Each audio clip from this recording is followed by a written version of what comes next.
I could take it. My point is that undocumented migrants as a demographic actually don't really receive any federal benefits. The only benefits that they receive is like the availability to go to an emergency room in a hospital in the case of an emergency for like life-saving care.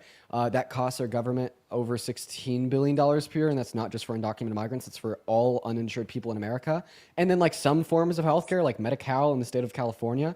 But overall, they pay $100 billion for taxes a year in the federal, state, and local level, and they don't reap the benefits like you or I do, like Social Security, Medicaid, Medicare, food stamps, EBT, etc. How about Meaning that they pay more in than they 15 take million out people that compared were to collecting citizens. Social Security that were over the age of 115? Completely different subject. How about we completely continue wrong. to talk about undocumented immigrants first? I do have a question after he responded to Dean's point. No, for sure. Go ahead. No, because I want you to respond to what I said. I'll condense it. Undocumented migrants pay more in taxes and reap less of a benefit off of that than you, me, or any other American citizen. I don't care. I just don't like these illegal immigrants in our country. Okay, and that's why I say that you're most likely like racist, Liz. It's because when I ask you to give me a cogent argument insofar as why undocumented migrants hurt our country, you're like, oh, the economy, they drain our resources. But then when I prove you wrong, like, I don't give a shit, I just don't want them here. Like, literal, like, I mean, like, unless you could, like, give me a defense that doesn't reduce down to vibes and prejudice, like, I'm just going to call you a racist. But I do want to give you the mic to, like, refute that. Okay, because I don't want to be that liberal who's just calling non-racist people racist, right? So feel free to prove me wrong by giving me one reason why you're not racist, which would instantiate good reason insofar as how undocumented migrants hurt our country. I'm just laughing at all these comments right now. I'm going to hop in real quick. I got to go, Dean. I appreciate you. I did have the source, but I know you got stuff to do. All I read was on the... No. I was just hanging out. I wasn't saying nothing. I wasn't being... No, I was just going to say, LTT, feel free to re-request sometime. I enjoyed my talk with you. I feel like we should finish it. Yeah, no doubt. I did read on the UCISC or something, United States something, immigration something center. I don't know. I lost the source again, but I did have it, and I just closed my laptop. Basically, I don't know if it was a policy, but he lessened the... I guess he lessened the things that he needed to do to seek asylum. And then in 2024, he then revamped it. So it was impossible for people to... How about this? LTTL, you were lagging out pretty hard. Whenever you get some free time, I'm live for 4 hours every day. I'll remember your name, re-request, and we could have a fleshed out conversation about it. I got you, buddy. I'll bring all the sources. Hell yeah, bro. I like that. And Liz, good luck. You are in a hole right now, Liz. You need to dig yourself out of it. I don't know if you're gonna. This guy's good. My legs. Peace out. Dude, I don't think it is anymore. This guy's like probably like my favorite Trump supporter I've spoken to in quite some time. I like that LLT guy. Go ahead, Liz. Oh, no way, she left. I was gonna ask her the question: should people who hire undocumented immigrants be held accountable because they're committing a crime? Dude, I cannot believe that she left. That is so fucking funny. Dude, you're trolling. That guy's pretty cool. I hope he turns out to be liberal. You know, we need him to get libbed up. Yo, X, thank you for the $2 over on YouTube Super Chat. Erica with a 2, Keller with a 5, and then Amber with another 5, then RJ with a 5, Allison with a 5, everybody with a 5. You guys are epic. Thank you guys so very much. Huge shout out to everybody over on that YouTube stream. I love y'all so very much, quite frankly. Ella with a 5. Thank you all so much. Let's see. Jalen with a 10. Thank you so much for the $10, Jalen. Everybody show some love to Jalen. Then Allison and Jonathan. There's like 10 people that donated $5. I love you guys. You guys are awesome. And then also Jesus Christ with the $7 over on Venmo, and Clarice with a 5. And then Emery with a 2 and Laney with a 2. What's up, Jacob? How you doing, dude? You know, I'm actually doing What's pretty up, good. chat? How y'all doing? Good to see everyone on the YouTube. How y'all doing? Yeah, I did. Have we spoken before? No, we have not. Oh, perfect. Okay. Why'd you do it? Why'd you vote for Trump? So the main reason why I voted for Donald Trump is for the immigration policy. When it actually comes to the tariff policy, I don't necessarily support it. I'm very neutral on that. Because I do think that some targeted tariffs are beneficial to the country. I think his broad tariffs aren't beneficial because it kind of puts tariffs on industries that aren't beneficial to the economy of the United States. So I think that a combination between Biden's plan and Trump's economic plan would have been the best economic plan overall. However, most of the reason why I voted for Trump was because of the immigration policy. Jacob, we definitely have talked before, right? How do you know, bro? It was one time. I just have a unusually good memory. Oh, that's pretty damn impressive because it was months ago. I don't know. I'll tell you the truth. The last time I tried to join this, I said yes, and you kicked me off, so I just said no to be able to stay on. Chad, we'll leave it up to the chat. You sound like a decent guy. Have you talked to me, Jacob? No, I have not. Okay, I say we keep him. I say we keep him. Yeah. Okay. What immigration policy? Before you talk to him, Parker, I do want to ask Kev. You said Dean for jail in the chat. What is that? Is that how you feel? After listening to Democrats all the time, it just you're not a troll? The demons in you guys. It just. Oh, he's not a troll. I don't think Kev's a troll. Oh, wow, No, Parker, Kev, I Dean, thought that. you both talked to me before. I just. It's not against you particularly, Dean or Parker, but the Democrats that deserve jail time, like Cory Booker. What? They're the worst of the worst, man. He's literally on the floor for like 20 hours filibustering. And the guy's the worst. This is beyond politics. What did he do? What did he do that was bad? What did Cory Booker do that was bad? That's deserving of jail time. Everything the Democrats stand for. Wait. Why do I deserve to go to jail? Name one reason why I should be locked up. You support the people that are absolutely terrorizers in this USA. Who? They don't like USA. Like who? They hate USA. Who do I support? Cory Booker, I guess. Wait. What has You're Cory telling Booker me done? I should go to jail because I support Cory Booker, which is a man. You support that is the standing up for Democrat the American ideology. people? The Democrat okay, ideology. What's the Democrat? Anyone that is supported. Okay, let's be very specific. Ideology is anything against Trump, the TDS syndrome, and everything else. When Trump's trying to do everything he can to help this world and American values. I hear you. As much as I respect you, Dean and Parker, I've been on your live many times, Parker, and I love you guys. You guys are the next wave. I'm going to be unalived and gone before you guys hit Congress. But literally, you guys, God bless you and your I have a question. adventures. I'm gonna go. But I'm cut you telling off. you, I'm gonna one cut day you you'll off. become Republican. One day. I've Kev, already I'm gonna cut been. you off. I'm going to cut you off here, Kev. I have a couple things to say, but before I do, I need to thank 3 people for the donations. I'd really like to thank Briar for the $20 super chat over on YouTube. 200W Briars. Briar says, feeling the need to be quirky and different. Let's go, Briar. I love you. Then also Alan with the $50 super chat over on YouTube. I had to thank you, Alan. That is so much. Holy shit. Thank you, Alan. Alan says, how do you get to be so wise at 20 years old? Honestly, I don't think I'm wise. I just think I'm like over the shit of these people. So I just give it a very like melancholic reaction, But thank you so much for the love, Alan, with the $50, and then Brianna with the $20 over on PayPal, and Parker with the $10 on YouTube super chat. Show love to Brianna, show love to Parker. Alan with 500 W's for Alan and 200 W's for Briar. Can I just get a W donors from you, Kev? Can you say God bless W? you. Can you say God bless Alan? Thank you for the eight thingamabobbers. What I got. The space cat. Nice, Kev. Nice. Okay, so anyways, you think that me, Parker, Cory Booker, we should all be in jail for supporting these terrible democratic ideologies? Absolutely. And the reason that they're Well, so I'm bad not is because saying they you, perpetuate the people. they Sorry, perpetuate like TDS, this Trump derangement syndrome, when in all reality, Donald Trump is just trying to do everything he can to save America and preserve high quality of life for everybody in our country. You're fucking wrong, and that's bullshit, and that is propaganda. No, sir. I love you when you said that. I'm going to play back that right there, and it's saying that you agree with me. Kev, what specifically has Cory Booker done that you disagree with? Anything to screw with the Republican agenda. Anything to screw That's with the what. Republican agenda. Okay, this is Yes. the issue. You think someone should go to prison if they do a filibuster to the Republican agenda? Do you realize how undemocratic yes. that is? Yes, because He's Do you realize how tyrannical and authoritarian that is?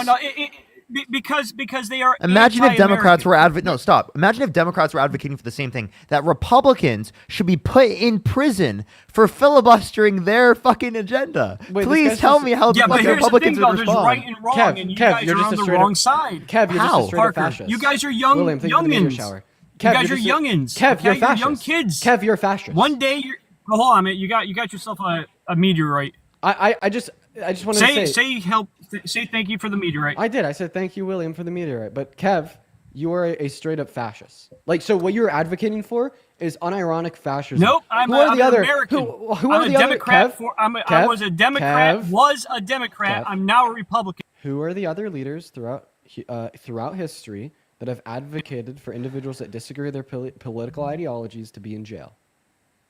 I can think of a couple. Hitler comes to mind. Not too many other people, man. Not too many other people. Stalin comes to mind. Putin. He's doing well, Putin, right? Putin Yeah, comes do to you, mind. do you yeah. like Hey, Putin? well, you know what?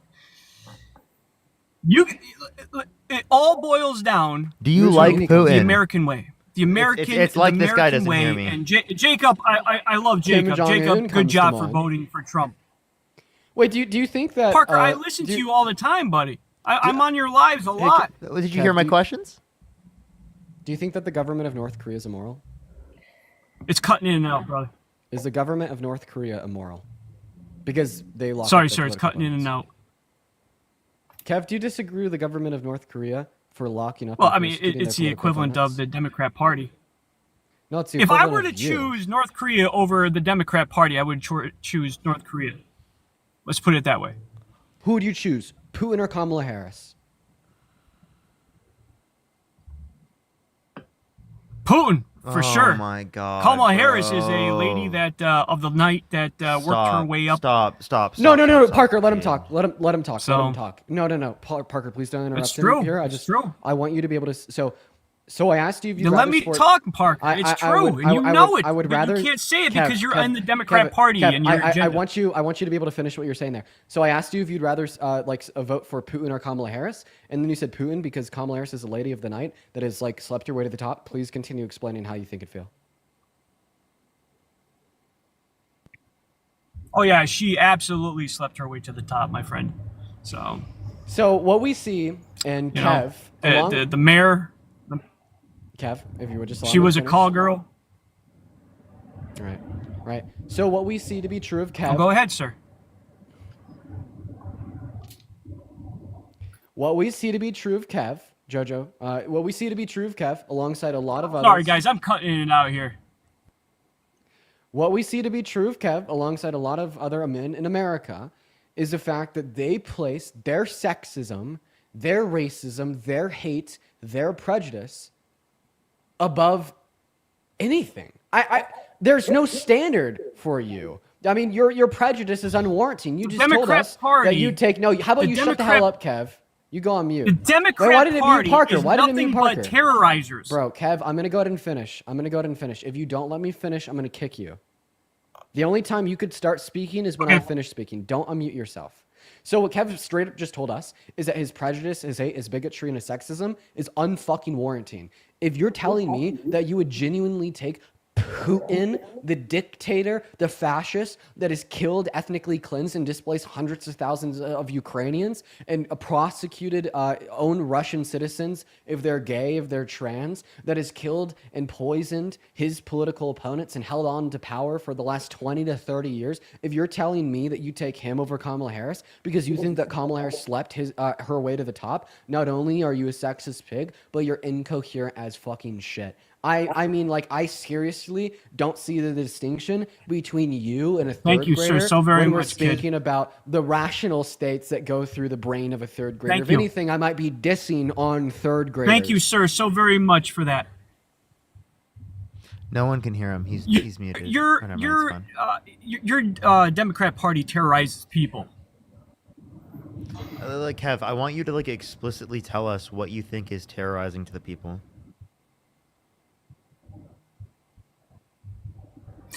You guys want to bash Teslas. You want to bash Elon for doing his job, for finding, illegal stuff, and it's sickening. It's sickening. The Democrat Party protests. If you guys put amount of energy into the United States that you do to protest or TDS syndrome or mental disability, it would be a great duty for your country.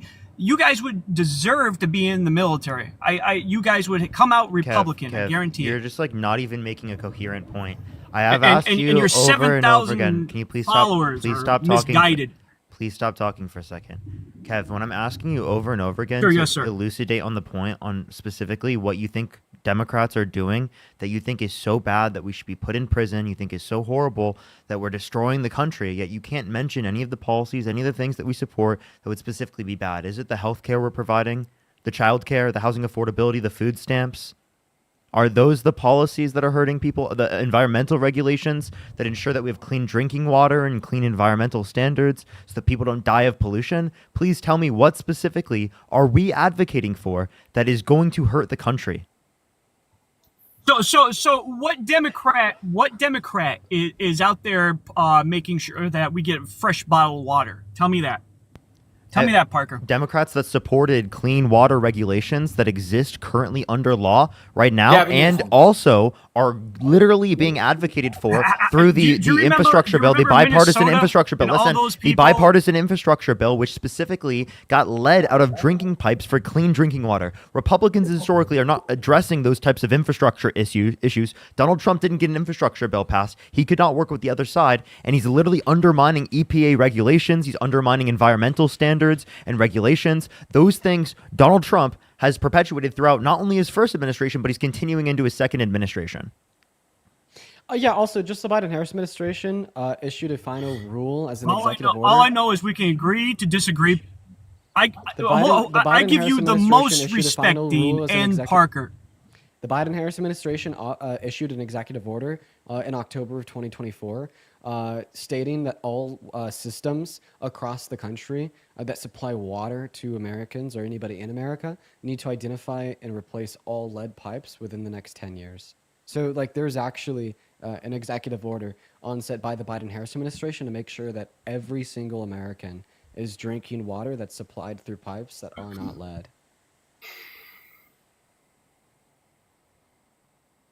And that's on top of the pipes that they replaced through the $1 trillion of funding under the infrastructure bill. Good on that. Would you be able to name one of these really bad bills that the Biden-Harris administration passed? Because, listen, man, if you're saying that Democrats are this and that and they all need to be imprisoned for being traitors and harmful and violent, I'm going to go ahead and assume that, the big two Democrats, Biden and Harris, over the last 4 years did something bad. So what was one bad domestic policy they passed?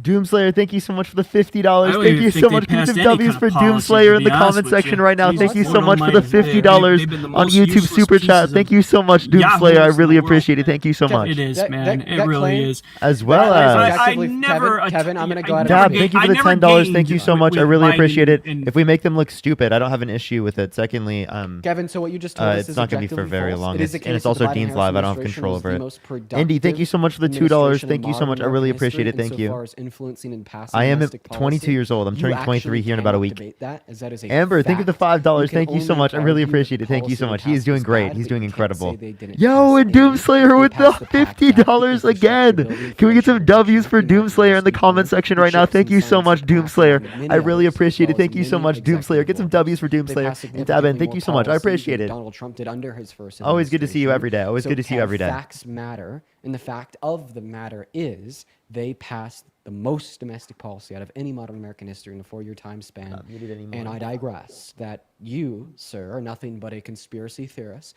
who denies facts and contorts your version of reality to be a cultist to the Orange Man. And it's I am part of incredibly sad to see reality, in the bro. big 2025. I've witnessed the histories that you said so. You're in diapers. He's muting Sir, himself. I think. you're in PJs when I was doing some of the work for for politicians I'm in myself. I'm the PJs guy right that worked now. on Trump's campaign. Kev, You I don't remember think me. anybody could- I know Yeah, you do. Kev, no one And can here- hear here it is. Kev, no one can hear you in the comment section right now because Here it is in a nutshell. Dude, this guy please just listen to can't Parker. listen to me, dude. I'm telling you something right now so that people can hear you in the chat, Kev. No Yeah, one I have crab. kick him off. I'm He's in just an crap annoying right piece now. of shit. Fuck you. Guys, I'll come back. I'll come back in a little bit, man. I'm in. There's no way. Valid, Can we actually have a debate yet, or like? valid crash out, because you were just trying to tell him how he could be heard by the chat over here on TikTok, and he was just like not willing to even listen to that. That's pretty crazy. It's actually annoying.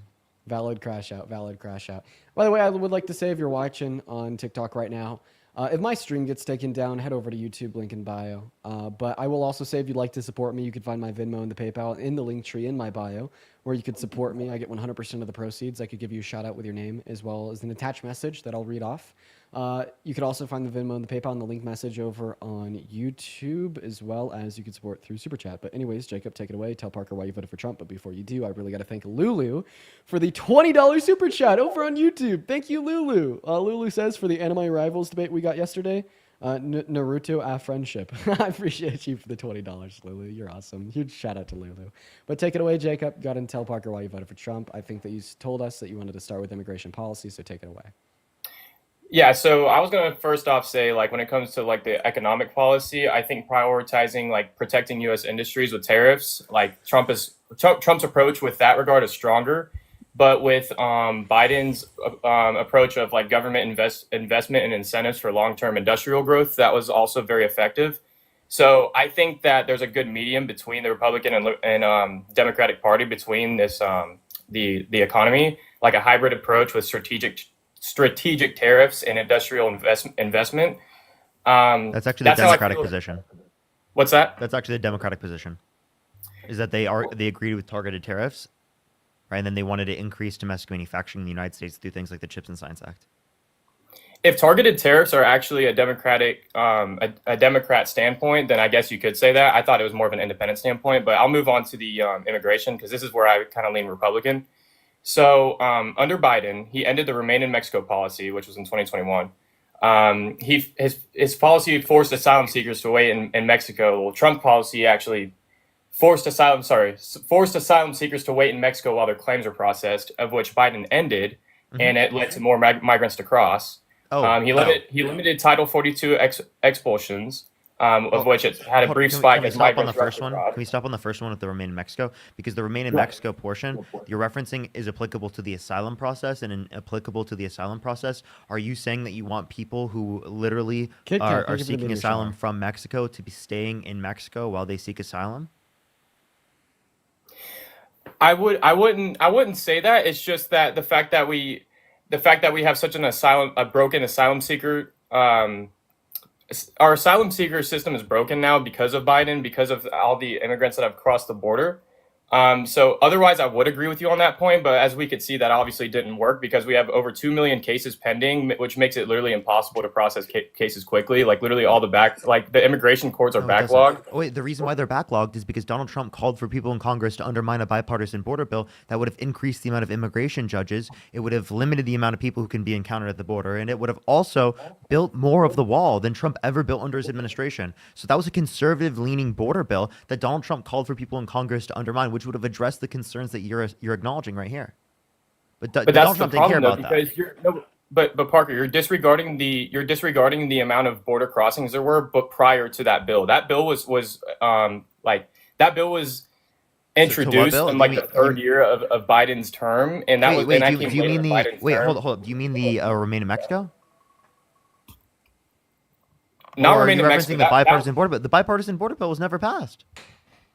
Right, but I'm saying that was near the end of Biden's term, and at that point, the situation was still at large, and that wouldn't have just fixed it. You can't like.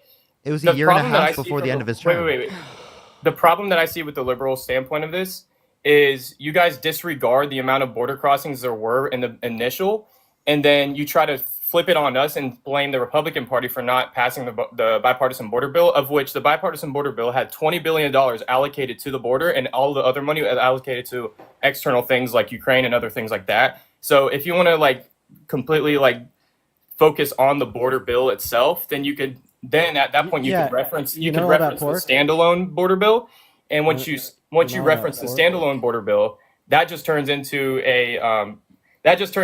like politics at that point, because at that point the border situation was already at large, and that's pretty much just the liberals trying to take a initiative towards fixing it. But at that point, it was already too far gone. So it's like that bill, even if it was passed, it wouldn't have really saved much. That's just not true, right? That's like almost 2 years ago at this point that you would have had a border bill done that would have been in effect still to now, which we do not have a border bill to that degree that would have affected that. Secondly, if you want to reference this in terms of the funding of the bill, you said like the 80-20 split. What you're not recognizing is that the bill was separated between the solo border bill and the foreign provisions for appropriations for funding. Right, and the appropriations passed, whereas the border bill alone did not pass. Okay, so Donald Trump was specifically trying to limit the border contents of the bill, not the aid funding. Well, from my perspective, from what I see of that is, I think that it was mostly just playing politics when it comes to the standalone border bill, and I think that's a big reason of why it didn't get passed, because I think that Republicans thought that liberals were trying to take a credibility for protection of the U.S. border whenever it actually was mishandled in the first place. And let me ask you this question. So if the border bill was so important and it should have been passed, like you guys I'm gonna hop in pushed, here when I get a chance. Wait, I just so want to put that one out there. if it was that important, then why did Biden overturn all of Trump's prior border legislation? Why are you guys pushing that bill so hard whenever all Biden had to do is just leave it alone? That's Let me- not at all. Go ahead. Okay. So, Jacob, you seem to be very confused about the immigration policy that we've seen set forth by liberals and the immigration policy that we've seen set forth by MAGA and Trump. So, the first thing that I want to acknowledge is that Donald Trump, since 2015 until today, has never done so much as spoken into a mic on a podium about a long-term solution to reduce undocumented migration into America. Not once, okay? The root cause of undocumented migration into America is neglected and slow legal means of entry into our country. There has never been one time where he's went in front of a mic and said, we need to make the legal means of entry into our country better. We need to reinvent the wheel, reduce the amount of time that it takes, make it more effective, make it faster, and make it less expensive, okay? And that would be the only way to effectively reduce undocumented migration in the long term, okay? And the reason why me, Parker, and other liberals will talk about this bipartisan border bill under the Biden-Harris administration so much is because that is the first piece of legislation in Congress since, as far as my knowledge goes, the beginning of Donald Trump's first term to, in some sense, expedite the legal means of entry into our country, in which Donald Trump then responded to by telling Republicans to vote against it. And you cannot blame that on the pork in the bill because they didn't vote against the pork, the funding for the other countries. In fact, they still fucking passed it. This is why I think Kamala Harris was better for immigration compared to Donald Trump, because she at least had some sense of a long-term solution to reduce undocumented migration. Meanwhile, Donald Trump still has none, not to mention my vehement hate for mass deportation. It is bad in every single conceivable sense. It's bad for the undocumented migrants. It's bad for citizens. It's bad for qualities of life. It's bad for government revenue. It's bad for GDP growth. It's bad for the labor force. It's bad for the prosperity of the American economy. And that is why I say that Donald Trump is so terrible for immigration. So I understand your point on that, but when it comes to the Biden and Harris administration, they mishandled the means of people coming into this country easier. It was exponential. Like they couldn't. We have backlogged immigration courts, like I said prior, and asylum laws allow many migrants to stay like while waiting for hearings, even if they don't qualify. So like we basically have everything backlogged up to this point to where it's like they failed so miserably. I'd way rather. Wait, you think that they caused a backlog? I would way rather support a candidate that prioritizes the U.S. citizens and security rather than one that mishandled it. No, wait, well, I want to clarify, because he doesn't have a long-term solution to reduce undocumented entry into our country. He is not prioritizing the security of American citizens, nor is he prioritizing neither is he prioritizing the economic safety of American citizens. As his plan for mass deportation actively hurts the economic safety, not only of Americans, but as a country as a whole. Not to mention, you said that the Biden-Harris administration was culpable for backlogs in our asylum processes, culpable for backlogs in the legal means of entry into our country. That's a fucking lie. Stop spreading propaganda on my live. That's not propaganda. That's just it is true. absolutely propaganda. So Why do you think that the systems? is Hold our on, Jacob. asylum I'm still broken or not? speaking. I'm still speaking. Why do you think the systems of asylum and legal entry into America were backlogged at the beginning of the Biden-Harris administration? I mean, whenever you have 10 million border crossings, then yeah, absolutely, that's going to happen. I mean, we had 2 million cases pending. Answer my question. Why was there so many cases pending and backlogged in the first 2 years of the Biden-Harris administration? Because of the amount of people that came in. And why were there so many people that came in or wanted to come into our country in the first 2 years of the Biden-Harris administration? So I will give you this. I know what you're trying to get into is the humanitarian crisis whenever it comes to like Latin America and other things like that. There are external factors that have to do with it. Here's what it was caused by. Here's what it was caused by. COVID and Title 42. COVID destroyed economies south of America much more than the American economy. Title 42 prevented the entry of anybody south of America from entering into our country for 2 years. What did that lead to? Systems that were stacked and backlogged with so many fucking people. And Yo, Dan, thank you so much for the $30. Thank you so much, Dan. Always good to see you, Dan. Give me some W's for Dan in the comment section right now. Thank you so much, Dan, for the $30. So when you tell for me having an awesome that day. Thank you Biden so and much. Harris I are really responsible appreciate it. for that, I really you're appreciate it. Lying. The only thing that the Biden-Harris administration could have done in response to the fact that individuals had backlogged entry into America was to try to expedite those court processes by hiring more judges and funding more to the southern border. What did they try to do? Exactly fucking that. That is exactly what they tried to do. When did they try to do that? So this bill hit the floor of Congress in 2023. It began getting drafted in late 2021 by Langford and Chris Murphy. When did Biden get in office? The reason why, in January of 2021, this began getting drafted in late 2021. Why did it take so long? That's quick. That's a 6-month turnaround to the date when it began getting drafted. And the reason why it took so long to hit the floor of the House was because the border and border security is an incredibly partisan issue, and it was hard to get Republicans and Democrats to come together. But I just love the fact that you will continue to ignore the fact that the only reason that bill didn't get passed and we didn't have expedited means of entry into our country, which has led to longer lines and more undocumented entry into America, is because Donald Trump torpedoed that piece of legislation, and seemingly you don't give a shit. If you want to critique the only person that had involved themselves with immigration in the last 4.5 years in a negative manner, you must critique Donald Trump. He is the only person that has actively made bad decisions to make the processes of immigration into America worse and to cause more undocumented entry in the long term. Okay. Also, remain in Mexico, right? 2019, he signed it through an executive order. It's an executive order. He could have done it day one. Why did he wait multiple years to implement the remain in Mexico policy if you think that is exactly how you fix the border? He knew it day one. He could have done it day one. Say that one more time. The remain in Mexico border policy that you were perpetuating is such a great thing, an incredible policy. It's an executive order. Donald Trump could have done it the first day of office. Why did he wait until 2019? Probably because there wasn't a border problem at the beginning of his term. There wasn't. He ran on the border being an issue. What are you talking about? Well, it wasn't nearly as much of a problem as it was later on. So it got worse under his administration. It wasn't a problem when he first got into office, and by the time he left office, it was a problem. Is that your view? So is it Donald Trump that made the problem? No, it was not Donald Trump that made the problem. He was the one that actually fixed the problem. So there was a pre-existing problem. So why didn't he do it day one? How many people came into the country under Donald Trump? Complete pivot from what I just said. Complete pivot from what I just said. Why didn't he do it day one? Was it necessary? I'm asking you. Why didn't he do it day one? Well, if we look at how many border crossings there were in the beginning of his term, you'll see that there's not that many, which means that he probably had a lot of security. There were a lot in 2019 when he implemented it, and that's why he had to implement it then? So why were there not many when he first got in office, and then there were a lot when he had to implement remain in Mexico? So it wasn't an issue, and then it was once he was president. Well, it's mostly external factors, but... Oh, okay. So then why don't you blame external factors for what happened under the Biden-Harris administration? Why do you blame the Biden-Harris administration?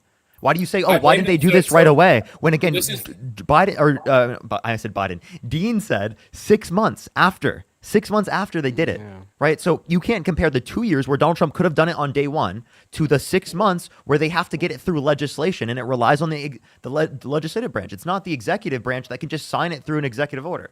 right, absolutely. But my point here is What is your point? my point is you guys are pivoting just like I am, like you claim What? I am, because this is what you're saying. You're blaming most of the border crossings on COVID-19 and external factors, right? But you guys So, well, let me be extra clear. But no, you because guys you're are misquoting me. addressing- Because you're not correctly representing my view. Why would I want to correctly represent? What are you talking about? Why would you Why want to would- correctly represent his view? You bad faith debater. What? What do you mean? You're like, why should I engage in good faith debate? Did you really just say that? Essentially, No, I absolutely want to engage in good faith debate. I thought you were just. Maybe I you thought you meant misspoke. something else. I thought you. He I thought probably- you were he saying probably that did draw an misspeak. equivalency with No, your. I was with just your- saying that you didn't correctly represent my view. Okay, how did I do that? Yes, because you How did I said not do that? that I think that you said that I think that immigration, that COVID caused mass entry into our country. I think that COVID caused mass backlogging through the legal means of entry into our country. Then the lack of action on behalf of the Biden-Harris administration because Donald Trump told Republicans to torpedo the bipartisan border bill is what therefore caused mass undocumented entry into America because the legal means were so backlogged and nothing had been done about it, which then led to the crisis that Donald Trump ran on, in which he still has no long-term fixes for. And that's my big issue, man. Donald Trump has no valuable immigration policy under his administration. He only has harmful immigration policy under his administration. Mass deportation is harmful. Short-term border solutions is harmful. Taking and stripping due process away from migrants is harmful. Deporting a dad from Maine to a prison in El Salvador that he's spending millions of dollars on per year where we can't get him back from is harmful. Okay? All of his immigration policy is harmful, does nothing good for our country, and only makes his ignorant, prejudiced white supporters clap and jeer in their seats. That's all. So what's more harmful? Not having a long-term plan on immigration, or having 10 million border crossings? Well, wait. Name one way that undocumented migrants in America hurt America. By getting paid under the table and not paying a fair share in taxes. Wait. Okay. Undocumented migrants. No, that's like the Hey, easiest Jacob. response. I literally have a friend that works in the Look at construction Donald industry Trump's that fucking works- tax Wait, returns. Parker. Hold on, Parker. Let me finish. I literally have a friend that works in the construction industry that works alongside illegal immigrants, and they literally get paid under the table and do not pay taxes. A lot of them do. Okay. Hey, Jacob, you just made my argument stronger. Do you want to know why? Sure. Undocumented migrants today pay $100 billion in taxes per year. If you're saying that they're more likely to accept wages under the table because they don't have a documented status in America, well, what happens if we did give them a documented status in America through mass amnesty? So do you All think of a we should sudden just they give know? it to How them on about a you gold shut the platter? fuck up, Jacob? Why are you what, bro? Holy shit! Can you just not interrupt for like 30 seconds? Yes, sir. Go ahead. Jesus Christ! I apologize. So you're making my argument stronger. The reason you're making my argument stronger is because today, undocumented migrants pay $100 billion per year in taxes. You're arguing that they're much more likely than citizens to accept wages under the table and not pay taxes. So that means that if we give them residency or citizenship, they'll go from paying $100 billion per year in taxes to significantly more than $100 billion in taxes per year, because a lot of them, under the same material conditions they're in today, working the same jobs for the same employers they are today, will go from accepting wages under the table that they don't pay taxes on to accepting them over the table with their brand new SSN paying taxes to our government just like you and me. So here's the deal. That is why mass amnesty is significantly better than mass deportation. With one decision, one policy, with no material change in the state of any undocumented migrant in our country, apart from the fact that they now have legal residency, they go from paying $100 billion per year in taxes to more. So I don't necessarily support mass deportation. I think that's something that's not like the best way to handle it. However, do you think that it's fair to just give them everything on a silver platter whenever there's other people that have wanted to get into this country legally for years? How is it fair to them? American you dream. give- I mean, you you believe give in the them American all. dream. right? You just give them all. You give all like the migrants that are coming into our country right now, as well as the undocumented migrants, this new expedited pathway to residency or citizenship. That's fair. Yeah, and you believe in the American dream. The American dream being that it's going to be better for our children in the future than it was for us. So obviously we want to make it better for Americans, right, if we can, right, for the future, even if Americans in the past didn't receive those same benefits. Then also, I just want to clarify, I'm okay with your usage of the term silver platter there. I think that citizenship should be on a silver platter for anybody that wants it, that hasn't had any prior violent offenses. I think that we should be marketing that to as many people as possible, to give it to as many people as possible. Anybody that wants it should be able to get it. It only strengthens our country. I think that it would be beneficial for our country to introduce more immigration to where we can have more people working and stimulating our economy. Absolutely. But however, we all. Question, actually. But here's the problem, though. Let me finish real quick. I will. The problem, though, with that is that I identified that there's already an issue with the system in itself. So we have What is Donald Trump doing to fix it? We have to fix the system first, and what is Donald Trump doing to fix it? Donald Trump is not doing anything to fix it. Yeah, good boy. Thank you. So Jacob, so Dean, do not say good boy whenever I actually concede as a Republican and give you a point, man. Like you want me to join the side, right? Okay. So I just want to clarify, the only reason why I called you good boy there, it wasn't because you made the concession. I actually am quite thankful for that, but rather that sassiness is rooted in the fact that I've been going back and forth with you on the matter of immigration for the last 30 minutes, and I feel as if you've been incredibly dense, and this has not been a productive conversation. In retrospect, I guess I'll say that your point's fair. I apologize for calling you good boy, but on, another note, maybe I meant it. Maybe I do think you. Okay, Jacob, would you be okay with 1 to 2% population growth per year? Absolutely, yeah. Because our country. Okay, so then what's your issue with? Wait, so then what's your issue with 10 million people coming over 4 years? That's less than 1%. The lack of checks and balances between these people. I mean, like I said, I'm supportive of a system that actually makes it to where that it's doable. However, our system is already broken because of Biden and Harris. So you can't turn around and say, wait, how is 10 million people broken if you said you were okay with 1 to 2% population growth per year? That's less than 1%. Parker, it's broken because of the asylum seekers system is broken right now. Wait, but how is that broken at that level? You said that. Wait, you just said because the amount of people that are let in. You have no issue with 10 million people coming over 4 years. You actually want more than that. I said that I don't have a specific number on how many people I want to come into the country, but I think it does stimulate economic growth if we do introduce people into the country. However, our asylum seeker system is broken, and we have a bunch of people on backlogs, which means that we have to fix that. What are we looking first. for? Wait, Jacob, I have a question. What are we looking for when we have these backlogs?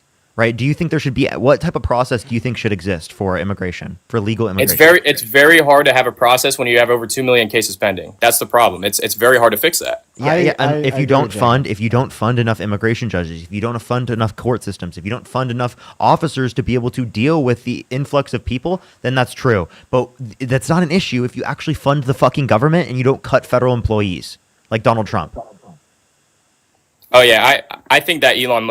I don't want to get into all that, but I don't think Elon's the best for that job. Obviously, I mean they literally had to give jobs back to people from mistakes. Like, how about this? Can we agree maybe that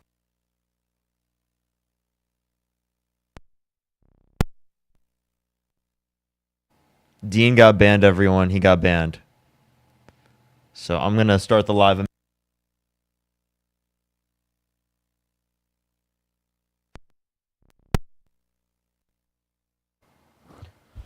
All right, give it a second, everyone. Give it a second. How y'all doing? How y'all doing here on the YouTube stream? Do make sure to like the stream if you haven't already. Parker time. Thank you so much for the $10. Thank you so much. Yo, what's up, you Parker? Probably.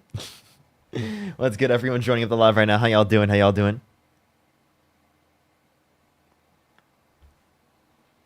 What's up? What's up? What's up? What's up? How y'all doing? How y'all doing? Dean got bananaed, everyone. So Dean, unexpected Dean raid. Am I right?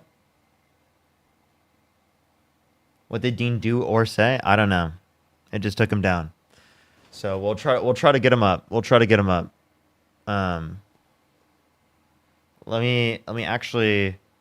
Should I just call him and ask? Yeah, low key.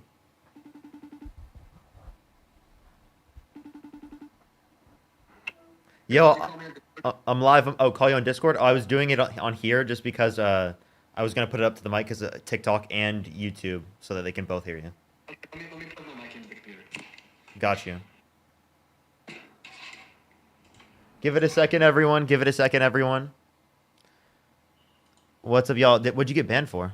There we go. I'm sorry.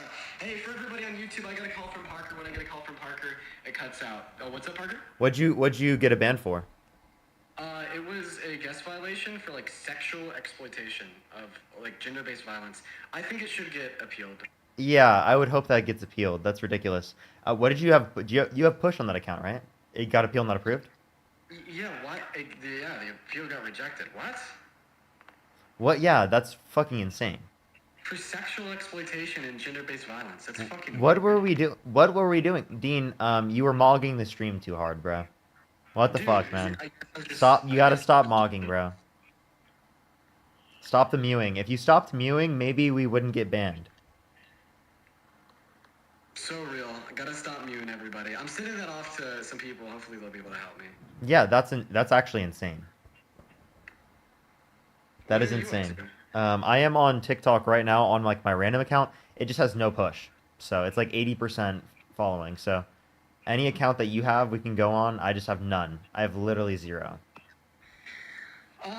Okay. Here's what I think I'll do. So I have the DNC Dean account. I get this back at what time? Let's just go ahead and check it out in the live section right now. I get it back at 4:15, so in exactly 1 hour, right around an hour, 55 minutes, and that is the next time I'll have access to an account is in 55 minutes. So do you just want to join my live here on TikTok, or? Well, I have access to my main account. I think I'm going to go live on the main and just kind of like talk about breaking news for like 55 minutes. I don't want to do debates for obvious reasons, but maybe we could just join up there, kind of talk about Cory Booker and like other things that are big in the news right now. Would you be down? Yeah, I mean, we can even. I guess yeah, I could do both because you're streaming on YouTube, right? So you want to do that for YouTube as well? Yeah, so I'm gonna do. We're gonna talk about Cory Booker. We might even like talk to some liberals about it, and we'll just. I kind of run like a more traditional news segment. I'm actually interested in that. Yeah, I could do that for an hour. Sorry, Booker, not Brooker. You guys, Booker, Cory Booker. Were you saying? I thought that's just how you were pronouncing. I didn't know you were saying Brooker. That's crazy. I was mispronouncing it. Yeah, that's crazy. That's crazy. Would you be down for that? Join up. We could do like a break. Chat, what do y'all think? What do y'all think? I mean, I think it's a great idea. YouTube chat, what do y'all think? What do y'all think? Talk about news. Talk about like what's going on in the news for around 50 minutes, And then go back to debates? People say they're down. Yeah, it seems like people are like down with it. Yeah. All right, everyone. Hey, everyone on the TikTok stream, I recommend you go over to my YouTube channel. I got like about 1,000 people on YouTube right now. I would really appreciate it if you went over to YouTube.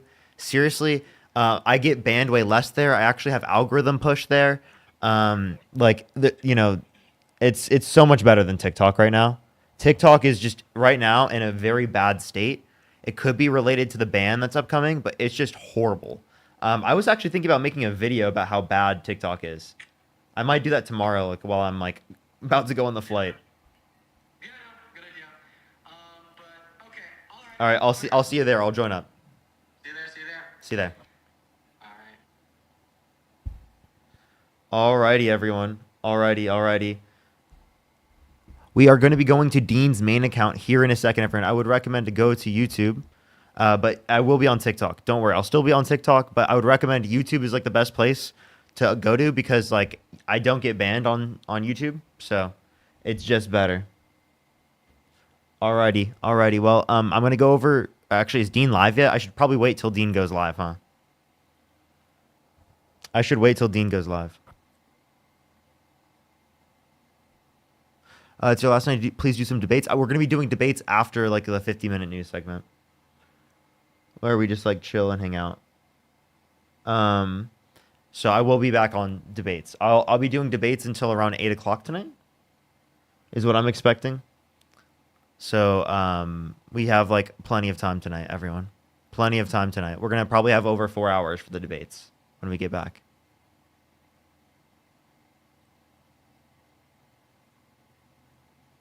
I will get off around 8 o'clock my time because I have to get ready for my flight. But yeah, tomorrow, everyone, I won't be live. The 3rd, I won't be live. The 4th, I won't be live. And the 6th, I won't be live, everyone. I know it's a really long time I'm taking off. It's like I don't typically take off that many days. I will be back. And also, I just want to say there's one day like later in April I will take off. But that's about it. But like it's not going to be like a day I'm taking off completely. It's a taken off from debates in a certain type of way, I guess. But I have something planned for that day. I probably will stream. But yeah, please do note 2, 3, 4, and 6. I will not be live, everyone. I'm sorry, y'all. It's really weird. Stop the picture. I kept it up because it's like, in my head, it's still the combination between Trump and Putin. And at this point, he's just taken on the Putin attributes. You know, he's literally trying to become a dictator. Literally talking about a 3rd term, talking about annexing sovereign territory. All right, like it. I mean.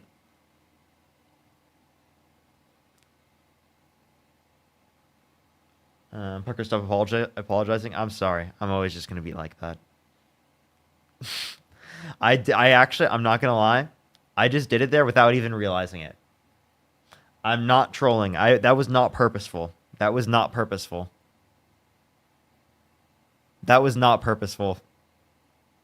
I'm really serious. I did not mean to do that.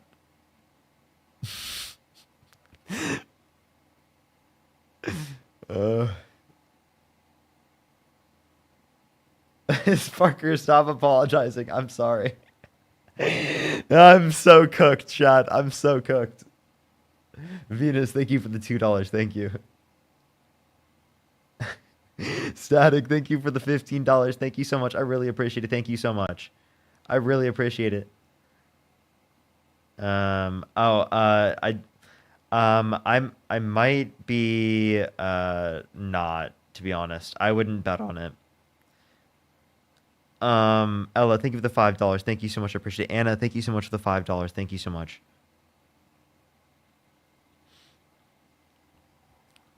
Your laugh is goofy. Goofy. For real. Oh, Dean's finally on. Should I join on my main account? I have an account ban warning too. I mean, we're just gonna be doing news. So it's like,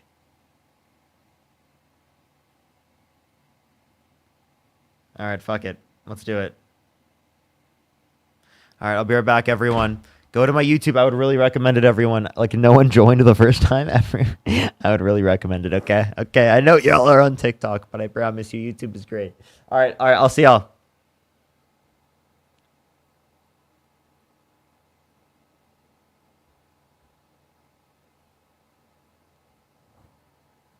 Alrighty. Let's get on to. Oh, you get to see my horrible posture on TikTok, on YouTube. It's actually brutal when I'm trying to click that.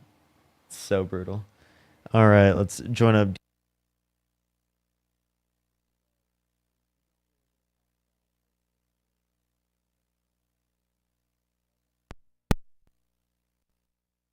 Asked myself the other day, why don't I support Trump? Now, of course, I asked myself that question a lot. Okay, that's a big part of what I do here. But I've noticed that my answer's changed. You know, I used to say that I didn't support Trump because of his economic policy, and that was my biggest concern. And it's about women's rights, which is still my biggest concern. But now I'm putting more of a preface than ever on the fact that he is eroding our checks and balances and serving as a threat to the American Constitution. I mean, I think what we saw in the news 2 days ago was his call for a 3rd term and how incredibly dangerous and destructive that is. He said he wasn't joking. He said that there's multiple ways he could do it. He said that he could have J.D. Vance run as president with himself as vice president, and then they could switch, which, by the way, the 22nd Amendment, which was what FDR's predecessor had put in place to prevent more than 2 terms from a president, might allow for, as the language is quite gray. So it's possible. Can someone in the chat type me a title, please? My keyboard doesn't work. I'm not trolling, and I'm serious. I actually can't even type it. But I think that it's going to be unlikely that he's successful. I think that there's a lot of things that stand between Trump and a third term. The first one is old age. He's already past a life expectancy for a man of his age. He's 78. I don't know if he'd just lived through a third term, especially because his health really isn't all that good, and we need to recognize that. But simultaneously, what I'd like to point out, it is plugged in, chat. I'm pretty sure I spilled that a majority of lemonade on it. Disagree with the and idea it's not very of much any working. president serving a third term. And Hold up. then the fourth reason is Obama. Where's the keyboard? Okay, Obama would come in and cook his ass, and that's the truth. Yeah, I was gonna say that. I was like, Trump was like, that would be a great thing to see between them. And between us, and I was like, dude, Obama would just absolutely destroy Trump after these 4 years. I know, dude. But the one thing I'd be concerned about if we ever got to the point where we actually did have Trump versus Obama is that significantly more people would be willing to vote for Trump because Obama would also be running for his third term.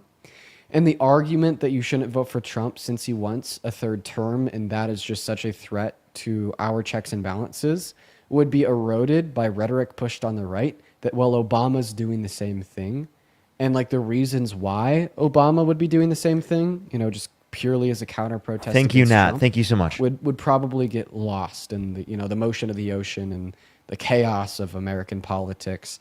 And that would probably be one rhetorical maneuver that people on the right would use to justify their support for Trump. So if there's a candidate like Obama that hasn't served 2 terms that the American people love, predominantly like his wife, Michelle Obama, I think that would be probably a better option. Yeah, Michelle Obama probably would do better. Yeah. But anyways, you guys, I'm actually going to go ahead and check right now to see if Cory Booker is still going. Yes. I was listening. He is? Yeah.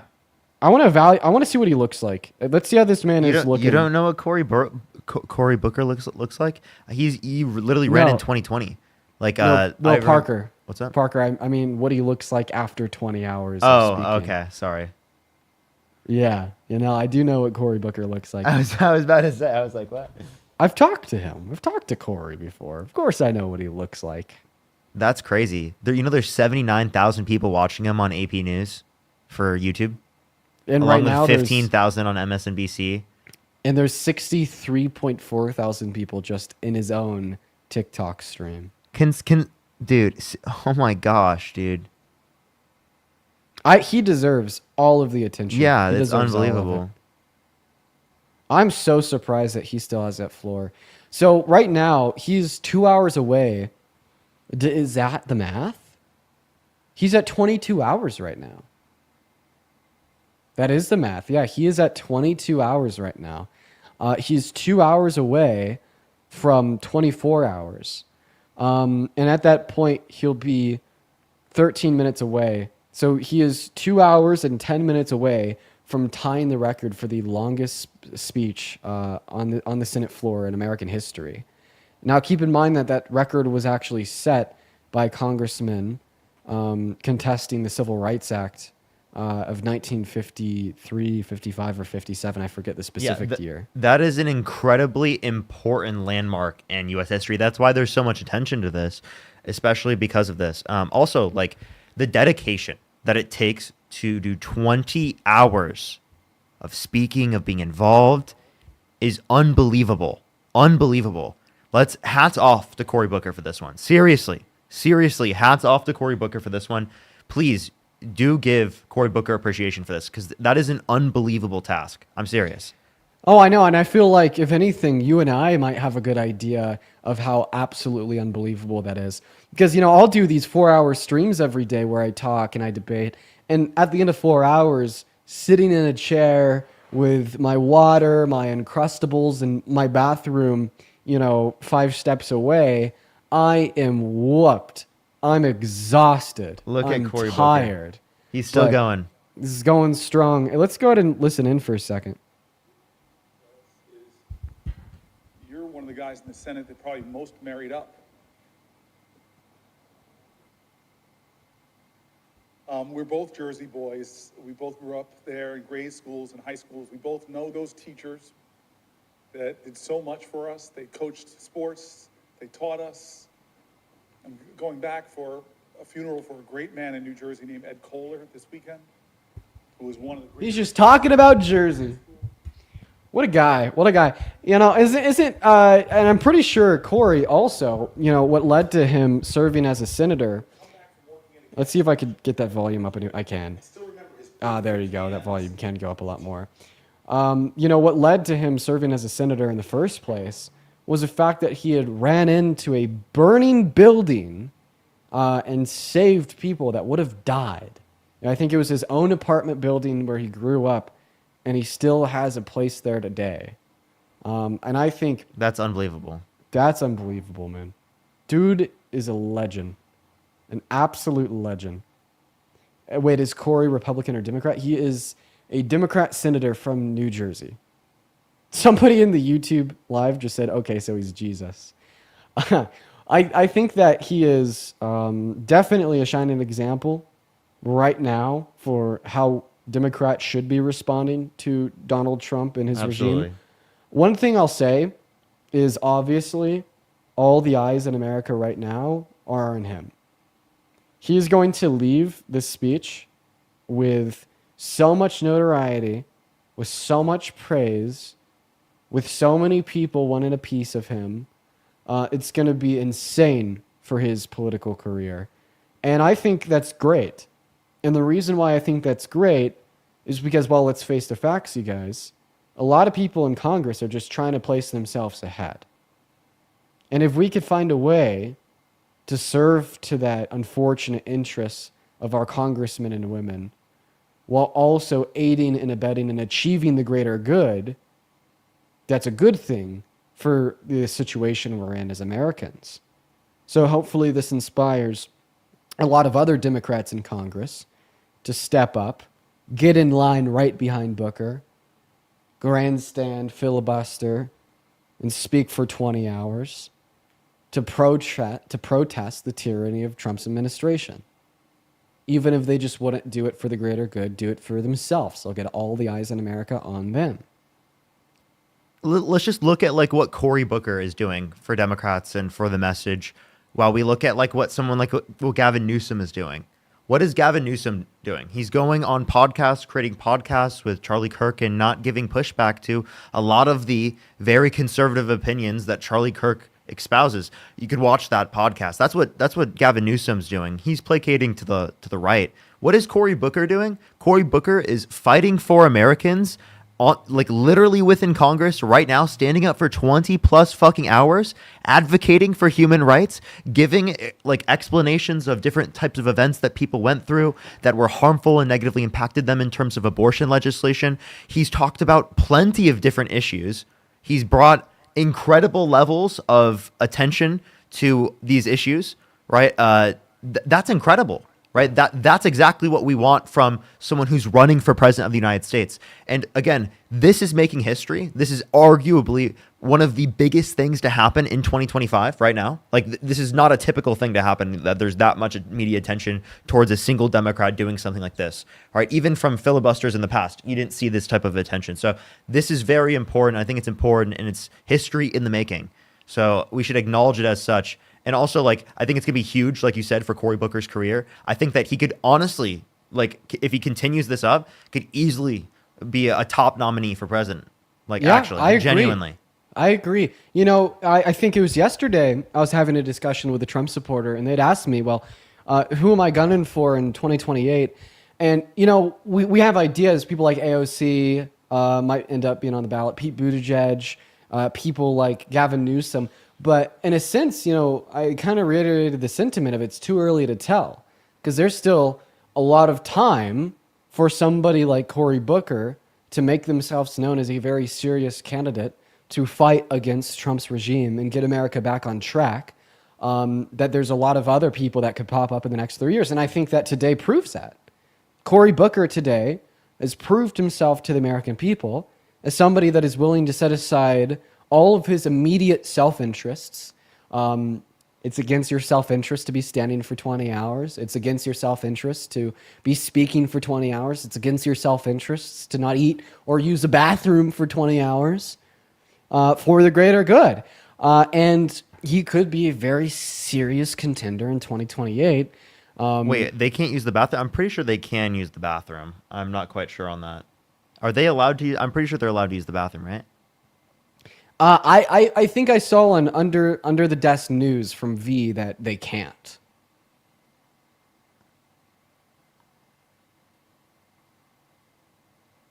That is actually fucking insane. I think because you can't leave the floor. But I will say here, I think it's likely that he probably is wearing a diaper or a catheter or something similar.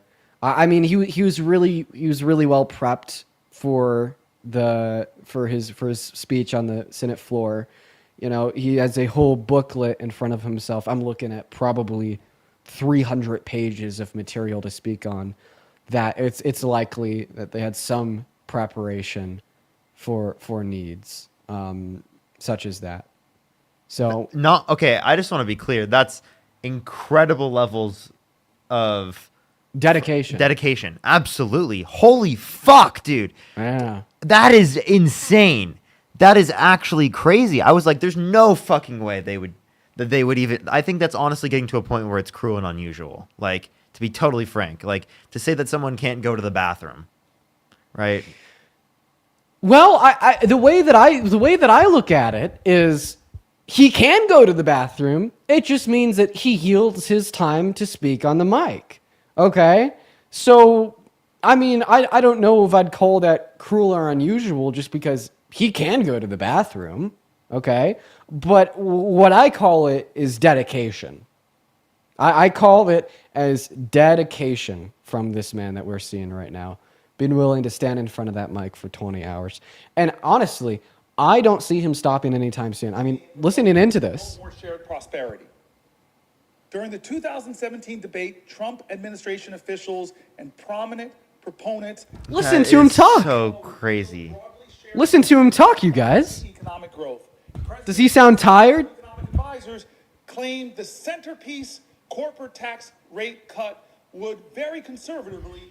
This guy is still going with no end in sight. Honestly, I think that there is a chance he goes until he drops. Dude. I think that there's a reality where at some point in the next 15 hours, we see Cory Booker drop on stage from exhaustion. Like, dude, he sounds completely like energized, right? To be totally honest. Mm-hmm. So much respect goes for this. This is actually like unbelievable. So much fucking respect. Mm-hmm. Yeah. Yeah. We just got a $5 donation from Morgan on Venmo. Morgan shares some rather valuable information. Morgan says they cannot get off the floor for any reason, including going to the bathroom, eating, sitting. They can only have water or milk to drink. Yeah. Milk? Why milk?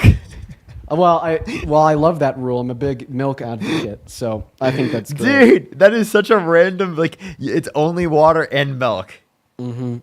And I also just wanted to point out why I think this is so cool. I mean, if you're watching my live right now, I mean, it's likely that you've also seen my TikTok that I posted about it this 2 hours ago, where I reiterated a lot of my thoughts and feelings. But one thing that I think is really, really cool is the fact that I can't think of a time since Donald Trump's inauguration where I've watched a Democrat in Congress get on a mic and explain in excruciating detail how the Trump administration has misstepped, has fucked up, has missed the mark, has hurt Americans.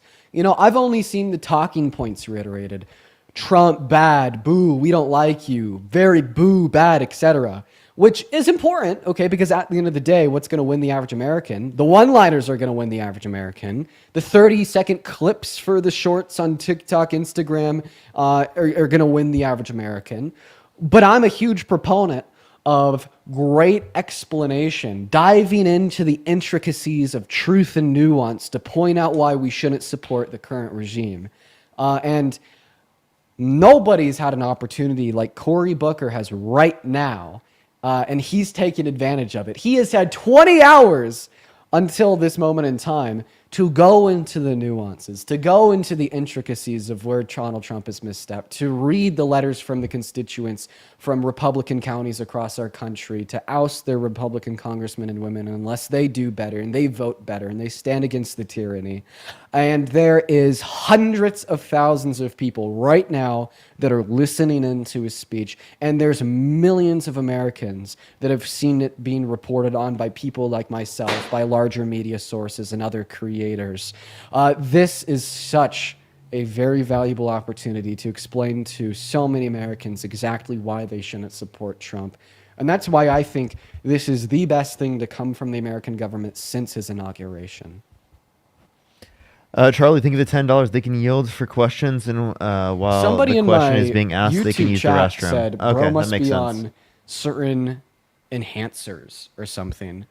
Root, I think of it doubt for the pound. Thank you. I doubt it, but honestly, if he was, like at that point, man, I wouldn't complain. Like I probably wouldn't condemn him for it. Yeah, who would? You know, like dude, like imagine that. Imagine just being so fucking like just encapsulating so much rage against the administration for all the harm that they've taken out on Americans and people across the globe, that this dude just takes off these crazy like accelerants to stay awake and stay lively for longer, to go up and just spit in a mic for like over a day straight about how much they fucking suck. I'd actually think that's pretty based, which is a crazy statement, but I don't think so. I don't think so. I think that the only drug he's on is the rage and hate and loathing against the bad decisions made by the Trump administration, and a genuine Jennifer, thank you for the membership subscription. Thank you and so a much. genuine love for Thank you, Jennifer. furthering America in a positive direction. Adrenaline, yeah, there's probably a lot of adrenaline, but then again, I bet that a lot of the adrenaline is worn off after over 20 hours. I wanna. You want me to play some to listen in? I have a speaker I can play it off of. Sure, yeah. Do you guys want to listen in? For everyone watching, we can listen in.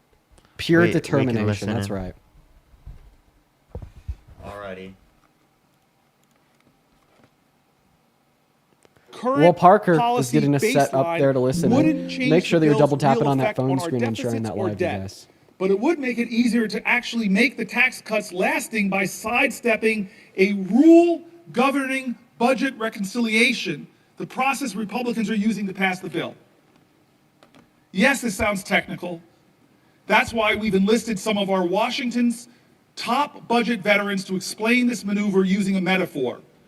Across the ideological spectrum, nearly all of the more than 20 experts we heard from disliked changing the baseline that Chuck Schumer just came in here and said the Republicans have already decided that they're going to do it. This is outrageous. But here are the New York Times interviewed across the ideological spectrum, whole bunch of experts from the center, from the right, from the left, and let's hear what they're saying about this gimmick.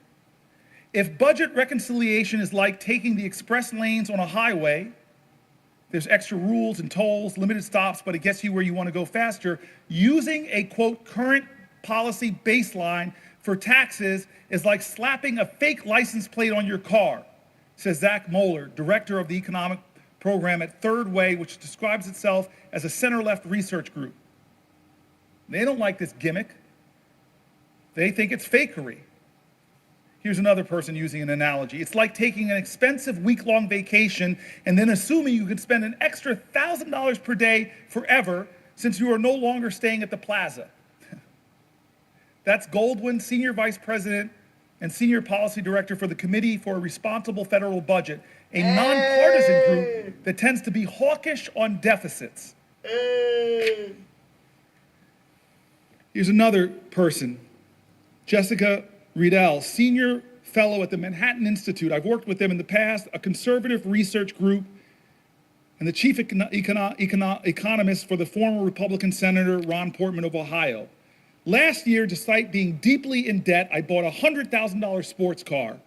So next year, buying another $100,000 sports car is not irresponsible because I'm merely spending the same amount of money as the year before. And if I purchase only a $70,000 car, then I should be congratulated for reducing my annual spending by $30,000. A conservative think tank is basically calling this a hoax and a lie. Lying to yourself. That if I keep spending the same amount I've kept spending to drive up the costs, then I'm just doing the same thing I've done before, so it's not adding. Well, it is adding. There's no way to not call what the Republicans are trying to do a gimmick that's trying to hide the truth that they're going to add trillions of dollars to the deficits that our children, that our children's children are going to have to pay for. The debt payments alone to service the debt are going to be bigger than any of the programs we think we should be investing in, like science research or education or affordable child care or lowering prescription drug costs or expanding the child tax credit, things that we know if we invest in, we'll get some returns. But no, what they're investing in is bigger tax cuts for the wealthiest. Conservatives, independents, left-leaning folks all come to the same conclusion. Pretending $4 trillion in tax cuts will cost nothing may not be easy math. Many Republican lawmakers who are concerned about the deficit are well aware that the bill will increase the deficit by a lot. Here's the integrity call. One Republican in the House showed his integrity. One budget hawk named Massey said, I can't vote for this stuff. I'm a budget hawk. I do not want to see increased deficits. He called it what it was. I saw him in an interview say, hey, wait a minute. By your own numbers, Republican colleagues, you're driving up the deficit by trillions of dollars, and you're making the rich richer, and you're leaving future generations more bankrupt. So this article assumes that this was all going to be decided by the Senate parliamentarian who advises legislators on chamber rules. This parliamentarian, I thought, could rule that the current policy baseline isn't allowed, forcing the Republicans to have to make a choice, overruling or replacing my friend, parliamentarian, somebody that on both sides of the aisle we respect. It's very rarely done. I've been here for 13 years. We've had the same parliamentarian. But that doesn't mean Republicans won't try, this article assumes, and I guess they did try. They found a way around the parliamentarian. They found a way around the rules of the Senate. They found a way around the ideals of reconciliation and the Byrd rule. They are deciding that the way we're going to do this is break the Senate and make up our own rules. This is how they're going to get a bill through that gives $1 trillion of tax cuts to the wealthiest in our country who are doing very well. Let's not hate on other Americans. I celebrate success. God bless you. But you don't need tax cuts, especially not that are going to be given to you on the backs of the poor, on the backs of our elders, on the backs of our children, on the backs of expectant mothers, on the backs of my mom's, your mom's Social Security. Wow. Wow. He's making more Seriously. sense. Right there. That is Cory Booker, everyone. Cory Booker calling out Republicans literally in Congress right now in front of hundreds of thousands of people concurrently right now. What he's doing, he's offering solutions. He's talking about what Democrats are advocating for, whereas other Democrats, what are they doing? What are they doing? My question is, how is he just making so much damn sense? I know, right? 20 hours. Like 20. I actually want to clarify. 22 hours and 54 minutes of speaking straight. That is unbelievable to be coherent at that point. Like literally, Wow. I would totally be incoherent at that point. Oh, me too. There's no way. Me too. I talk every day as a profession, and I could never do what he's doing right now. I couldn't. I am. That is literally absolute incapable fucking of doing it. dedication. Yeah, honestly, dude, I think it's at a point. You've just undergone so much hardship for the virtues you want to demonstrate that it demonstrates undeniable, real virtuous dedication and belief to what he finds to be the good. I think that deserves respect. And I think any argument that he's doing this for some type of personal praise or acclamation is at this point become null. I'm sure somebody could get up on a mic and filibuster or speak at length for maybe like 6 to 7 hours for praise and acclamation to do it for themselves. But to keep it going for 24, no, that is £5. dedication. Thank you, Root. That is unbelievable. That is unbelievable. Mm-hmm. Yeah, really, really good for him, man. I wonder when he's gonna give it up. You know, like how long he's gonna keep it going. Because I do know at this point he is definitely, undeniably going to break the record set by the racists in the 50s and have the longest Senate speech in American history. That is undeniable. I don't think the description. That's actually, dude. That is such an important thing in fucking U.S. history. This is such a huge event. Mm-hmm. Oh, yeah. Wow. I don't know. Maybe in a week from now I'll look back at this, but this could be like the establishment of like his presidential run, right, for 2028. Like seriously. Very, very, very, very, very, very possibly. Possibly that is definitely true. I'm looking forward to it. I mean, I think that this automatically makes him a big contestant. I actually think that other people will have a pretty difficult time catching up. I think that the only other candidate that's demonstrated like similar virtues to place themselves ahead would be AOC. Right now, it's like AOC and Mr. Booker are looking like the two front runners for the Democratic Party. Seriously. In 2028. I think that Pete Buttigieg and Gavin Newsom will try to find their way in there. And I'll have to see what their response is. Swift, thank you for the $50 over on YouTube Super Chat. Thank you so much, Swift. Swift says you should try to stay live until the filibuster is over to stand in solidarity with Cory and everyone else trying to make our country better. I'll definitely be live until the filibuster is over, and I'll just be doing like my own form of advocacy and solidarity, which is talking to people on the other side of the political aisle. But I will say something I've been trying to do today that I don't do as typically is debating issues that have arisen in the last 2 months. So I think probably for the rest of the day in our conversations with Trump voters, we're really going to frame them around their current support for Trump and their thoughts on things that have happened in the last 2 months. And I find that to be a very useful dedication of my time. So we'll be getting back to the debates here in around 20 minutes, but I do want to spend another 20 minutes here hanging out with you guys, talking about Cory, seeing what he's up to. I'm just looking at him over on my laptop right now. Dude is going. Don't know how he's doing it. And I really appreciate him for highlighting a lot of the issues in America today. I mean, we just heard him highlight the issues with Donald Trump's economic policy. Earlier, I believe he was speaking on the issues with his immigration policy, and that's just so important. That is so important. Absolutely. I actually asked some of my viewers to send articles. Hey, thank you for the $2. Thank you so much. I really appreciate it. Thank you. Before we went on live here of as well as Julie with the $50. Thank you so much. I really appreciate it. In honor of Cory Booker, who has always fought for the American people. Can we get some W's for Julie in the comment section right now? Thank you so much, Julie, for the $50 YouTube super chat. W's for Julie in the comment section. Listen to this one. Seriously, that is an absolute astonishing thing to do. Like I still can't even get over that. That's like this is like an unbelievable thing. Wow. So a migrant. It's just not a typical day that you see. It was a like, father something like this occur with a protected legal status in America was arrested and deported and imprisoned in an El Salvador penitentiary.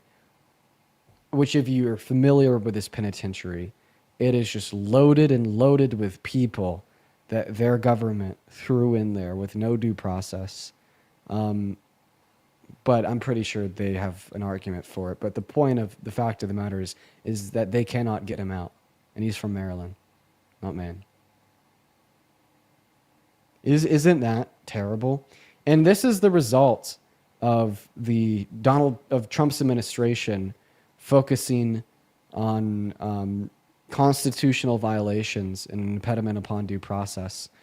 You know, he's tried to take due process away from Venezuelan migrants by reenacting the Alien Enemies Act of the 18th century, arguing they could merely accuse them of being gang members, therefore they are.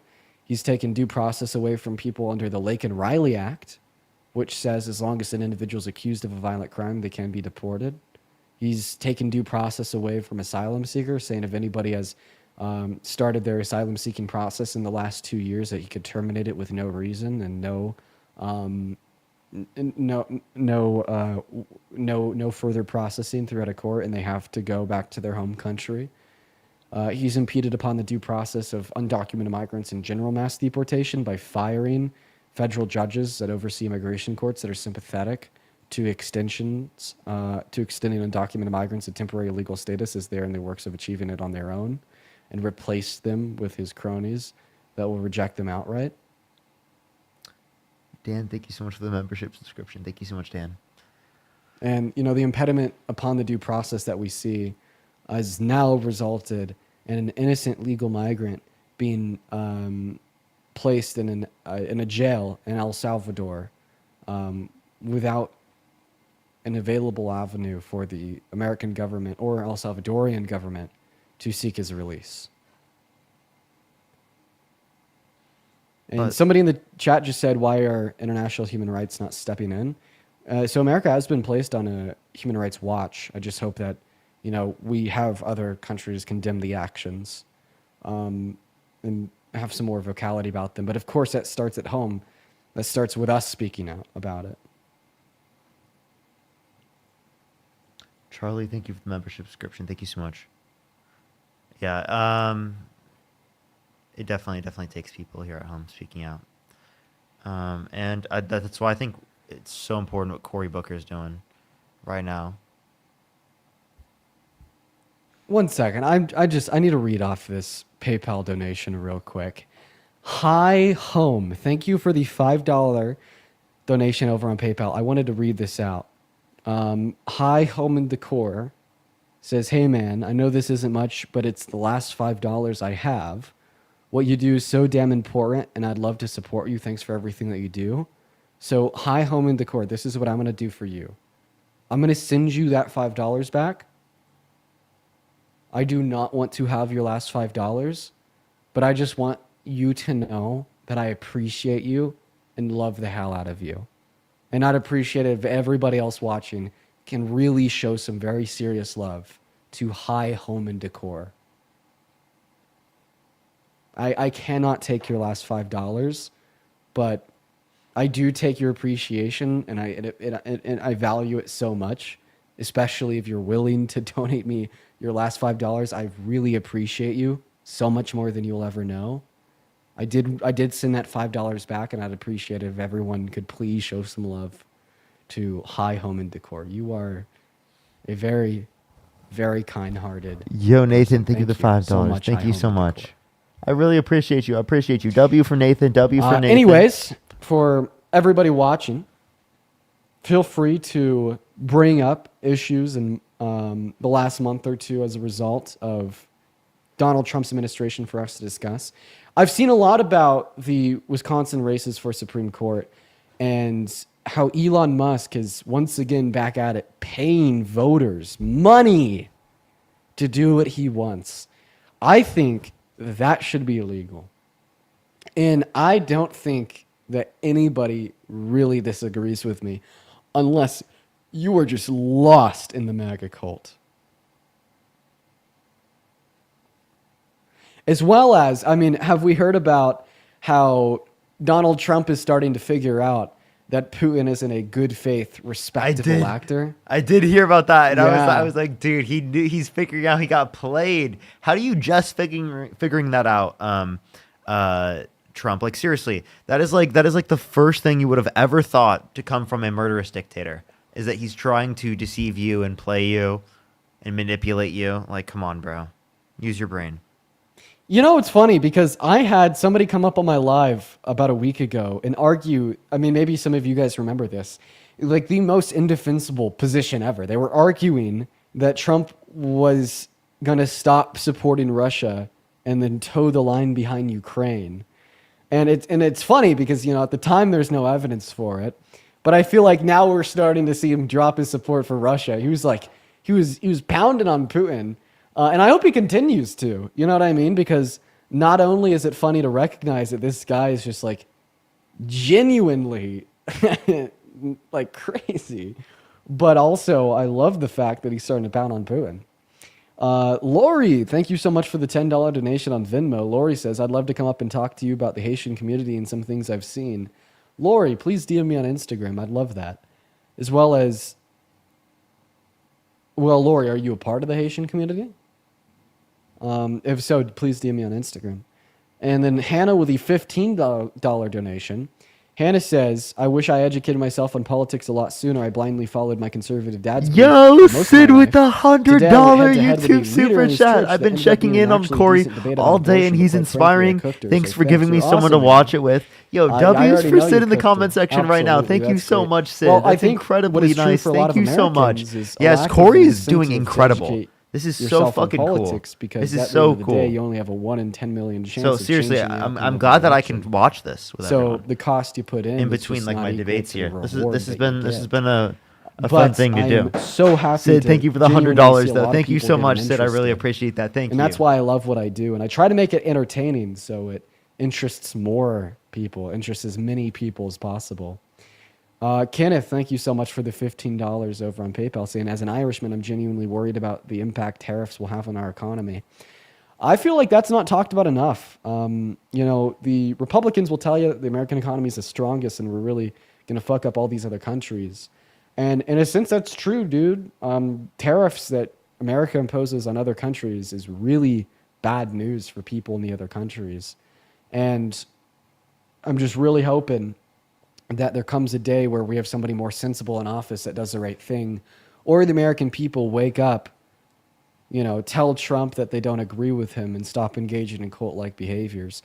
But we've seen him flip-flop on his tariffs on Canada because of opposition from Canada. So I just think that we need very strong retaliatory Yoon, thank you for the 10 Canadian. from Thank you so much. I really every other appreciate it. Thank country in you. the Yeah, world. I have heard about Polyev Why? trying Thank you to for do the all $20 that. It is donation on actually, Venmo. Why it's actually says, wild. You're a kind soul and I love I your hope the content. best Why? for That is so Canada. I hope incredibly the best kind for of you. Canada. Thank you so It's been much. very, Big shout out to Wide. it's And you Lindsay know, with the not looking like 15 in a good direction. says, like can we similarly play to the the US. video And I hope it doesn't of- trend that way.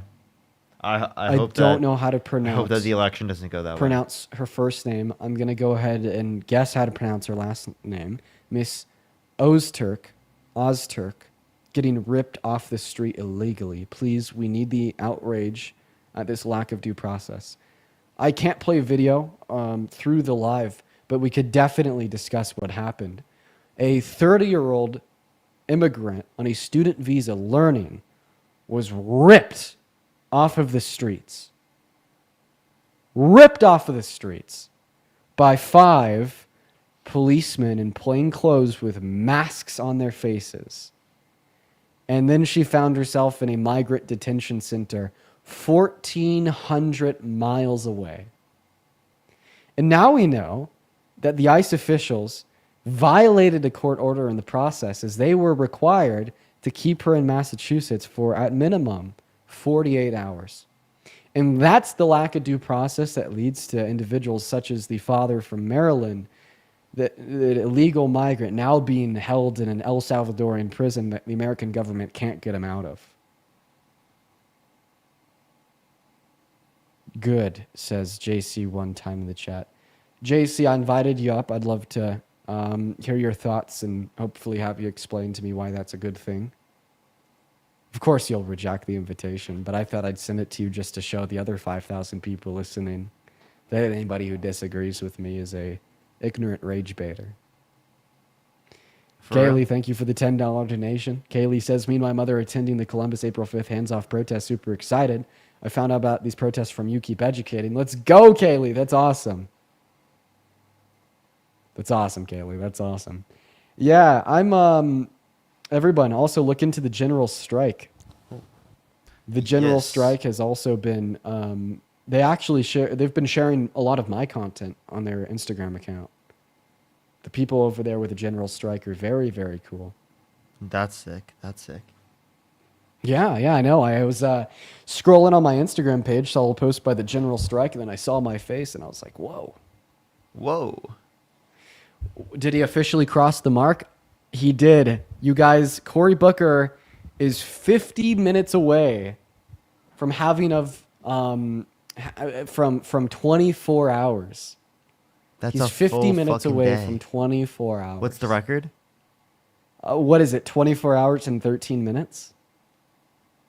Something like that? So here in about an hour, Cory Booker is going to pass the record. Let me look. I was like, I'll have to turn it back on.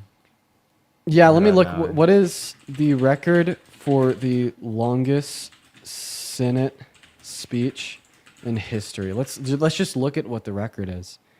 It is 24 hours and 18 minutes. Mm-hmm. It started at 8:54 p.m. and went until 9:12 p.m. the next day. That was from Storm Thurmond. Here's a my racist. question. After the filibuster, will they just be able to pass the law? Essentially? After a filibuster? Yeah, after Cory is done, will they be, I mean, I have to check back. Will they be able to pass the law then? Okay, so he's not actually filibustering any legislation. So I guess the term filibuster isn't like an appropriate term So to this describe isn't a what he's filibuster doing. then? No, it's not a I was filibuster. I was under the impression that this was a filibuster. That's my bad. He's more so just delaying the usual business of the Senate in protest. I mean, they've already had to delay the approval of, I forget his name, but he's supposed to be he was supposed to be nominated this morning as the new U.S. representative in the UN. So they've had to delay his nomination. Okay, that makes sense. That makes Yeah. sense. That is sick. That is sick though. Right, the longest speech ever conducted in the legislative branch. Ever on the Senate floor. Yep. It is still yet a record. I wonder what the longest speech is in any global government, in any government across the globe. In that type of setting where you can't. Yeah. Lay, thank you so much for the $4 cash app. Thank you so much, Lay. Longest speech marathon. Okay, it's actually a Guinness World Record. So this was achieved in August of 2018, and it was one person that spoke for 90 hours. 90 hours? Wow. Why?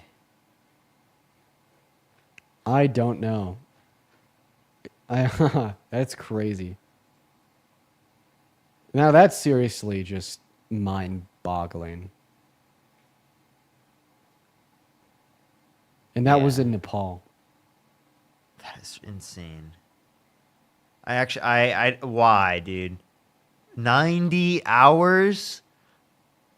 I can't even fathom. That is diabolical. Georgia woman arrested for miscarriage. Let's see. We're going to go ahead. Okay. Let's check this out. A 24-year-old woman in Georgia is facing criminal charges after authorities say she suffered a miscarriage and then disposed of the fetus. It is unfortunate that the situation unfolded the way it did, says Patrick Warren, Tift County District Attorney. The woman faces one count of concealing the death of another person and one count of throwing away or abandonment of a dead body. Oh my God. That's insane. What was she supposed to do? That is terrible. What were they expecting her to have a miscarriage and then just get up as if nothing happened, change her clothes, collect the remains and go to a hospital? Where's the watermelon love? Like, literally, like, what? Wow. I can't believe that.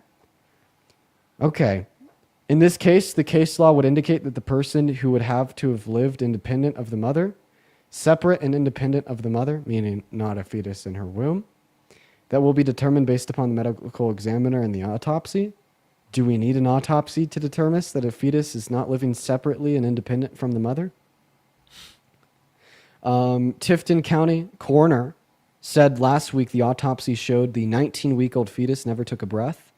19 weeks is before viability. Of course it never took a breath. It wasn't viable for survival outside of the mother. Wow. And apparently this case is similar to over 200 other nationwide cases. So this isn't the first time it's happened. And it looks like we have a more recent update 13 hours ago from the DA saying that miscarriage alone does not warrant charges. Yeah, I'm like, how can someone be charged for that? That's so crazy, bro. So it looks like a witness told police that the woman had placed a fetus in a bag and then placed the bag in the dumpster outside. Where did she go wrong? I was like, what should she have done? No, seriously. I mean, I wonder what the answer... Are you supposed to like go to the hospital and be like, yo, what do I do with this? Or go to the police station and be like, yo, what do I do with this? What? Yeah. What was... I do truly wonder what she was supposed to do. Yes, actually? Yeah, she was supposed to give it a funeral, you guys. Terrible. Who would show up to the funeral? And what's even more like crazy is, I mean, women miscarriage all the time and don't report it. In fact, I can't think of a time where I've ever been under the impression that there's some type of societal understanding that women are supposed to report miscarriages. If anything, we're under a societal understanding. That's a very personal thing that you're under no obligation to report at all to anybody. Yeah, there's even, a bunch of individuals in the chat saying, we're supposed to report that? Yeah, what?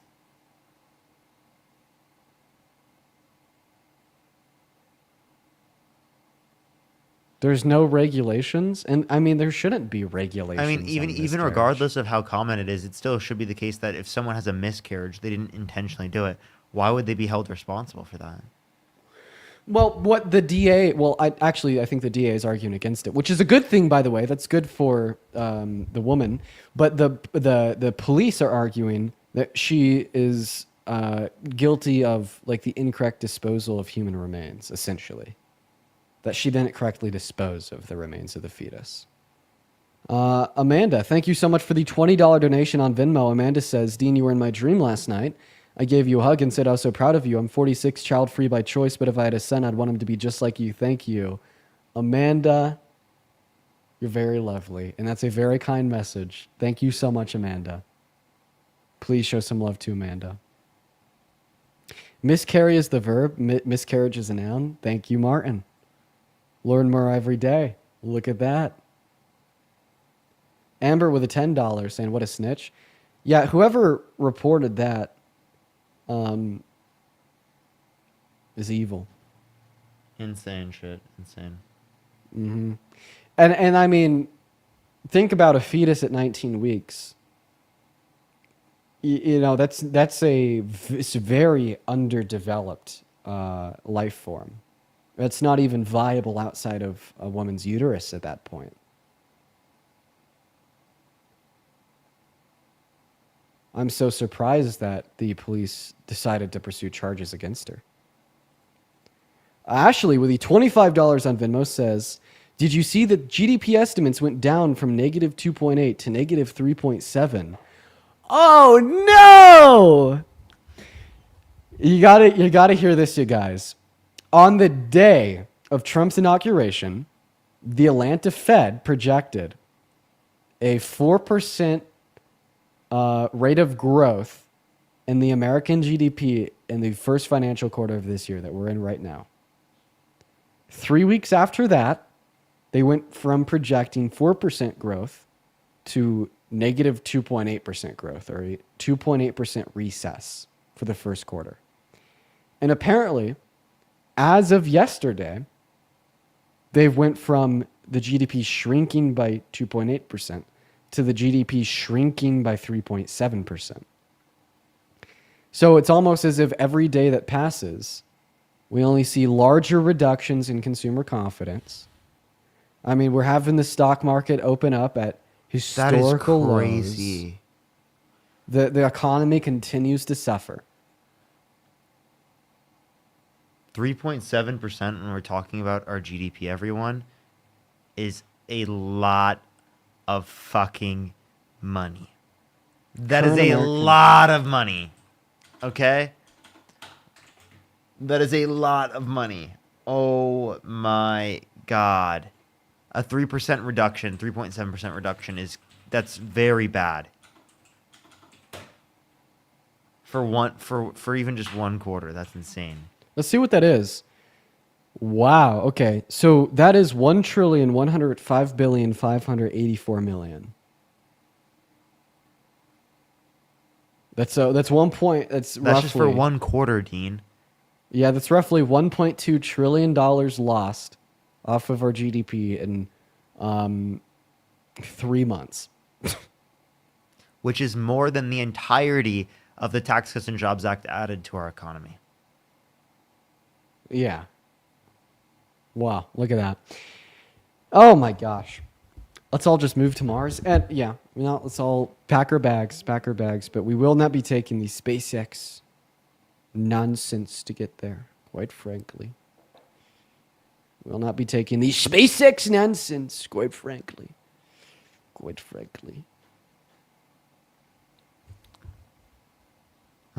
Absolutely wild. When do you get your main account back? Or not main account, your debate account? Is it We back? got it. You're back? Yeah, we got it. Did you want to keep doing this, or do you want to go back to debates? Up to you. I'm down to head over and do debates. But I do, once we hit the 24-hour mark, set aside some time. Yeah, once we hit the record. Set aside some time to talk about Cory. Stay, don't debate. Well, let's see what you guys want. Do you guys want us to go debate or hang out? It is my last day of debate of live for like 3-4 days. So I'm not going to be live the 2nd, the 3rd, the 4th, and the 6th. Really? Yeah. Parker, you've never taken a break that big. I know. What am I going to do? I'm going to have to hold down the fort. Yeah, it's just you, bro. I might be able to do like a Q&A for a small period of time, but like not like debate lives at all. And no even YouTube lives. I can't even do that, sadly. Yeah, I'm going to be holding down the fort, y'all. All right. Oh, looks like I'm getting a link for an activity. Well, here's my thoughts. Let's see what Cory's at. He is at 23 hours and 30 minutes. Let's see what the most recent reporting is on it. We're going to check out a couple other creators. See what their reporting is.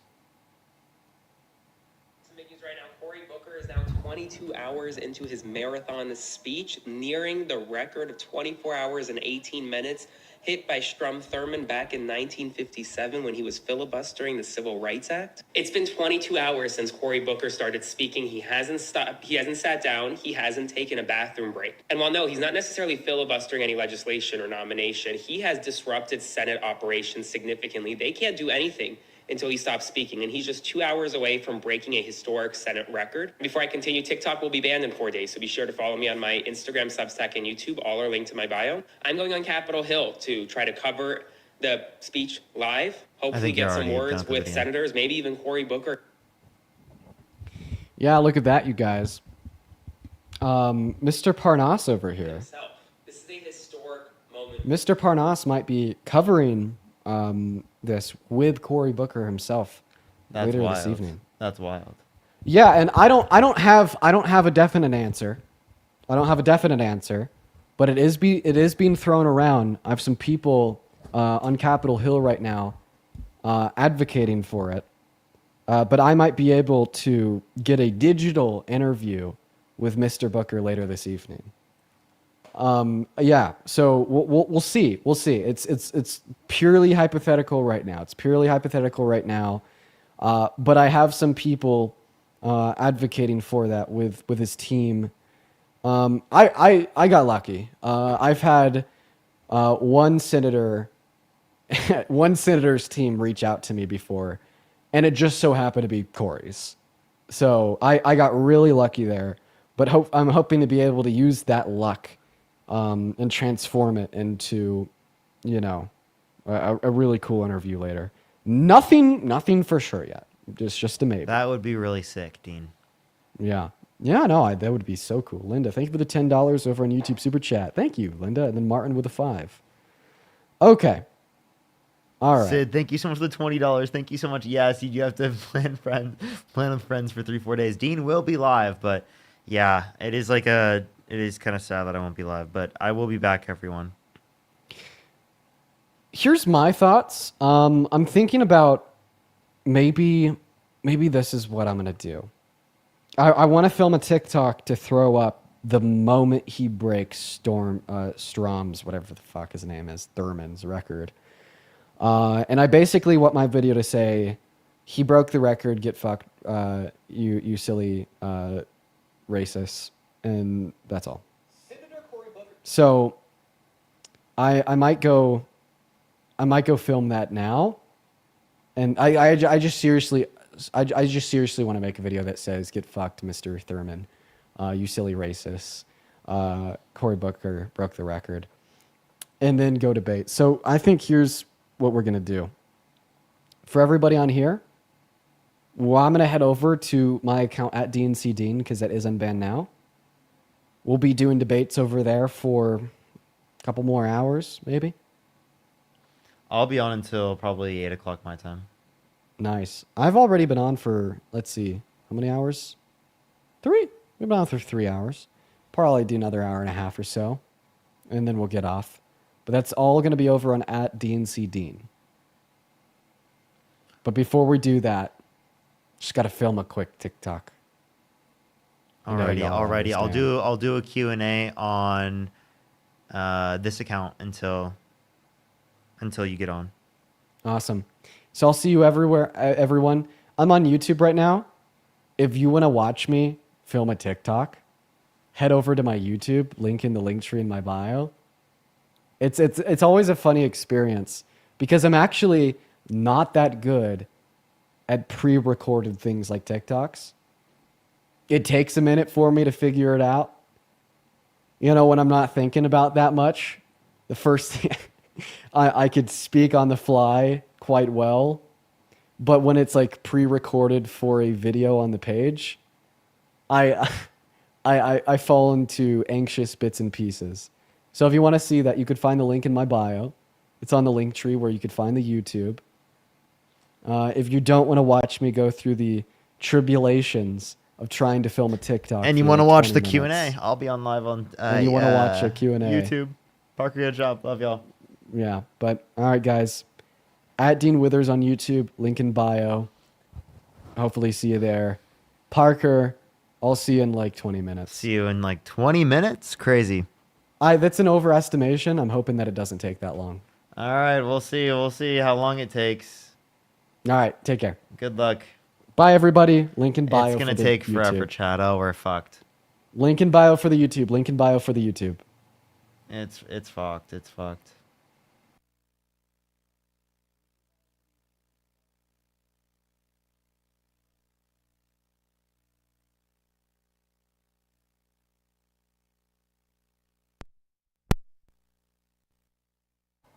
All right. I'm going to go live on my main account and just do Q&A. For like 20 minutes. Let's see how it goes. we'll wait for everything, and also Cory Booker. We'll play a little bit of that. In defense against the authoritarian dictator and preserve his democracy? Or does he call the dictator a dictator? No. Simple test. Most high school students would simply pass it, but no. He calls a hero a dictator. Do we have any conversations about that in an informal capacity? To talk about the Ukrainian war, which I know people on both sides of the aisle. Mazie Hirono brings up the separation of powers. Why is history's lesson so relevant today? Why do we study history? Why did I learn that in high school, that you study history so you don't repeat the mistakes of the past? You study history to gain inspiration and insight and courage against tough times. You study history to be inspired by heroes who stood up against despots, sacrificed themselves. What is the lesson in history? How is it relevant to us today? Because the separation of powers between the branches of government has allowed our democracy to thrive for nearly 250 years. And now we have a person in power that's barely being checked. And if the Little courts crown. check him, That is true. he does to the courts. Cory Booker is cooking right now. In the 9 Absolutely weeks or cooking. 10 weeks since Donald Trump was inaugurated, there have been more than 140 federal lawsuits filed challenging his actions. I don't know if another president has, in my lifetime, ever has had 140 federal lawsuits in about 9 weeks. It's a staggering figure. We should consider it a staggering figure. He must be the most sued president in U.S. That is diabolical, chat. But at least Oh in my lifetime, God. I remember Reagan, don't remember Bush, don't remember Obama or Clinton or Biden Diabolical. being dragged into court in the first 9 weeks so many times and losing case after case. He may have a record for the most lawsuits filed by a president himself, because he's a guy that says he loves to sue folks.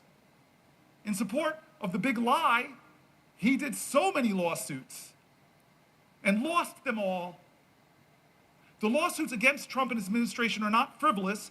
Federal judges appointed by Republican presidents and Democratic presidents alike have found Trump's executive actions illegal, temporarily pausing many of them too. Trump's executive actions and the outcomes of these lawsuits have a direct effect on Americans. These lawsuits challenge Trump. Here are some of the examples, folks. And I'm wondering where the American people stand on these lawsuits, not the people who are blindly loyal to him because they believe the lies that he so artfully, creatively, and convincingly tells. But just tell me, where do you stand on these issues? Attacks on veterans who have served our country in the military and civil services. Well, there are lawsuits challenging his right to attack our veterans. There's lawsuits challenging Trump on his attacks on government agencies that protect your grandmother from online scams. I don't know where you stand with the grandmas getting scammed, to defend them or the president. Lawsuits against Trump because of his attacks on lawful American citizens born in this country and guaranteed their citizenship under the U.S. Constitution. There are lawsuits against the president for withholding National Institute of Health funds to support studies of horrific diseases like Alzheimer's and disrupting life-saving medical research and ongoing clinical trials. Now, if you're a student of history, this is the problem often with lawsuits. Brown versus Board of Education, we celebrated as this wonderful case. It was. But was it obeyed? No, it wasn't. I have a picture of Ruby Bridges in my office because it wasn't obeyed. The court didn't declare this, and suddenly everybody said, hey, let black folk go to school with white folks. No, the president had to call in the National Guard to escort a little girl into a class. That's the problem with lawsuits, is if you have a defiant executive leadership, they'll defy them. These, where you stand? Do you stand with veterans? Do you stand with your grandmothers against online scams? Do you stand with American citizens born in this country? Do you stand with withholding National Institute of Health funding? It was clearly that. We know the majority of Americans are with that, but people are having to bring him to court to fight on these issues. So many cases being done. So many cases. This is what we need. So many cases. This is what Democrats need right here. You all know many of them. Seriously, this is incredible. As Elon Musk push They pushed the bounds of the authorities of the Constitution of the United States, and people are bringing lawsuits. But that is not enough. Martin Luther King didn't step down because of Thurgood Marshall's law legal work. John Lewis didn't step down. Ella Baker didn't stop. Abraham Joshua Heschel didn't stop. The great Rabbi Johann Prince didn't stop. The people of the United States of America, more powerful than courts, the people of the United States of America, more powerful than the Constitution. I just said something controversial, so let me defend myself. I believe in the people. I believe in the words of the great learned hand. He said the like of what I just said, so let me read somebody far greater, far more vaunted than this senator from New Jersey. Learned Hand serves as a federal judge from 1909 to 1951. He was nicknamed the 10th Justice of the Supreme Court for his many influential decisions. And he wrote this speech about our Constitution, about our liberties, about the tyrants in every generation who have tried to subvert our democracy. Some of them from this body, like the Red Scare that had so many Americans being unjustly fired, unjustly deported, unjustly jailed, that infringed on freedom of speech, freedom of expression. I'm sorry, every generation of Americans have seen demagogues rise to try to undermine what American stands for. And Learned Hand knew that. He had so much wisdom about our Constitution. We are gathered here to affirm a faith in a common purpose, a common conviction, a common devotion. Some of us have chosen America as the land of our adoption. The rest have come from those who did the same. For this reason, we have some right to consider ourselves a picked group, a group of those who had the courage to break from the past and brave the dangers and the loneliness of a strange land. What was the object that so nerved us, or those who went before us, to this choice? We sought liberty, freedom from oppression, freedom from want, freedom to be ourselves. This is what we sought. This we now believe that we are by way of winning. What do we mean when we say that first of all we seek liberty? I often wonder whether we do not rest our hopes too much upon constitutions, upon laws, and upon our courts. By the way, for the people who do not know what's going on right now, this is Cory Booker on the floor of the Senate right now, about to break the record on the floor of the Senate for the longest speech in United States history, which was previously established by a literal fucking racist. Okay? Appreciate the high April. This is high April. Thank you for the high April. I can't speak high April. Sorry. But again, seriously, this is actual history in the making, everyone. No law, no court. And what is this liberty which must lie in the hearts of men and women? Please, please, please listen to what he writes next. What is this liberty which must lie in the hearts of us Americans? This is what he says next. It is not the ruthless, the unbridled will. It is not freedom to do as one likes. That is the denial of liberty and leads straight to its overthrow. A society in which men recognize no check upon their freedom soon becomes a society where freedom is a possession of only a savage few, as we have learned in this country to our sorrow. What then is the spirit of liberty? I cannot define it. I can only tell you my own faith. The spirit of liberty is the spirit which is not too sure that it is right. The spirit of liberty is the spirit which seeks to understand the minds of other men and women. The spirit of liberty is a spirit which weighs their interest alongside its own without bias. The spirit of liberty remembers that not even a sparrow falls to earth unheeded. The spirit of liberty is a spirit of him who, near 2,000 years ago, taught mankind that lesson it has never learned. Yo, government, thank you so much. I appreciate the $10. Thank you so much. Hope you see all this. That there may be a kingdom Starting to get. where the last shall be Yeah, first, and that's probably why the and Atlanta side Fed by has side the seen greatest. has projected even Now in the more spirit decreases in of GDP. that great America for which our young men are at this YouTube moment Live, fighting YouTube and Live. dying. Maybe something In like that that, Jimmy. spirit of a liberty and America, I ask Something you like to rise that. and say with me the pledge of our faith in the glorious destiny As well as I have a of few our people I country. needed to say thank you to. Now Daisy, let thank you for your the $10 on hands PayPal. and Thank you so much for repeat Stay after Strong, me Parker. this And Go pledge. Booker. He Thank you so says, much. I really appreciate it. Hannah, thank you so much. I really appreciate the $5. Thank you so much. He's doing amazing. But if I were Corey, I'd just start doing karaoke in the last half hour. Lori, thank you for the $10. Thank you so much for enjoy your break. Here's a drink on me. Yo, thank you so much. Really appreciate it. John, thank you for the $3. Thank you so much. I will tell you.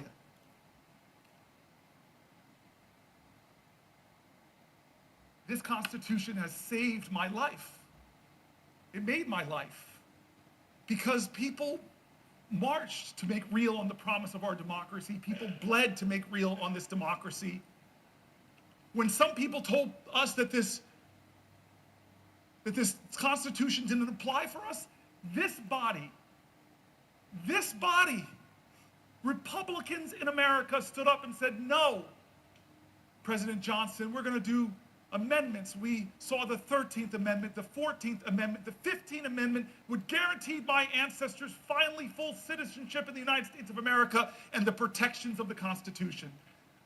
I am here in this body because of past generations that fought to uphold the Constitution, not because the Constitution was real to them, but because they brought reality and hope and love and promise to the Constitution.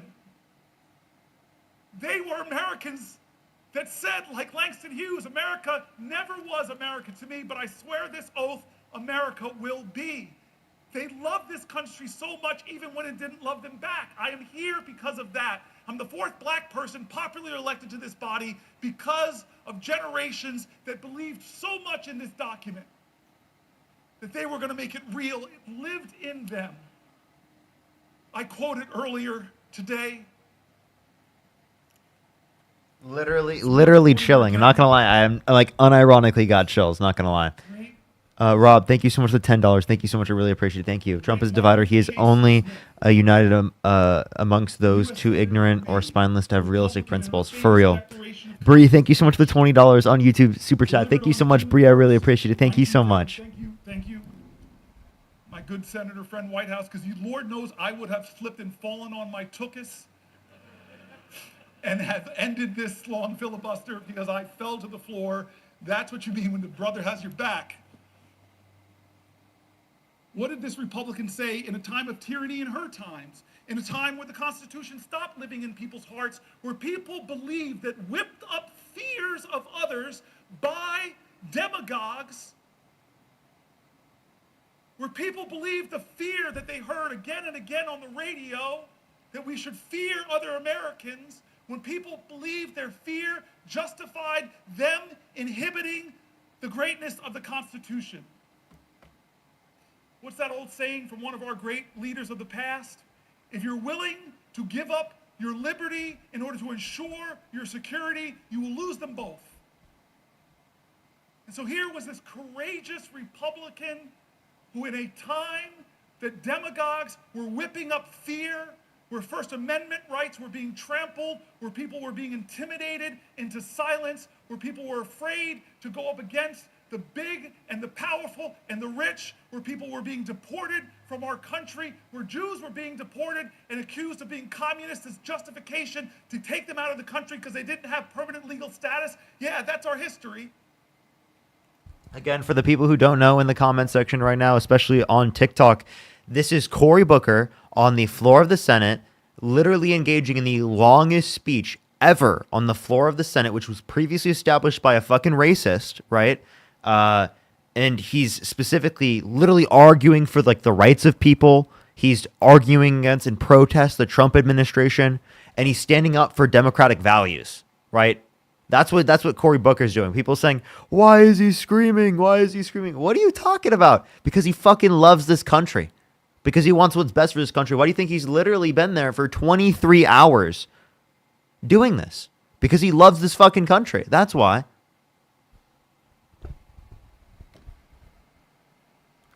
I saw it happen to one of our vice president's daughters, a congresswoman. I saw it happen to colleagues of mine like Jeff Flake, like John McCain, like Corker, who stood up in this body and told the truth about dear leader, and they saw the consequences politically. You want to talk about where the Constitution lives and defending the Constitution? First, make it real in your heart, like those women did before the amendment that granted them the right to vote, who love this country so much. You want to know where the Constitution lives in your heart? I just met with extraordinary men and women who are Native Americans to this country, were here before any of us. They love this country so much, even with the sins against them. You want to know where the Constitution lives? Let it live in the hearts of all Americans now, and ask yourself, is the leader of our country, is he living the Constitution in his heart? Because his learned hand says it's not braggadocious, it's not mean, it is loving, it is kind, it is expansive. We are Americans. Our creed above the presiding elder says it all, e pluribus unum, trying to remind our country that despite racial difference, gender, besides Republican or Democrat, ethnics, you know all the lines that divide us are not nearly as strong as the ties that bind us. That's what e pluribus unum means. What about the pledge that Learned Hand read? Listen to the words, it says things. It says things in that pledge. It says that we are one nation under God, that we are indivisible, and we pledge ourselves to liberty and justice, not just to the people who agree with the president, but for all. God bless my courageous colleagues who have spoken out in the past and suffered the consequences. The liberty and the Constitution lives in their hearts. They put patriotism over politics. We are in this moral moment now. We are in this moral moment now. This is not right or left. Don't let them say this is a partisanship. It is not. It is not left or right. It is right or wrong. America, this is a moral moment. Does the Constitution live in your heart? Right there, right there. This is a moral moment. This is not partisan. This is not Republican or Democrat. This is literally nonpartisan. This is about defending our country, our Constitution, our core American values, right? Of immigration, of diversity being our strength, right? Democracy, the rule of law, the Constitution. That's what this fight is for. It's fight for our American values. And people like Donald Trump will rewrite history. They'll create this narrative that they want to about what it truly means to be an American that completely gets rid of all of those core values. But all of us will not forget that those core values still hold like true to us, and they still hold true to our country insofar as that we're willing to fight for it, right? And we're willing to uphold that system. That's what freedom is. That's what freedom is. That's what liberty is. That's what like the American dream is. To continue to fight for the freedoms, the prosperity of every American, not just the people that agree with the orange man. Okay? That's exactly what he's saying. I fucking totally agree. That is absolutely fucking incredible. Absolutely fucking incredible. Cory Booker right now is showing incredible levels of fucking care and love for this country. I'm gonna be totally fucking honest. To sit up there and to do this for, or not even sit, to stand up there for almost 24. He's about to 24 hours. Everyone, directly speaking, is absolutely astronomical. That is unbelievable. So. A true fucking patriotic move here. This is an absolutely true patriotic move. This is your standing on your values. This is what standing on your values looks like. And if your president of the United States is not doing this, right, standing on their values, doesn't have to be in this way, it can be in whatever way, then that means that they are not fighting for America, okay? Trump doesn't stand on values. He doesn't stand on principles. He stands on whatever benefits him and his rich buddies. That's what Donald Trump does. And until the general public realizes that across the board, right, we're going to be plagued with politicians that screw over the American people for the benefit of themselves and for corporations.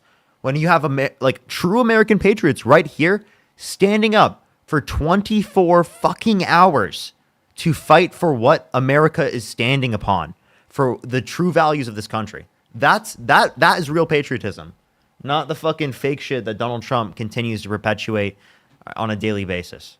Or with me. There's someone else speaking right now. Cory is still up there. Absolutely astronomical. Absolutely astronomical. If you have any questions you want to ask me, go for it. Put it in the comment section. No debates today. We will be doing debates later, everyone. We will be doing debates later. I just think this is so important to talk about right now. And Dean will be hopping on here in a second. I was going to do a Q&A only, but I just thought this would be better to do, honestly, right now while we wait for Dean. Can we get some W's from Marlene in the comment section right now for the $20? Thank you so much, Marlene. I really appreciate it. Get some W's from Marlene in the comment section right now. Thank you so much, Marlene. I really appreciate it. As well as Jennifer with the $50 on Cash App. Thank you so much. I really appreciate it. Thank you so much, Jennifer. I will dress warm. I will dress warm. I will very much need it when I am gone. By the way, I just want to let you know, 2nd, 3rd, 4th, and 6th, I will not be live. I am going to be at a funeral for my grandparents. So that's why I will be gone. I'll be out of state at a funeral for my grandparents. I will be back though, everyone. I love y'all so much. I really, it's not some, I don't like enjoy like taking off time a lot, but it's important, that I'm there and stuff like that. That's obviously like an important thing. So just wanted to let everyone know. I will be gone for the 2nd, the 3rd, the 4th, and the 6th, everyone. Maybe there'll be points in time where I do Q&A within it, but it's going to be mainly not live for those days. But y'all know I'll be back to daily lives like usual on YouTube, on TikTok. And I just want to say while I'm gone, I will have YouTube videos that I'll be posting. I will have stuff that I'll be putting in terms of video content, just no live or debate content during those days. Thank you so much for the condolences and the kind wishes, everyone. I don't know why there's people spamming laughing emojis in the comment section. It's really weird. Really weird. Really weird on TikTok to do that. Like, I don't know what is wrong with those people. But yeah. In the meantime, everyone, you can tap the screen and you can share the live. Also, you can ask if you want to ask me any questions. Venmo, Cash App, PayPal, Linktree in the bio, as well as over YouTube Super Chat. It's the best place to get to be able to ask me any questions. We're going to be continue watching this until Dean hops on and we can continue some debates. Just want to let everyone know this account is actually on an account warning, so I actually can't even debate here later. So I'll have to swap over to my other account.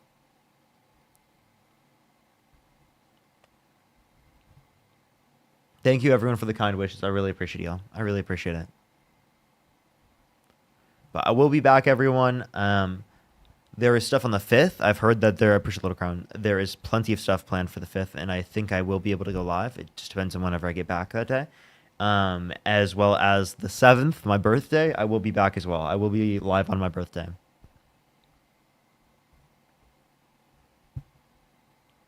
Sorry for loss. Thank you so much, everyone. I really appreciate the kind words. TikTok might be gone.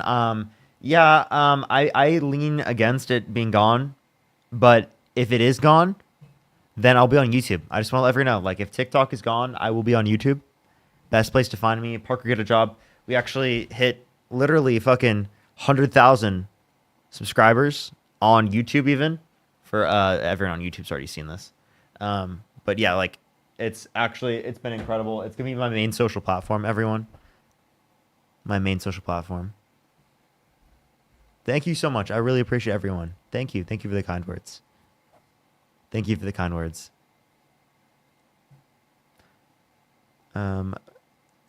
Belated, thank you so much. I really appreciate the galaxy. Thank you. Thank you, everyone. I appreciate the kind words. Happy birthday, Aries. Thank you. Thank you. Thank you. Thank you. As well as if you're on YouTube, to make sure to like the stream, everyone. We should be live here for a bit still. Just letting everyone know. Let me see how many likes we're at on the live so far.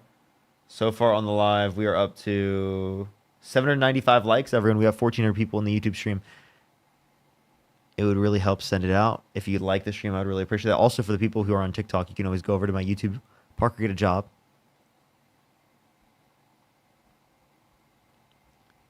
What's up, everyone? Sid, thank you so much for the $15. Thank you so much on Venmo. They said I've lost my grandma last week, so I'm in a similar boat. Take the time you need. God knows what to do with all the free time now. Yeah, that I won't be alive. That's so funny. Thank you so much. I really appreciate the kind words. Thank you. And my condolences for what you've been through as well recently. I know how tough that can be. I know exactly how tough that could be. Lindsay, thank you so much for the $5 for drawing attention to this kind of event. It's so important. Thank you for using your platform the way you do. Thank you so much. I really appreciate it, Lindsay. Even though you got... Yeah, absolutely. Thank you so much, Lindsay. I really appreciate it. Give me some W's for Lindsay in the chat as well. Thank you so much, Lindsay.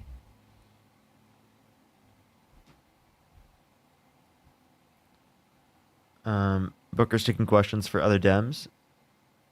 Yes, at least to my knowledge. Or I'm. Let's. Oh wait, why did I just hear that? What the hell? Oh, that was my. This from 9 years ago when you're. Okay, they're speaking now. So do you give it a second? Someone's calling me the Lucifer in the chat. What the hell? Are you watching Booker? Booker is currently not speaking as of right now. At least on the AP News. Let me pull up the...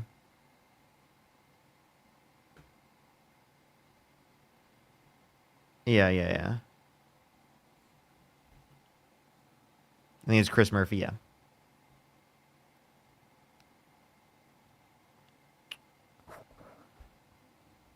But yeah, if you have any questions, go for it and ask. He's being spoken to? Yes, that's probably... he yields for questions, yes.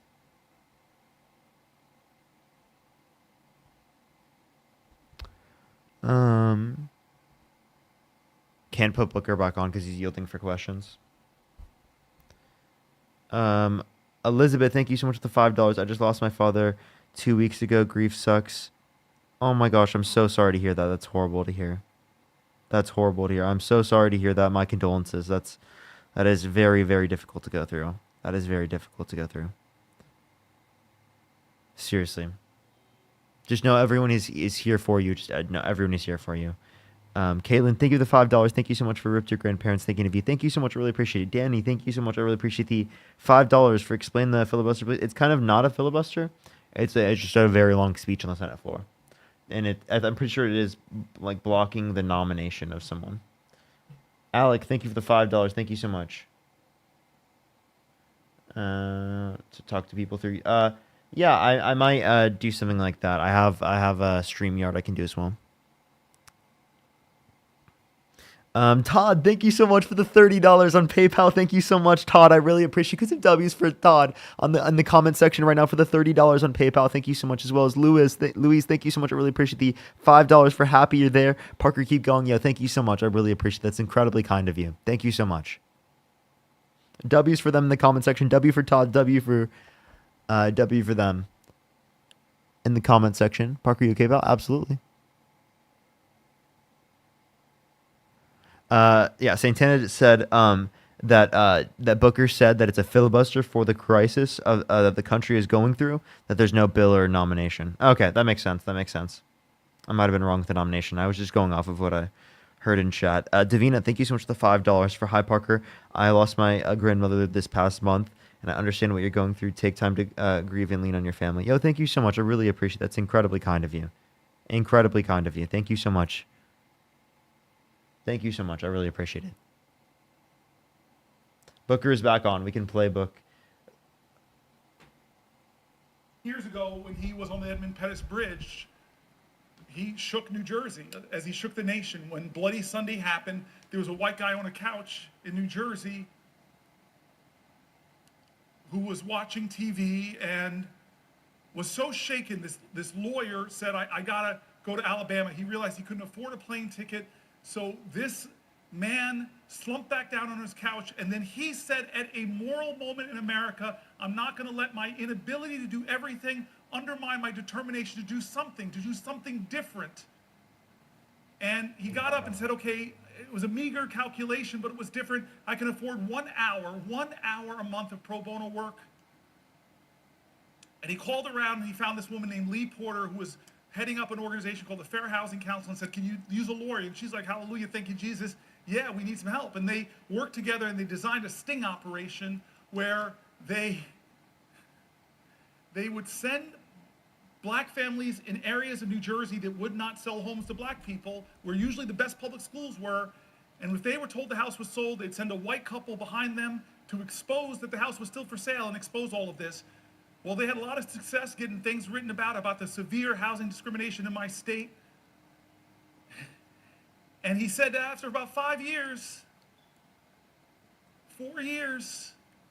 I got this case file of a black family trying to move to New Jersey, and they were frustrated because every time they look at homes in the places of the best public schools, which happened to be white communities, they said they couldn't find a home. So they did the sting operation. They sent the black couple in. They were told this incredible house was not for sale. They loved the house. So when the white couple went, they just threw in a bid to see if it would be accepted. The bid was accepted.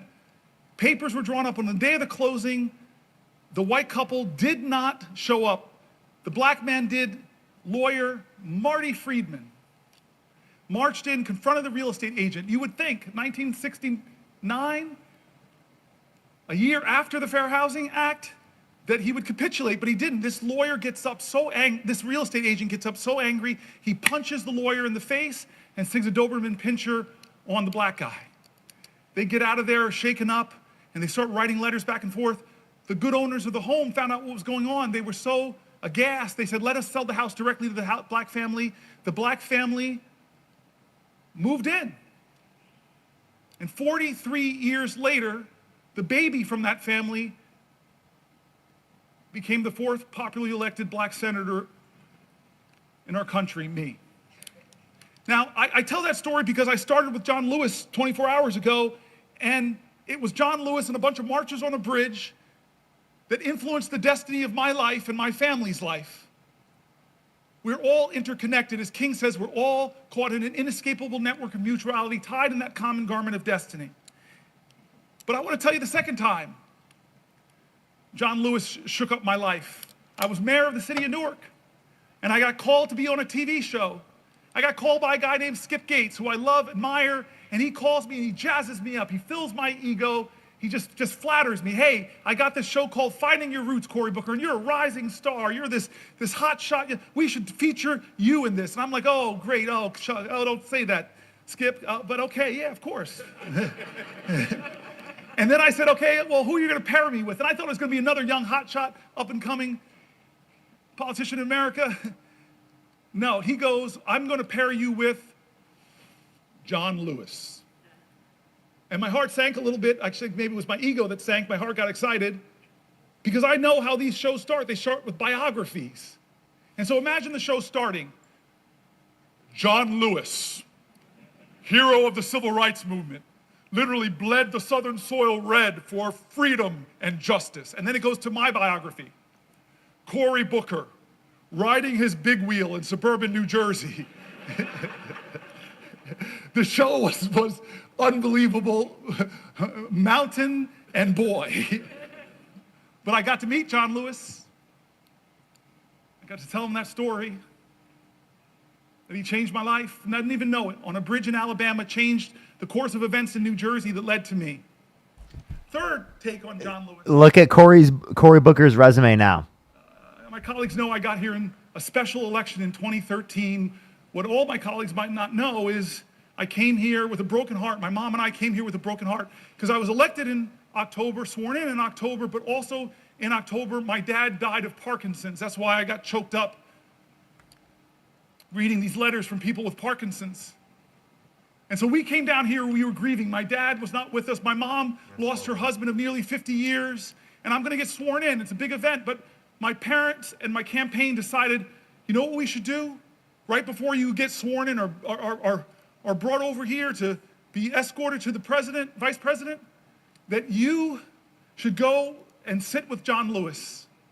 And so we went to John Lewis's office, and a lot of my colleagues from the CBC, a lot of my colleagues from the House, a lot of my colleagues like here who came over to the House know his office. You walk into his office, and it looks like a civil rights museum, except he's in all the pictures. Chad, are we at 24 hours? Are we at 24 hours, everyone? D-Nice, thank you so much. I appreciate the galaxy. Thank you so much. Are we? Is that 24 hours, everyone? Is that 24 hours? That is a full day, everyone. A full day.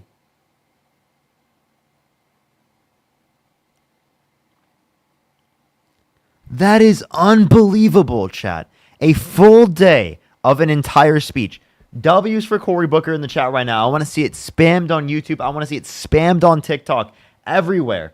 And I have two people to thank real quick. Deborah, thank you so much for the $20 YouTube super chat. Thank you so much, Deborah. I really appreciate it. As well as Edward, thank you so much for the 50 Canadian dollars. Thank you so much. I really appreciate it. Thank you so much. I think it's actually technically the first.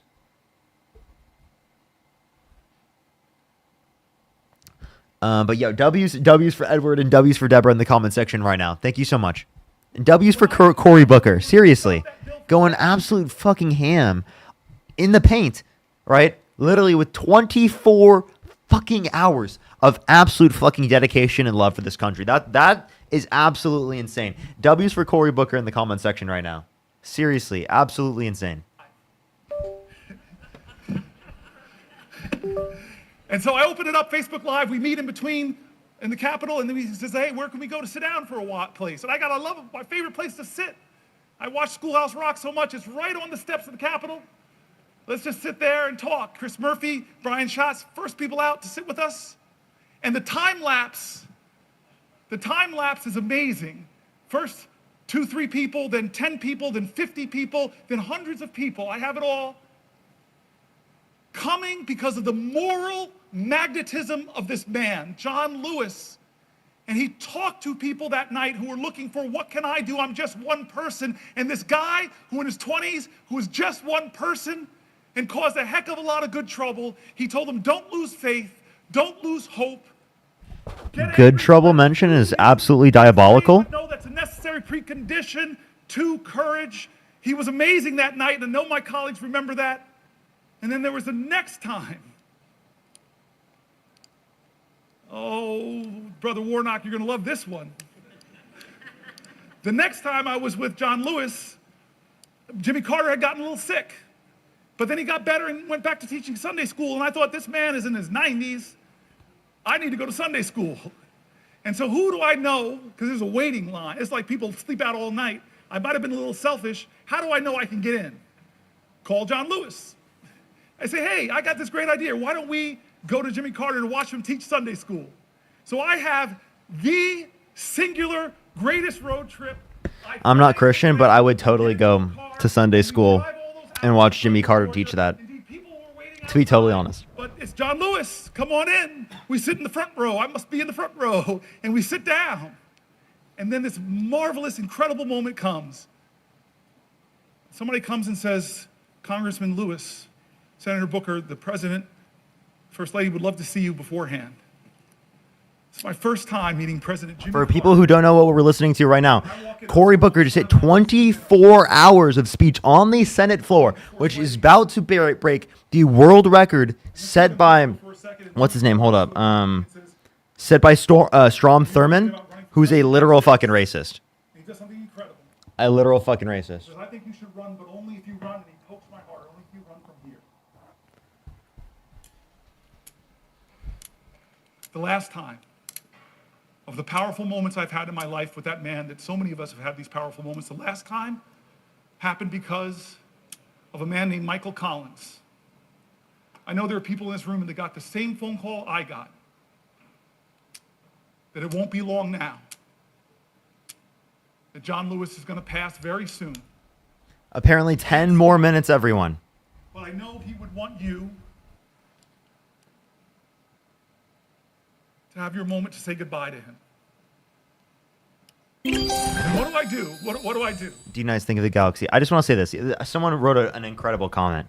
They said he did this without knowing how much attention he would get. He did this for America, and wait till he sees how many people have watched him. Maybe he knows this point.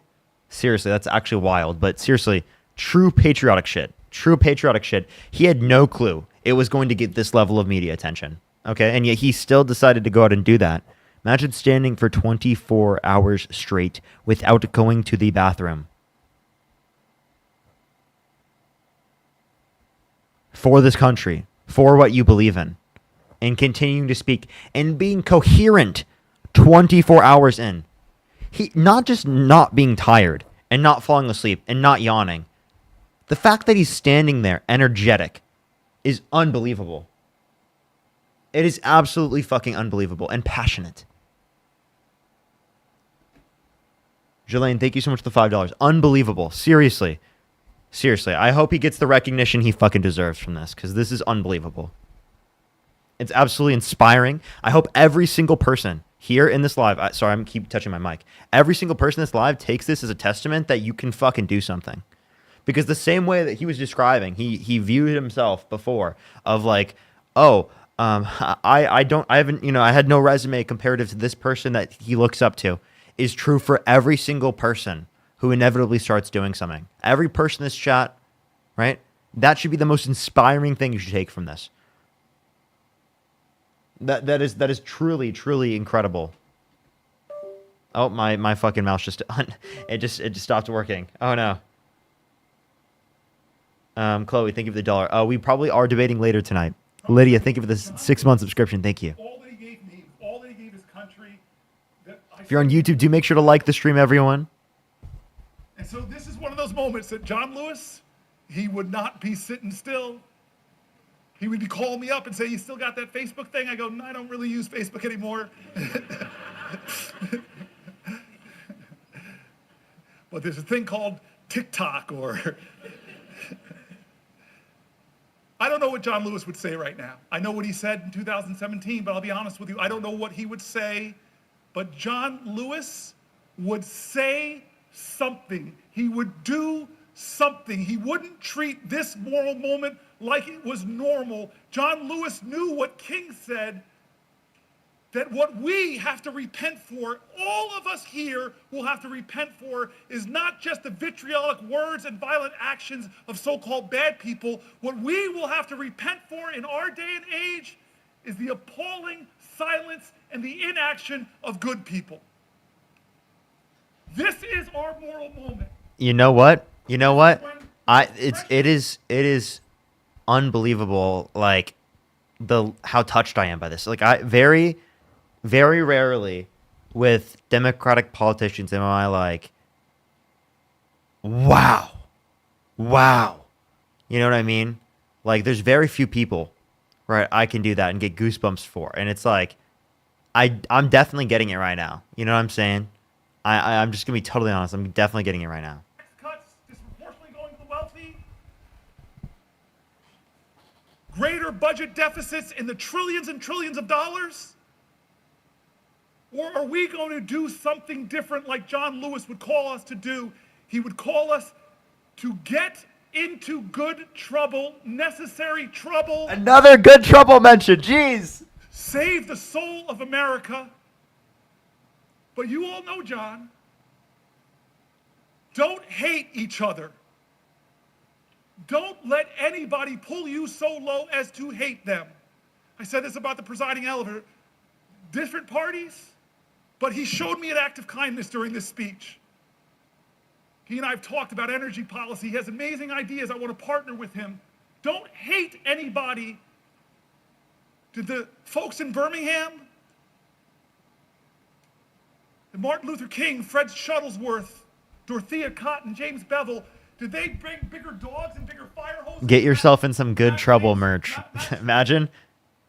I was like, Cory could totally drop that. Elise, thank you for the subscription. He does like a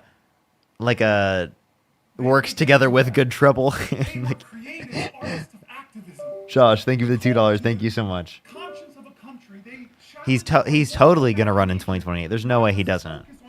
Focus on what is possible in America if we redeem the dream, if we dream America anew. That generation in their 20s and 30s, that's what they demanded. Martin Luther King didn't go to the March on Washington with a list of grievances against the racists in our country.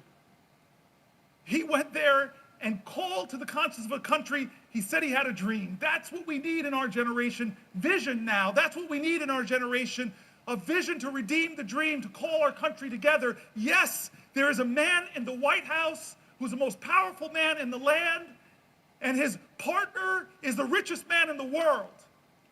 But as long as this is a democracy, that we can still protect the power of the people is greater than the people in power. if they use their powers. A great African-American woman author once said, the most common way people give up their power is not realizing they have it in the first place. I've been calling out names, folks, to tell them they have power. I read the stories of Deanna, of Wendy and Cassie, of Tanya, of Cameron, of Jean, of Susan, of Edna, of Randy, of Dylan, of Teresa, of Pamela, of Sally, of Mike, of Carol, of Rosemary, of Danielle, of Judith, of Elizabeth, of Sandra, Alicia, Maggie, Nibel, Laura, Michael, Robin, Mary, Allison, Ash, Roseanne, Carrie, Samantha P., Raphael, Will, Anthony, Sean, and so many more. I read their stories here because while we were elected, they are the power of our country. I've made mistakes. We all have. Both parties have a lot of mistakes to account for. The ballast of this country, what will anchor us to our ideals, what will call us to new heights, lift our heads, lift our hopes, what will call us to rise is each other. We need each other. We need a greater love in this country. We need a greater fight in this country. We need a greater determination. We can't act as if this is normal times. These people's stories that I wrote were calling out for help. Senator, help me. Someone help me. I'm in danger of losing my health care. Someone help me. I'm a veteran. Look what happened to me. It's not fair. I fought for this country. Help me, help me. I'm worried about my Social Security. And the rural office I go to is being closed. Help. People calling out for help. And what Americans do when people are calling out for help? They built an infrastructure. The greatest project ever, called it the Underground Railroad, where Quakers, white folks, joined with black folks to shuttle people to freedom. What did they do when people were worried and fearful? They called people together from across our country. Let's have a conference. Let's go to Seneca Falls. What did they do when they faced violence? Well, look at the people at Stonewall who stood up, who pushed back, who organized, who won. What do they do when the dogs are unleashed on us, the fire hose are unleashed on us? Look at what they did in Selma. Holy Close shit. to a record, folks, but He said we're close to the record. He knows it. Can we get some fucking W's for Cory Booker in the chat? Jesus fucking Christ, I hope. Oh my gosh, Jesus Christ. I hope the president that we have next has the character of someone like Cory Booker. You know what I'm saying? Instead of having people like Donald Trump and people in the Democratic Party like Gavin Newsom that will turn on marginalized communities as soon as it becomes politically popular, we need people with character, with values and principles that are willing to stand on that for America. That's the type of character that we need. And I totally see that right now in Cory Booker's eyes. Just gonna be totally honest. the rights upon which I stand. I'm not here, though, because of his speech. I'm here despite his speech. I'm here because as powerful as he was, the people were more powerful.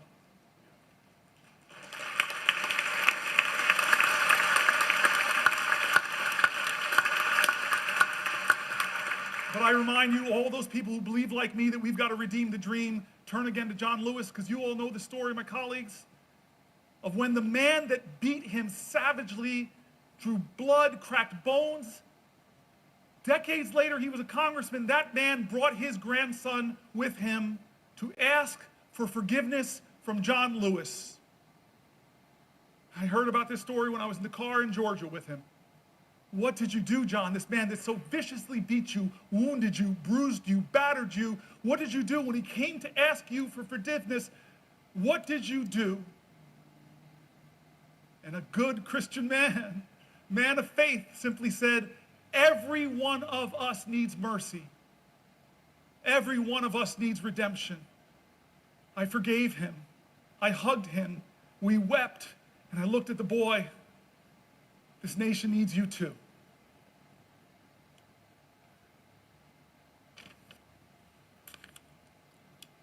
John? Would the senator yield for a question? Chuck Schumer, it's the only time in my life I can tell you no. I just want to tell you a question. Do you know you have just broken the record? Do you know how proud this caucus is of you? Do you know how proud America is of you?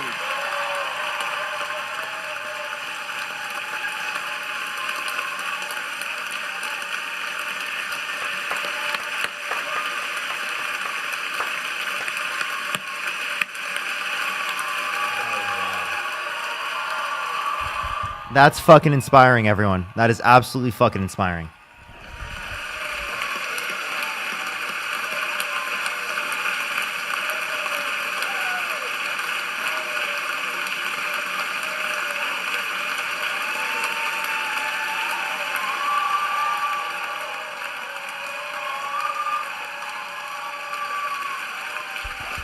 Hand on his heart.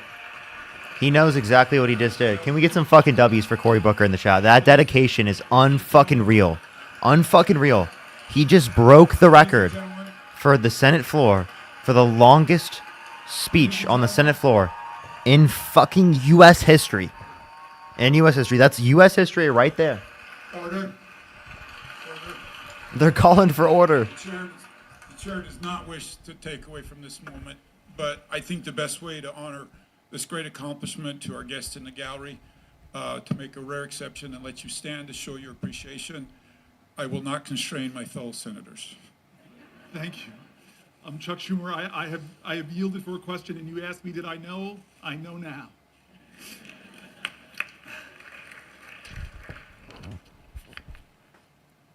I want to not quite wrap this up yet.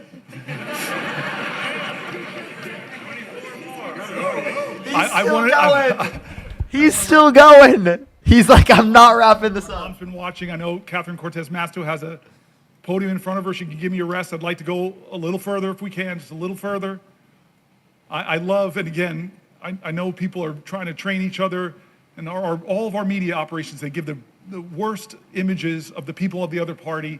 But I want to tell you, one of the funny tweets my staff gave me is something Ted Cruz said. Is he's around 19-20 hours, he said, maybe I should pull a fire alarm. He's going to break my record. I'm going to pause in a moment if she has a question for me to Catherine Cortez Masto, because she's my mother. But I do want to just say again, 2 points to make if I can. One is how grateful I am to my staff. When we decided to do this many days ago,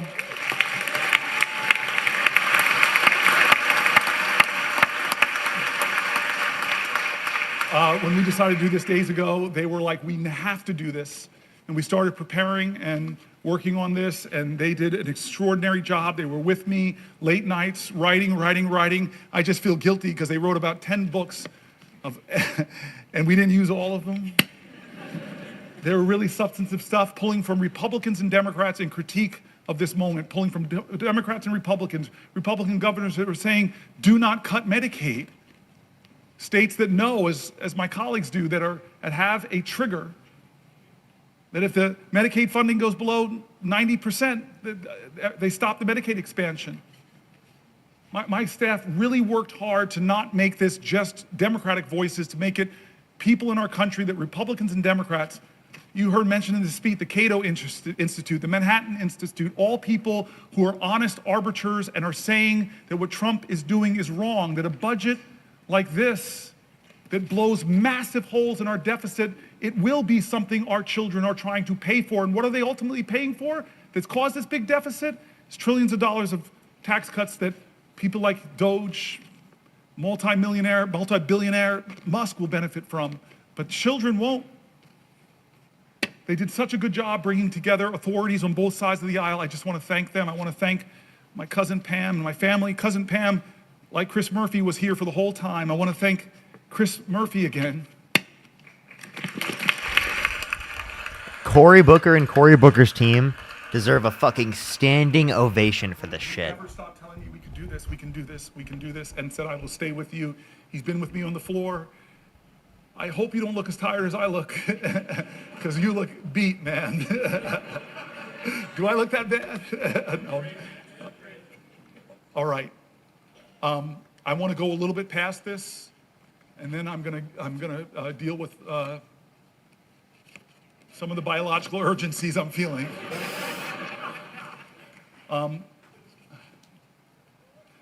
but I'm going to wait here because I have the power, I have the floor. Somebody has to ask me, perhaps from my mom's state, the way that's supposed to work. So will the good senator from New Jersey yield for a question? My mom would be so upset with me, my Aunt Marilyn, my Uncle Butch, my Aunt Shirley, all the people that are your constituents, not mine. They would be upset with me if I didn't yield to you for a question while retaining the floor. Well, first of all, Senator Booker, I have to say, we in Nevada are so proud of you. We are proud to be Nevada Strong. You are one of us. You are definitely New Jersey, Nevada Strong, and so proud of what you have accomplished so far, and willing to stay here as long as it takes to help you get your message across. And I think that's the important moment. We are all here right now. So I want to pose a question to you, actually a couple questions, but I want to start off and set the stage here, because you have been here now, what, for over 24 hours. Neon, thank you for the $10 twice. Thank you so much to Les. Thank you so much for the $5, and then Dawn, thank you for the One of $5. the things I want to point to that is happening that you may not be aware of, and you've touched on it a little earlier today, is this notion that we have now a president who is actually focused on billionaires and tax cuts for billionaires at the expense of the American public. And one of the things we have watched him do is cut funding for medical research. Now, what you may not know is just today I found out that HHS laid off the entire healthy aging branch of the CDC, just today. This office administers Alzheimer's disease programs. Yes. And it oversees the funding from the Bold Infrastructure for Alzheimer's Act, and it is a piece of legislation that I was so proud to partner with Susan Collins on. And she has fought for, and we have fought for, funding for it to support caregivers and their families. And Congress just reauthorized this funding. And now we have a president that has stopped the critical work that scientists are doing to try and cure Alzheimer's. And I bring this to your attention, Senator, because like you, and I think like all of us, there are personal moments in the work that we do. My personal moment is my grandmother, who I'm named after, died from Alzheimer's. And she died at a time in Las Vegas when there was not enough research, when there was not enough health care, when there were really not enough providers to understand what was going on. And so for many of us, this fight, not only is it personal, but we recognize the impact that it has outside the Beltway in so many families and lives across the country. And that's what this is about. In Nevada, as of 2023, there are 49,000 people, 65 and older, are living with Alzheimer's. And that's projected to reach 65,000 this year. Not only did we hear that HHS laid off the entire healthy aging branch of the CDC, but Donald Trump also recently terminated a $14,000 NIH research grant that had been supporting Alzheimer's research at the University of Nevada, Las Vegas. And he's continued to cut the grant for essential research for so many reasons. We've seen these funding cuts, we've seen mass layoffs, and the impoundment of grants that have already been proved by Congress. This is a violation of the rule of law, and you have been talking about that for the last couple of hours. President Trump is forgetting that this is personal. It is happening to so many families. So my question, Senator Booker, to you is, what do you think families and caregivers of those impacted by Alzheimer's, how they are feeling about what is happening right now? So this bothers me for two reasons, and the first you've already mentioned is this is the points of bipartisan work that we do. I talked about Chris Murphy and the bipartisan gun bill that lots of people here worked on with Senator Cornyn and others, and how upset my state is that some of that community violence intervention money that I worked so hard to get in that bill is being clawed back by a president. There are people in this room, I know so many of you, and I know on the other side, that have done such great work to work with our colleagues to find common ground and get really important programs passed that bring resources, not not with a hearing, not with a discussion of even why you would target Alzheimer's research.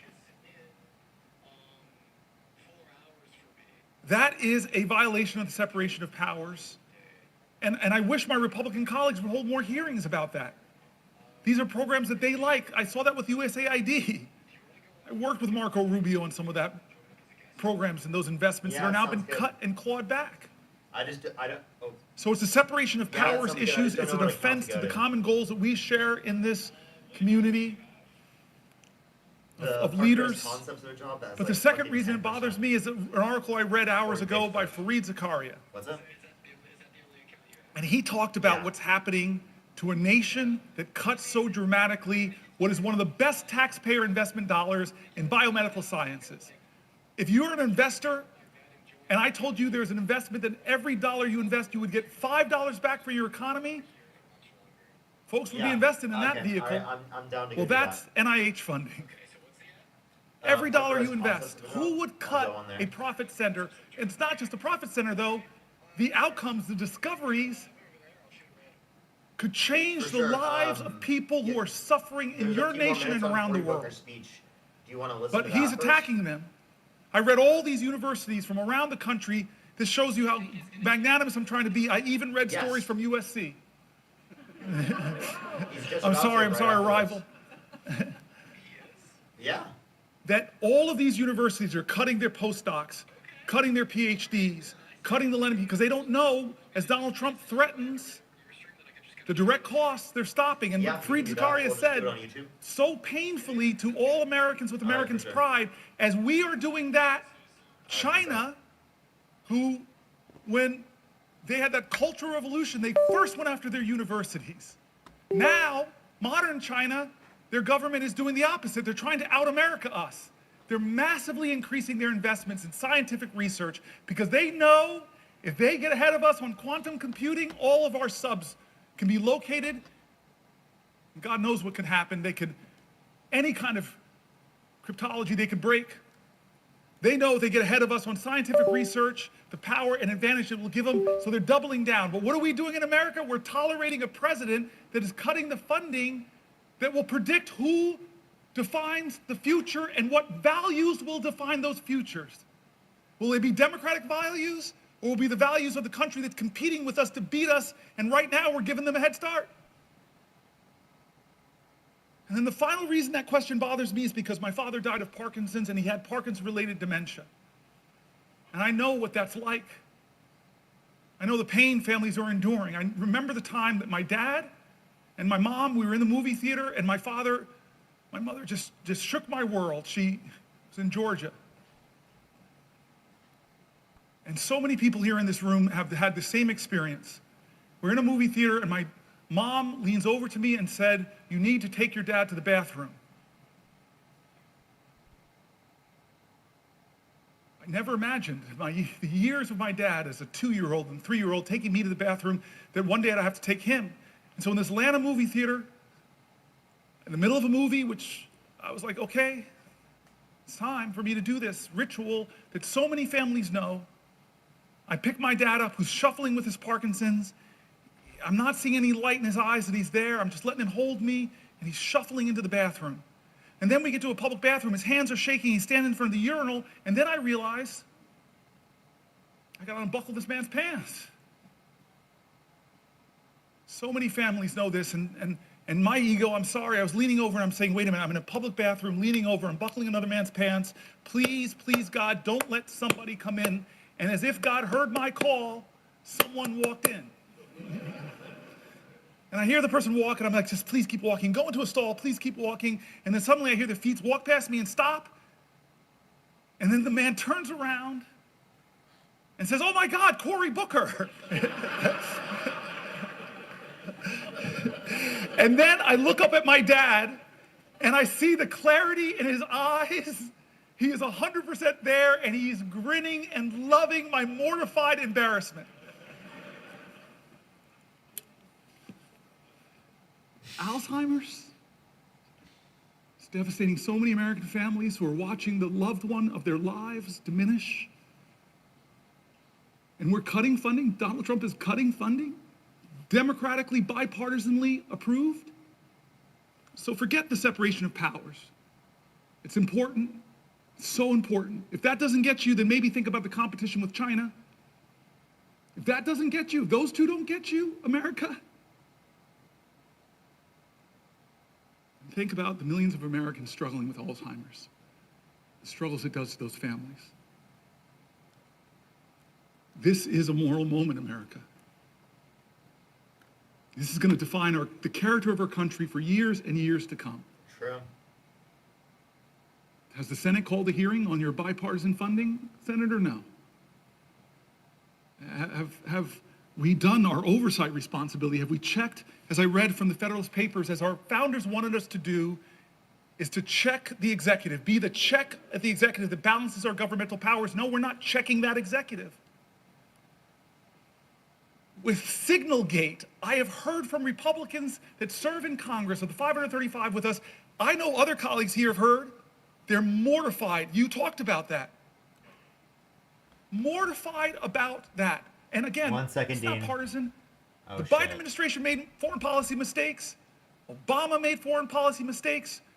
Reagan, when I was growing up, I was hearing about the Iran-Contra scandal. So I'm not going to be one of those peoples that the pristine, perfect Democrats. We've made mistakes. We've made failings. We've let the public down. We have some reckoning in our own party that we're working on right now. Hold up. I have a good idea. But that doesn't say that you should just be one of these people that says, well, Biden did it. No, you should be a leader of character that says there's something wrong here. And in fact, it could point to real problems in the national security of our country. I hear you. And the laws Do you that hear we me? established. One of those laws is very simple. Do you hear me? You're supposed to preserve rights. Hello? How can a signal I can hear you. chain that People can hear you too. not be a violation of the law of this land? Is there a hearing on that?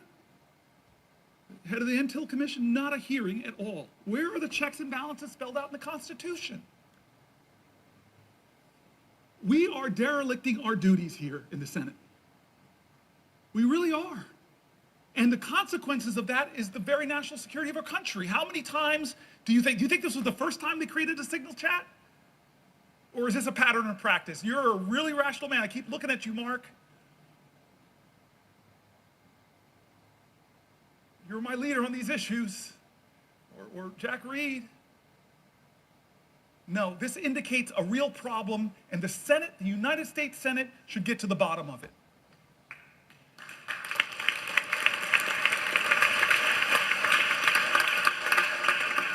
This is a moral moment. I keep saying it's a moral moment. Who are we going to be? What's going to define us? And it's time not for the typical tribalism. It's time for leaders to start standing up and saying, you know what? We can go a different way. We can imagine a different country. That's why I pointed out the new leader of the Democratic Party on the House side. We're a different generation. There's a rising generation of people. I've talked about my friend who wrote this great book, Abundance. There's a whole bunch of new ideas out there that are about the future, about the possibilities, about the hope, about the greatness of America, not the greatness that is braggadocious, not the greatness that says, I'm better than you, not the greatness that says, only I can fix things. That's not the America we want. We want America that says, we the people. An America that says, e pluribus unum. An America says that our history shows that rugged individualism and self-reliance are important values, but rugged individualism didn't beat the Nazis. It didn't take us to the moon. We did that together, America. We need bigger visions that can unite us beyond our narrow partisan desires to get a real mandate. And you know what a real mandate should be? It should be government efficiency. It really should be. God, I have heard from so many of my colleagues on this side of the aisle that have said, if they formed a commission of former executives in this body, I see you, Maggie Hassan, it was hard, but I had to cut 24% of my budget, 1 out of 4 employees. It was really hard, it caused a lot of pain, but we had to reduce my government. There are a lot of people here, there are executives on both sides of the aisle that would have said, pick me, let's form the most exciting team possible. Because Jack Reed knows that the military of the United States of America could do things more efficiently. It's a little bit of waste over there, because they haven't passed an audit. Where's Maria Cantwell? The Commerce Committee. So many ideas about how to create profit centers in the American government. You have talked to me about them. You're brilliant on some of these ideas. I look around here, but I could look to the other side of the aisle. The farmer sitting over there, the guy who's been so good to me, Chuck Grassley. I forced that man to hug me when we passed. I forced you to hug me, sir. I have pictures. Can't deny it. I don't know how you're going to get reelected now, sir. You hugged this dude, black dude from New Jersey. You're so sweet to me still. We passed a big bipartisan bill because people like him, like the presiding officer, I've met with you, you still have big ideas. You still have big ideas that aren't partisan. If President Trump, from his inaugural address to his first speech before a joint session of Congress, said enough, there are big ideas in this country, I want the best, I want people to come together, I'm tired of us talking down at each other, it's time for us to come together and imagine ways to create real abundance in America for all Americans. I trust the genius of America, the kindness and the decency, but this president doesn't do that. He violates all of our common senses of decency. And don't say it doesn't happen, folks. Don't say that. I listen to him. I listen to how he talks about people. We have a government now, as I said earlier, that isn't ask not what your country can do for you, but what you can do for your country. We have a country now where a president says, ask not what your country can do for you, ask what you can do for Donald Trump. And you're seeing who gets the special treatment. Some law firms are really threatened right now with being bankrupted by Donald Trump targeting them. Others have decided a different path. I'm not hating on them, but they said we're going to go to Trump and we're going to offer him what he wants. We're going to give him tens of millions of dollars of free pro bono work. I wish they would bring some of that free pro bono work to Newark, New Jersey. A lot of people who need lawyers, folks in my city. What are the standards here of our government? You want a merger? Well, maybe you should put a lot of money in Donald Trump's meme coin. I read the document, there's something word called emoluments.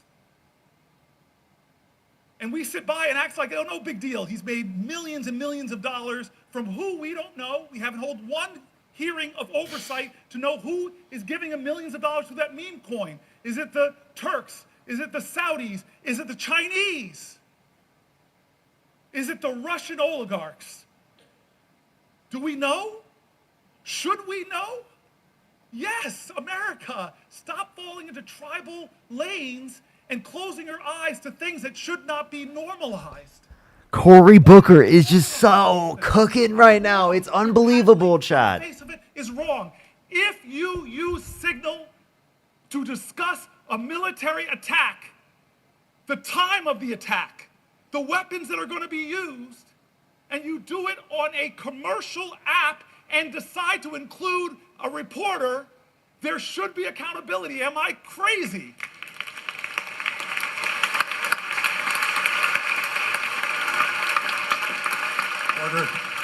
Order.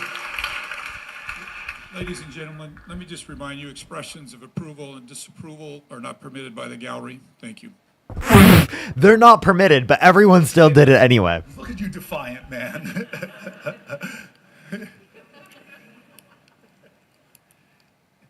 The Senate and the House should be checks and balances on the President of the United States. The Senate and the House should not allow business as usual in this moment when the President is insisting that no one has the power to check and balance him. When a judge does it, when a judge decides on the soundness of his legal observations to have a ruling, and then the President of the United States doesn't appeal the ruling like most people kind of do, but starts to drag and insult and threaten that judge with impeachment. And some people, astonishing to me, in our government said, oh, that's right, we should impeach this guy. That's not a question of left or right, that's a question of right or wrong. We normalizing this behavior, we're letting him do things that Republicans, Democrats should say together are wrong.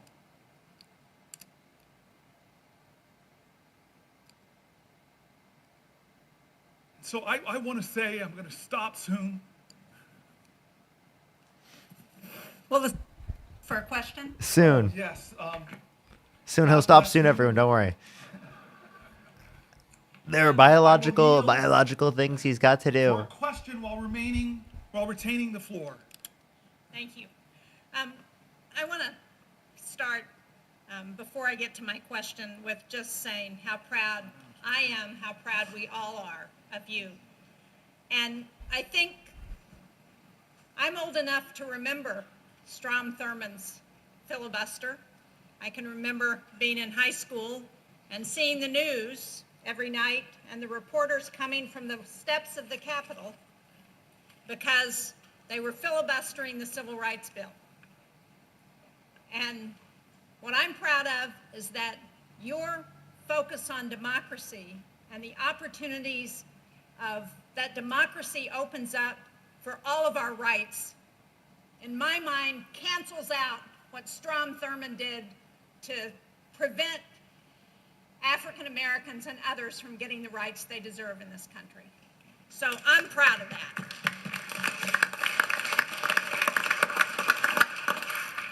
But I really want to, you talked earlier this afternoon about the rule of law and the overreach of this administration.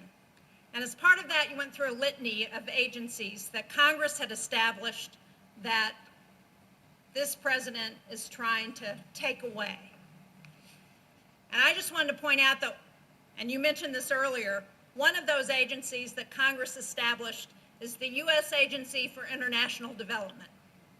And earlier today, we had a shadow hearing roundtable, the Democrats on the Foreign Relations Committee. It was on the dangerous consequences of funding cuts to U.S. global health programs.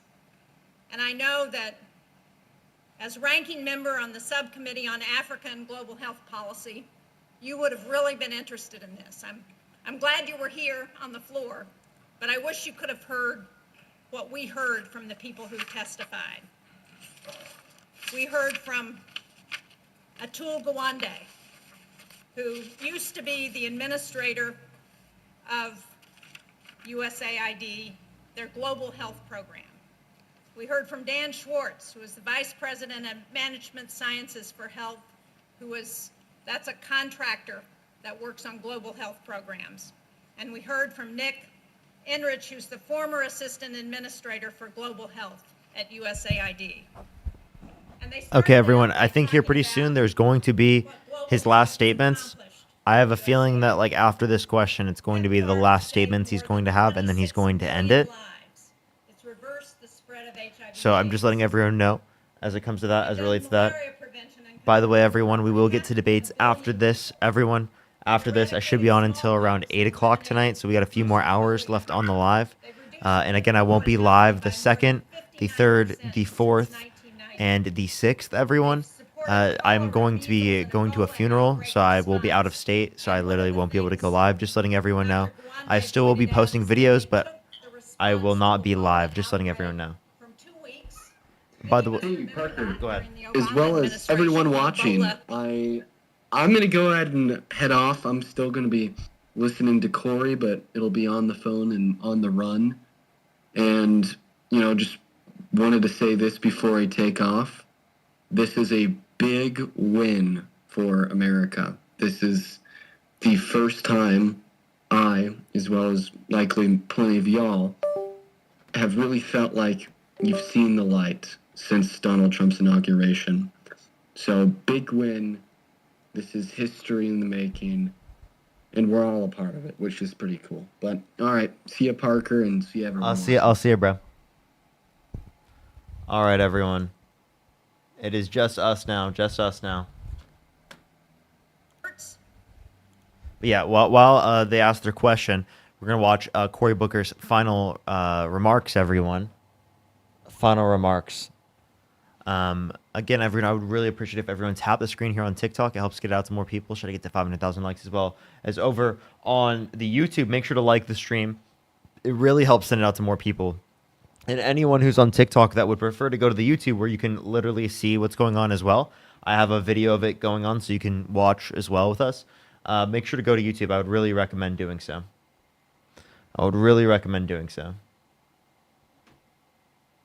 Right now on the stream, everyone, we currently have, let me check. Let me refresh. We currently have around 1,300 likes, everyone. Let's keep liking the stream. Let's try to get to 2,000 real quick, everyone. I really would appreciate that.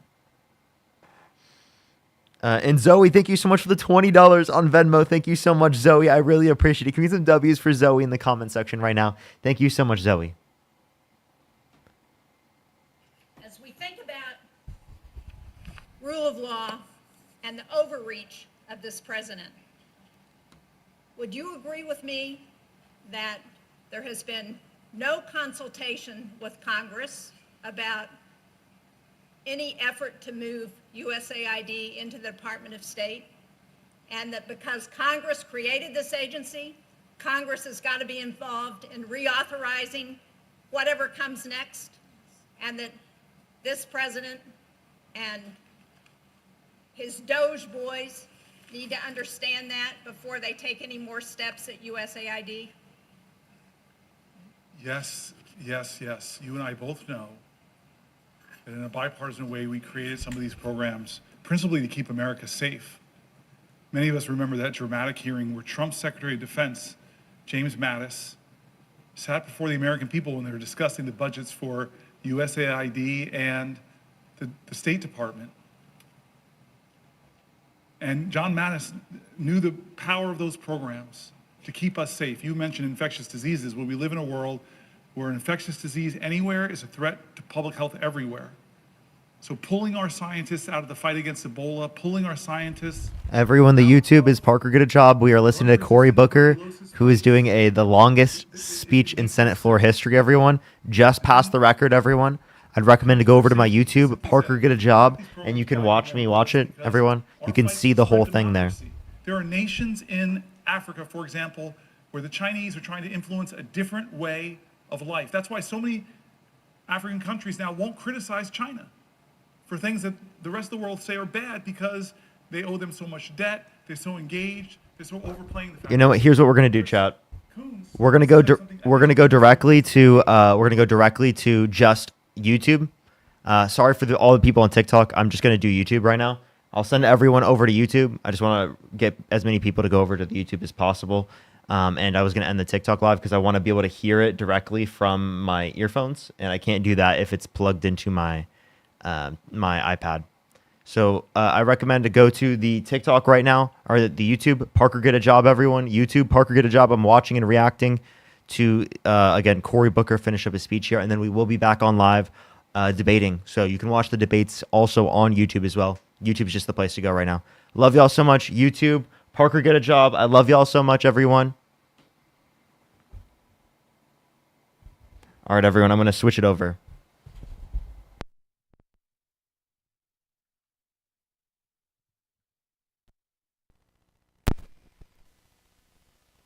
All right. Properties. That. 1 second, everyone. We're almost there. Almost turned it on.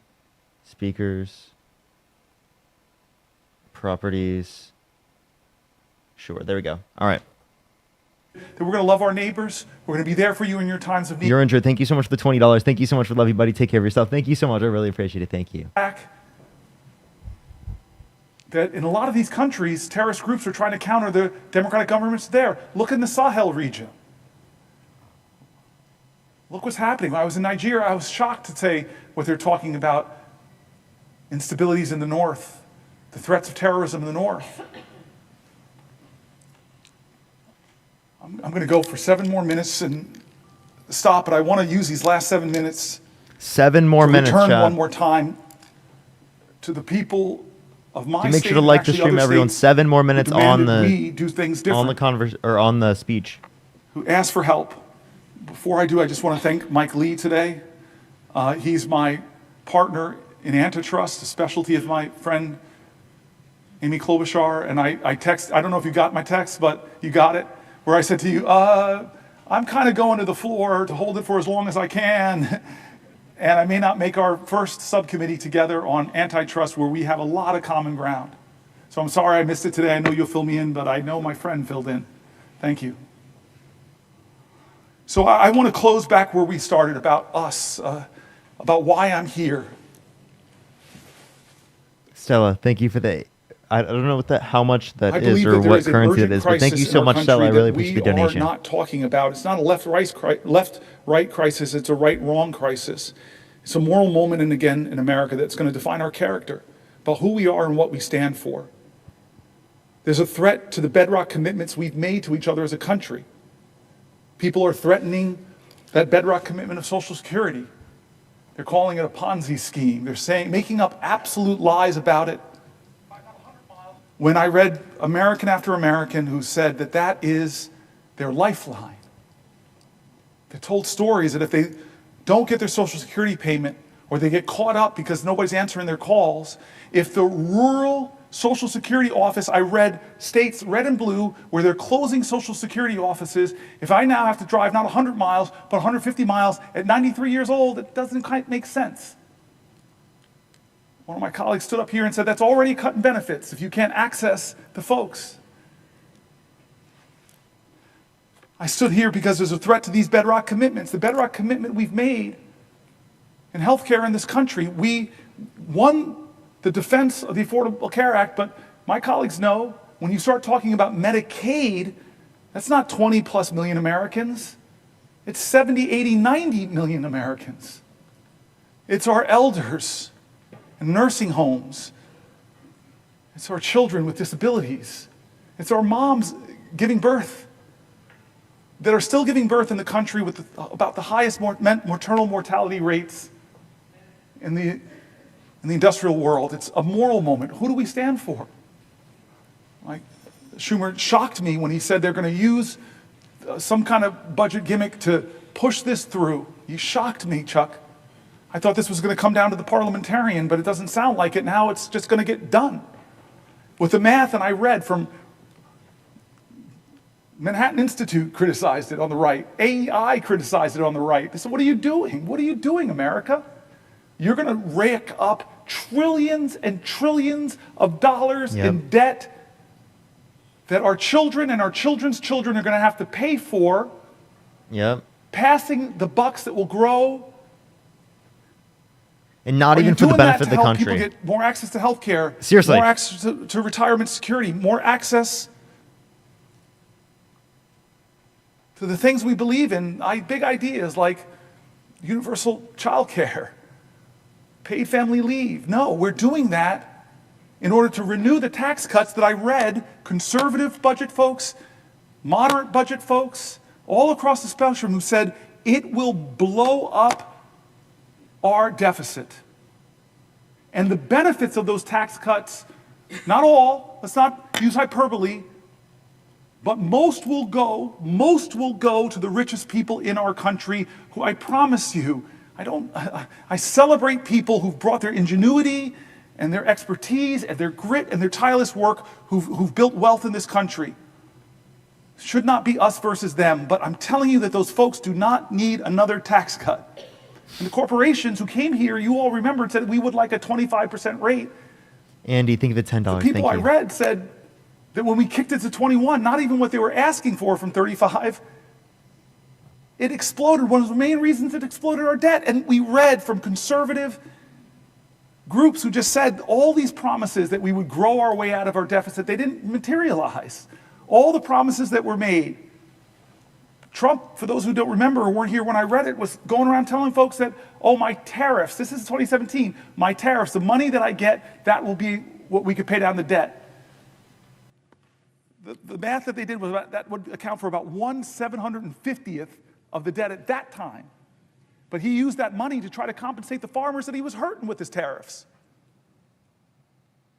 This is a moral moment, and people are getting hurt, and people are afraid because of the threats to Medicaid cuts. There were people writing in and said $880 billion would devastate me, but even small cuts to services, my whole family, fragile architecture of our finances, if you just pull out the transportation money that my disabled child uses, that will crumble my financial world.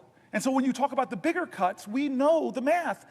Many states who expanded Medicare have a trigger that if it goes below 90%, All the Medicare expansion goes off in that state, and millions of Americans will be hurt. That's not right, guys. That's not right. And so this is the choices we have before us. Our veterans and the VA. I'm mad at you now. You made me get very emotional with your story. We read John McCain's story. We read the stories of the poems of the unknown soldier. 25 hours. Us and saying, what are you doing to the Gold Star families? What are you doing to the veterans? Are you living up to your promises that you made? 25 hours from Cory Booker tens of thousands, on the Senate floor. Veterans who work for the VA, but even more, because about 20% or so of all federal workers are veterans. And we read stories from veterans in America who are shaken by what's happening, who are losing their jobs but yet all they want to do is serve. They're not what they're being called. They're not leeches. Good luck. They're not criminals. He's going way past what he needs to do. To continue to serve their nation. He really fucking loves this country. That's what it tells me. Our seniors, our health care, our financial security going forward. I asked the question to all those people who voted for Donald Trump, who believed in him that he would lower your grocery prices. I asked you, look at your financial self. Are you better off than you were 72 years ago financially? Well, the answer for most people who believed in him is no, because he didn't set out to do anything to lower prices. He set out to rename the Gulf of Mexico, to threaten Canada, to say I'm going to take over Greenland. He's done a lot of things, 140 executive orders. Many of them actually drive up your costs, make it more expensive to enroll in Cory's the ACA, hitting every fucking point. A lot of the tax credits there. He's increased your costs. He's taxed your bedrock services. Stock market tumbles. Your 401k accounts are less. Inflation is up. Consumer confidence is down. This is what the voices we brought into this chamber, the voices of our constituents, red states, blue states, the voices of Democrats and Republicans, Republican governors, Democratic governors. We brought all the people that are saying, no, this is a moral moment, not left or right, right or wrong. And so I've tried over the last 25 hours and 1 minute 0 lies detected. to center the conversation back on what will we do of good conscience. 100% truth detected. People who are saying, I served this country, I risked my life, shouldn't be able to keep my job. People who are saying, this country once made itself the envy of the world because we invested in high-quality education for every child. I don't like what's going on at the end of the Department of Education. People who are saying, I worked harder than I ever have, but the prices on everything in my life are getting higher. People who are saying that the America I learned about in school, the one where people's rights are protected, the people are saying that why are we yet again going through another healthcare battle that threatens millions of people, the people are saying that I'm worried about the financial security and the future of my country, the voices of folks. And so I end by saying simply this, where I started was John Lewis. I don't know how to solve this. I don't know how to stop us from going down this road. Chuck Schumer's now told me that they're greasing the skids to do these things. I'm sorry, but I know who does have the power. The people of the United States of America. The power of the people is greater than the people in power. It is time to heed the words of the man I began this whole thing with, John Lewis. I beg folks to take his example of his early days where he made himself determined to show his love for his country at a time the country didn't love him. To love this country so much, to be such a patriot that he endured beatings savagely on the Edmund Pettus Bridge, at lunch counters, on freedom rides. He said he had to do something. He would not normalize a moment like this. He would not just go along with business as usual. He wouldn't know how to solve it. But there's one thing that he would do that I hope we all can do that I think I did a little bit of tonight.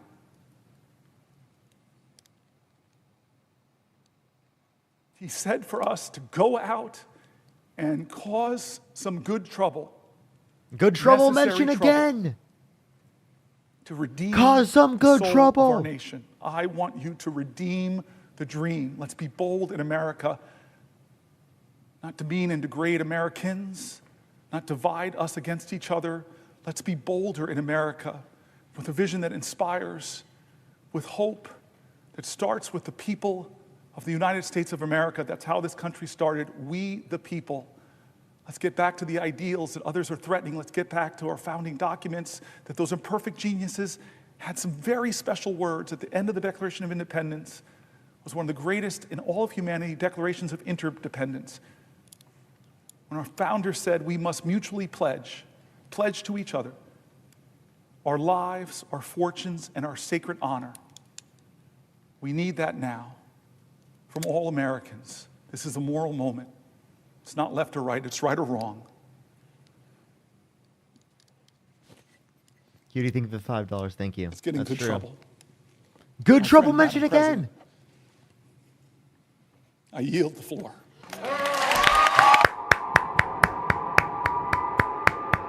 Unfucking believable. Unbelievable. Unbelievable.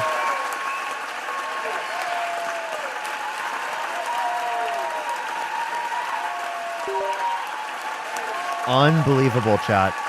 We just witnessed history. Chat, we have seriously just witnessed history.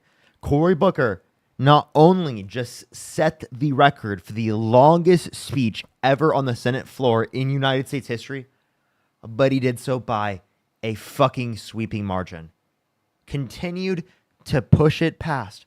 Oh, is he back? Play special. I kept you up all night, kept you up 24 hours. I just want to say thank you. Thank you, everybody. I was like, he's back. I was like, he's back. Oh my gosh, chat, that is unbelievable. It's 24 more. My chat after a super long live be like, don't get off, don't get off. Stay live, stay live. Keep going, keep going.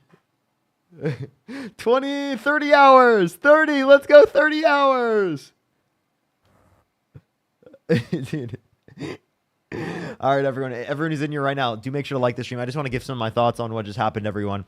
This is absolutely fucking history, and genuinely like makes me think of Cory Booker as a real contender for the 2028 presidential bid from the Democratic side. Like, I genuinely believe that. I absolutely do.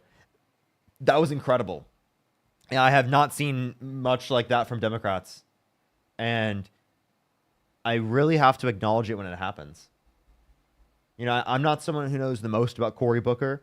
And frankly, like the first time I saw him in the Democratic debates, I didn't know much about him other than like I saw him there and I agreed with some of his takes and stuff like that. And I think the American people now know who Cory Booker is enough to say that he's fighting for this country. He loves this country. And the character that he has, if represented within more of our politicians, would make this country a better place. Jennifer, thank you for the $10. Thank you so much. Seriously, like that's I think a lot more people know that. And like I can't name what other Democrat would have done that. Seriously, what other Democrat would have done that? That is unbelievable. That is not just like a typical politician. That is not a typical politician. That is unbelievable what we just witnessed. I just want to be clear. Unbelievable what we just witnessed. That is not a typical politician, and we should not take that shit for granted. Okay? We should not take that shit for granted. As of all what I know about Booker so far, I would totally support him in a ticket. From all I know so far, I would absolutely do so. That is incredible. Incredible. It's very, very rare that you see politicians put that much in. Like, think of the $2. And for it to feel so, like, not like it's like he's up there, he's trying to be a politician. It's like he's trying to push a message to the American people. It's like someone was on live and saying the things that they believe in. That's what it is. That's what it felt like. You know what I mean? That's the passion that I got. It was not some politician reading a speech. It was a person trying to inform the country that he loves, right? And trying to fight for what's right. That's the passion that I heard, genuinely. So it's like, Mike, thank you for $2. And also, Andy, thank you for the $5. That is unbelievable. Like, it gave me chills, like, genuinely. Les, thank you so much. I appreciate the $5. Thank you. Absolutely. What are y'all thoughts about Cory Booker, everyone? What are y'all thoughts? That was unbelievable. That was unbelievable in my eyes. I actually, like, I don't want to sit here and, like, keep saying that over and over again because I don't want to become too redundant, but, like, I am just actually shocked. I'm actually shocked. There's multiple people saying raw next question. That's wild. That is wild. The wild statements.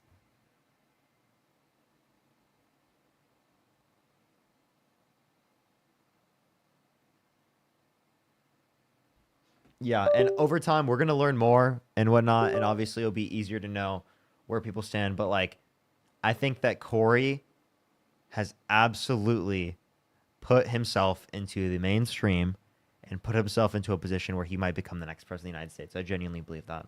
Lala, think of the $5. And the Democrats right now, they need someone to step up from the ashes of what was the Democratic Party and to hold a fucking spine in values, and that's what Cory Booker just did. Real, genuine, good fucking character, a spine, values, called out everything we could ask for. Davey, think of the $5. Thank you so much. Literally, that was incredible. And what he said to say, what he said, and we're going to continue to say it, get yourself into some good trouble, okay? Get yourself into some good fucking trouble. Okay? Get yourself into some good trouble. Because that's what we're doing on these lives every day. We're getting ourselves into some fucking good trouble.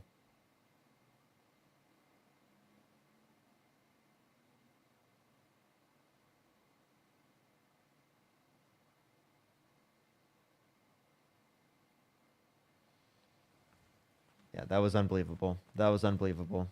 Caused some good trouble. Seriously. Everyone who's in the stream right now, I would appreciate if you'd like the stream. Seriously, it helps push it out to significantly more people. One thing I just realized, everyone, is my only account I could have gone live from. Guess what happened? It got banned. Harassment and bullying. So I'm not trolling. I seriously don't have a single account I could go live from. Hannah, think of the $2. Other than YouTube. So there's a few things that I think we could do for today, everyone, that I think would be good. Because there's literally no debates we could do. Other than maybe we could use Matt's like second account or something. I could try to go to Marge's account, but we don't have it yet. We don't have it quite yet. Sydney, think of the $1. Not quite sure. That is something I'd have to look into. Leisha, thank you so much. I appreciate the $2. Thank you. But yeah, unbelievable. That was ridiculously cool. That was ridiculously cool. Unbelievable. I just want to say, like, that's what we need in our American politicians in terms of what they're calling out, what they're doing. Seriously, is incredible. So, yeah. All right, everyone. Thoughts on his Christian viewpoints? Obviously, basically every political candidate is Christian. Obviously, I'm not Christian, right? I don't agree with the Christian worldview, but I can acknowledge that practically every single one is Christian.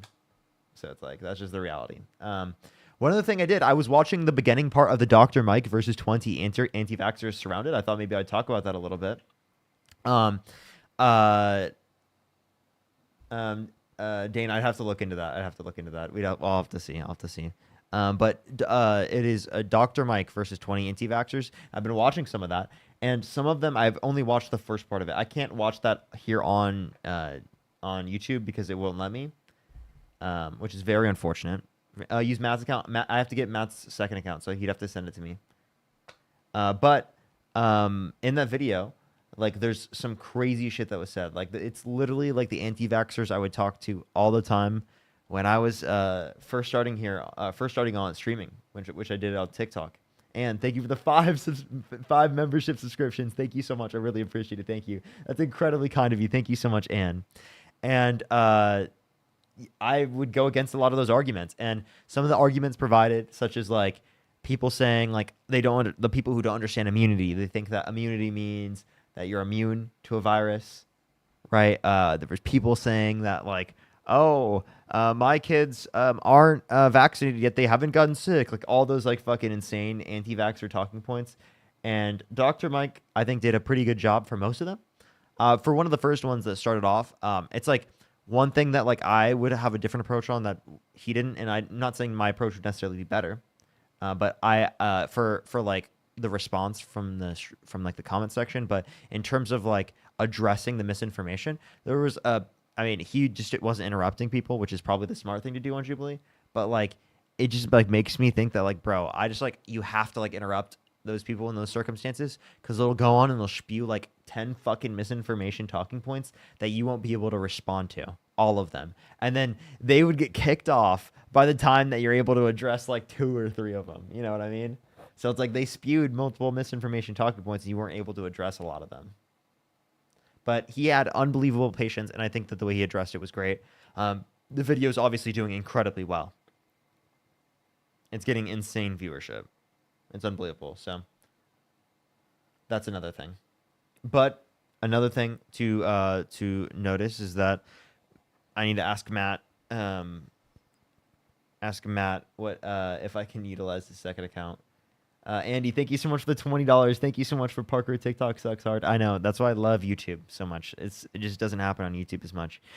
Wendy, thank you so much for the $20. Thank you so much. I really appreciate it. Thank you. Obviously I won't, but thank you so much for always being there. Absolutely, I won't.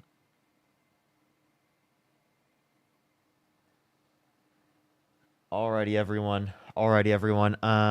Let me text Matt, see what he's doing, because I maybe for the next few hours could do something real quick.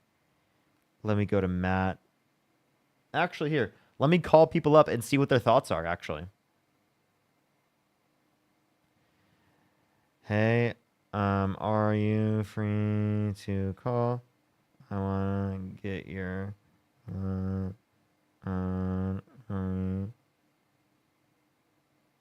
my life. Okay. All right. And then I'll also ask Matt if he's free. Matt. Hey, bro. Are you free? Yeah, but everyone do make sure to like the stream. I would really appreciate it. Help send it out to more people. Seriously, y'all have no clue how much it helps.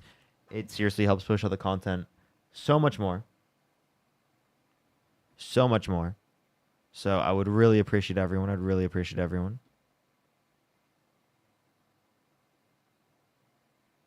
I would really appreciate it. Let me see right now if we're caught up with everything. Yo, Uringer, thank you so much. I appreciate the membership subscription. Thank you so much. I haven't quite got a response from anyone, so I don't know if I'll have an account to go live from. Seemingly, there's no one live that I could just like join. That is one thing, which is very unfortunate, and I'll have to figure out how to do that. But I could sit on my girlfriend's account for a few minutes, and we could see what works there. Like, I just got to wait for like 30 minutes to go live.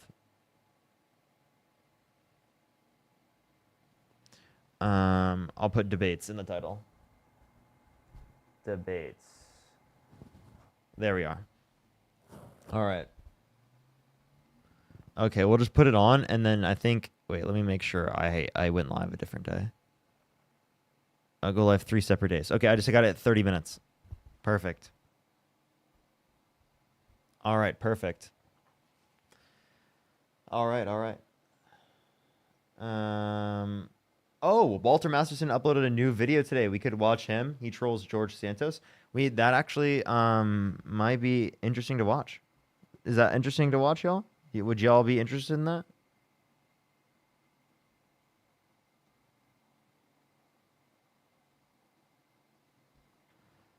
Walter Masterson.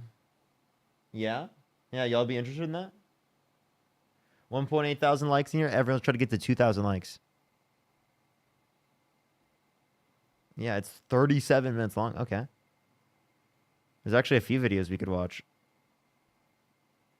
These look interesting. Marge looks like Parker. Hey, everyone over on the Parker Got a GF. I'm over on YouTube. We're going to be reacting to stuff on YouTube. The reason why I have this open is because I'm waiting for it to get to 30 minutes. So, y'all won't be able to hear anything, which I feel horrible about. What's your Venmo? It's in my description in my bio, but I would recommend go over to my YouTube. That's what I would recommend.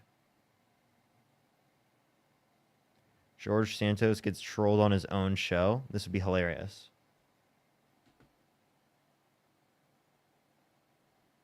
Yeah, it's gonna be hilarious. I'll head over to YouTube, Marge. Gotcha. Thank you. I really appreciate that. I was so confused. I got you. Yeah, we have to wait until 30 minutes. So people will just be confused in the chat. Maybe I should put up like a background or something for the people who are on TikTok just to tell them I'm on YouTube. I just don't know what I could put behind me.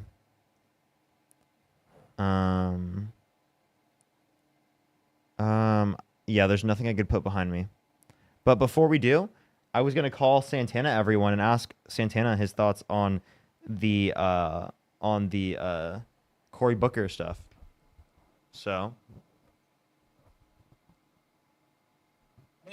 yo, what's up? What's going on? We're currently live on YouTube right now. I was just gonna ask what some of your thoughts were on like the historic speech that just happened with Cory Booker. No, well, first and foremost, what up, YouTube? Listen, it was amazing, and I say that as someone, when I saw him actually talk about it yesterday, I was like, whatever. And as he started, and as I kept checking back in, and as it continued to build, like the gravity of what he was doing really hit me. And someone from South Carolina who not only did I live in South Carolina and know about Strom Thurmond and his history, but actually met Strom Thurmond, I couldn't have been prouder.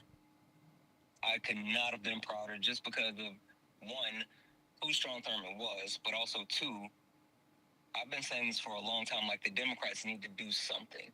And I know it's a sense of like, at first I was thinking it's performative, but it's someone standing up doing something.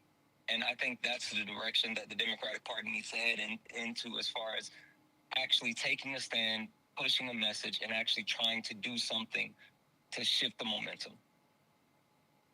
Yeah, it was actually incredible to watch. The gravity of the situation hit me too. Like I reacted to it a bit yesterday, and the real gravity of him like reaching this was when we were like it's a few hours away from hitting it, like 20 hours. It's gone 20 plus hours. And it's like, wow, he's been standing there for 20 hours. You know what I'm saying? That's crazy as fuck. Like, that's insane dedication. And, like, that's what we need from our Democratic politicians. That's the character we need from our politicians in this country, you know? Yeah, no, absolutely. I mean, it's the conviction to actually will yourself to do something important. And a lot of people might not really get what it means right now. But one, I mean, anytime that you set and break a record, it's incredible. But when I actually stopped in multiple times and listened to what he was saying, there are situations where people, they'll filibuster and they just actually read, right? They just talk. But he had a purpose behind everything that he was saying. And then even leading up into that 24-hour mark, like he really got into substance, which was really important. And even more so speaking to what's happening in the White House, what's happening with this administration, what's happening to our country. And the line that really got me is that, the president or the person in the White House and his partner is the richest man on earth. But we live in a democracy. And as long as we live in a democracy, we can fight that. And that was just like, it was so powerful. Yeah. It was amazing. It was very powerful. And yeah, it was like I got like actual chills. Like it's very, very rare that I get chills from like a politician, a Democratic politician, and it's just like, wow. I'm like shocked like at how much. And there were, I mean, all the people, there's some people calling it performative, which I think is like the most ridiculous statement ever. There's so many performative things someone could have done that would have taken significantly less out of them. Also, just like you cannot recreate that passion. I just don't think you can recreate it. No, and which again, like I was one of those people saying, when I first saw him post a message and say that he was going to do it, I was like, oh, this is so performative. This is another instance of a politician playing politics. So I get why they say that. But if you actually experienced it, if you actually watched and listened and and then took into account like what he was actually doing, you would it has to land that there's nothing performative about what he actually did. And the moment that it really hit me, it's funny because I was checking in and I was watching, and then I started flipping around TikTok and noticing people watching. And then I was actually watching your live when he hit 24 hours, and I saw how excited you got, and I was like, "This is something. Like this is actually something." And then I flipped off of your live, and I flipped over to other people, and like people were genuinely getting excited about what was happening. And I mean, it's something that was a moment in time. It's something that happened, but I think it could be a launch pad to the next thing, that's what's really important. Yeah, I totally agree. I totally agree. But yeah, I thank you for your thoughts. I don't want to keep you for too very long. I appreciate you. I appreciate you. Yeah, that was just like a really really unique thing to happen on live. So. Yeah, no, and I'll say this, for us, right, who we live in this world of being online, right? I mean, politicians, they go on C-SPAN all the time, and you can kind of see them there, but to capture the imagination of online and social media and everything, and flipping over and seeing them on YouTube with 150,000 people watching, and people from all around the world encouraging what he was doing. It was something special, something that it'll be a long time before that ever happens again, but hopefully it's a shift in the Democratic Party, and I hope that's what they take it for. Absolutely. I appreciate you, Santana. All right, bro. Catch you later. Catch you later. All right, everyone. We're going to, on YouTube, be watching Walter Masterson's recent video. It's him trolling George Santos on his own show. So that's what we're going to be watching over on YouTube. So just letting everyone know for the people over on TikTok. Now, I don't know how to tell the people on the TikTok continually. Is there maybe like a comment we could pin? Can we pin a comment telling people that I'm reacting to stuff on YouTube and waiting for guests at 30 minutes? Because I don't have I have 14 more minutes. I mean, it's only going to be 14 more minutes. Not a big deal, huh? Alrighty. But yeah, for the people who are on TikTok, I would just recommend go over to YouTube right now. Parker, get a job. That's where you're going to be able to hear everything. Otherwise, I mean, can y'all hear this? There was a book I saw in the children's library where like these two daughters like take turns having sex with their dad and everything. It was like crazy. Yeah. That's gross. I don't even know that it. That's gross. the Bible. Whatever. That's the Bible, I'm George. I'm not getting it's the Bible. Okay. Oops. Oh, that's crazy.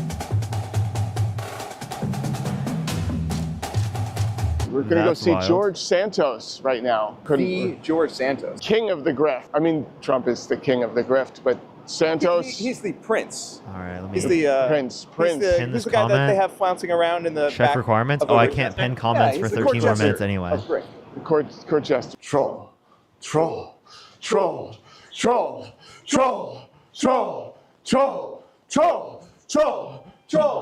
Jordan Peterson. Oh, the smartest man alive there. Okay, you're going to go out there? I'm going to say some smart stuff. What's up, everyone on YouTube? Here, I'm gonna actually get to the debate, like where they start like debating and stuff. I gotta see like the actual trolling. Like the chunk of it, like he just turns it off and then he can shoot the end of it. Just because I don't know what's going to happen over the course of the episode, right? Yeah, it's like really nice in there actually. Our crew, if they wanted to be in content. You know, we could also frame them out. Let's just get into it. What inspired you to become who you are today and what you do? Because I know your work, obviously. I'm no stranger to it. I've been on the receiving end. Let's just get into it. So he knows he's a troll. Why do you invite a troll? Like, that's interesting invite. Sid, thank you so much for the $20. Thank you so much for everyone. Check around your city. Nationwide protest April 5th for hands off and standing up against federal overreach. Yeah, absolutely. Absolutely. I think I'll try to get people to be informed about that on that day as much as I possibly can. Alrighty. What's made you make the choice to be who you are and what you do and develop this brand? I like making comedy. The MAGA cult gives me a lot of just fresh, raw material at any given moment. As an improv person, the yes and that MAGA gives at any given moment is just world class. I mean, listen, I don't know how much you know about improv. You have to and you also have to work at the top of your intelligence. Of course. Right? Yeah. Shannon, thank you for the $5. Oh, thank you so much. I'd have to go off of the TikTok here. I mean, it's only going to be like a few more minutes. I think it's like 11 more minutes I was going to do on Marge's account, and then I might restart and do it later. Two things that MAGA does extremely well in interviews and at all times. And so they're just fantastic improv partners. I could not ask for better. So thanks to MAGA, you earn a living today, essentially. What you're saying Thanks to Soros, I earn a living, okay? So MAGA can't go away, then you're fucked. What? There's no career for you if MAGA goes away. Oh my God. That would be, I really would love that. This is a lifeline Put me for out you. of, dude, I mean, that would be amazing. If white Democrats? supremacy went away, what would we do? What would we do with So you're saying that everybody that's a MAGA supporter is a white supremacist? No, I'm saying that it's not a deal breaker. Okay. It's not a deal breaker for MAGA if there's white supremacists in their ranks. Why do you think the white supremacists are so attracted to this MAGA movement? Well, listen, it's a By the way, hold I like how they didn't even dispute that point. on, before you answer that, there is no evidence that there's white supremacy at large in this country, specifically in MAGA uniquely, Wait. right? No, there is no evidence of White that. supremacy 100, Wait, and so we've white had this supremacy argument a doesn't lot. Yeah, White racism in this supremacy- country, and I white- support the that. White notion that supremacy, white people no. are I supreme in literally America. have an interview with Patriot Front, like that I just did the other day. They came to see Donald Trump and JD Vance speak, and they came and they were accepted by the people at the March for Life. Patriot rally. Fund's the guys in the khakis. Yeah. Is it just me, or do you not like the lighting that they have there? Is that just me? I feel like their lighting is like really bright, like especially on Walter's face. But they are. I disavow them, and I know many people who disavow them. Okay, great. But they fully support. I don't Trump. know a They're single person who anti-DE. supports them, actually. What? I don't. I really don't. Okay, great. So next time they come to a rally that you're at, I've rebuked them before. Okay, great. If we're at a rally together and you want to yell at them and chase them off, I'll That's back not you up my 100%. brand. I'm not crazy. That's the crazy brand, right? I don't do yelling. If you want to find someone else to help, if you want to with tell that. them to fuck off and that they're pieces of shit, I'll stand behind you. I'll send it in a tweet. Yeah. We got to go back to the notion that white supremacy does not exist. Are you saying that, or did I didn't say it doesn't misunderstand you? exist. No. We didn't say it doesn't we exist. just talked about It Patriot is not proven to be widespread in this country. Is there racism? Sure, there is. Racism sucks. It's ugly, and you know how I feel about that. I was like, not as co-host giving them pushback. Oh, that's the problem, George. See, that's me. People think She was not done speaking. You were into what? She wasn't done speaking. But it's a conservative podcast. We're It's talking not a over conservative women. podcast, actually. We're talking over open. women. It's an echo. It's an open, Okay, non-echo so it's not chamber a environment. conservative So podcast. Sorry, you can finish. Actually, you were making your point about how you were talking. I just said to you, like, I acknowledge racism exists, and you know I acknowledge that, and I think it's a bad thing. I just don't believe there's white supremacy at large, or white supremacy is the heart of MAGA. I think that's disingenuous, and that's a media spin. And by the way, it's the same media spin that led Democrats to lose the election. Hillary Clinton used to say, No, that quote-unquote media spin did not lose us the election. The reason why Democrats lost the election is because people wrongly attributed inflation to the incumbent president, right? And they bought the misinformation, the lies that Donald Trump perpetuated about immigrants and trans people. That's it. Those are the three main reasons why Donald Trump won the 2024 election. And that is shown out by the exit polls. that we should deport every single immigrant and that they're dangerous and violent. And this was in 2008. Yeah, and Hillary Clinton. Do you think we should deport every single immigrant, or are they all dangerous and violent? Do I look like a Hillary? That's not what Hillary Clinton said. I'm pretty sure. That's not what Hillary Clinton said. I'm pretty sure back then Hillary Clinton had like a position like that. People who are in the country have not committed violent crimes shouldn't be deported. I'm pretty sure she had that view. I might be wrong. Hillary, stand to you. Do you believe every immigrant is dangerous and violent? No. Hillary Clinton was a standing bearer of your party, of the Democrats. Hillary Clinton for years, yes. You gotta ask them, where did you hear that she said this? She Hillary was. Clinton, She was the face of your you know party. what, Hillary Clinton, Bill Clinton. You know, I say Bill Clinton was the best Republican president this country ever had. Now, explain to me something, because I do have a bone to pick with you, and I'm Okay, that was just a troll. pretty sure you know that. Do you have a family? Who doesn't have a family? Do you have a wife, kids? Or are you married? Do you Sure. No, it's a yes or no question. Yes. Okay. How would you feel if I turned to this audience and said, for all of my followers and all my listeners to go to your house right now and harass you at your home? Listen, if I was a public official, how would you feel though if somebody called? if I was a United States congressperson, if you're a United States congressperson, that is fair game. Oh, it's fair game to go harass my disabled niece who lives with me, my husband, my sister, So, yes. people who live with me. I don't know if I hold that view with any politician, but like, hey, if they're, you know, bad people.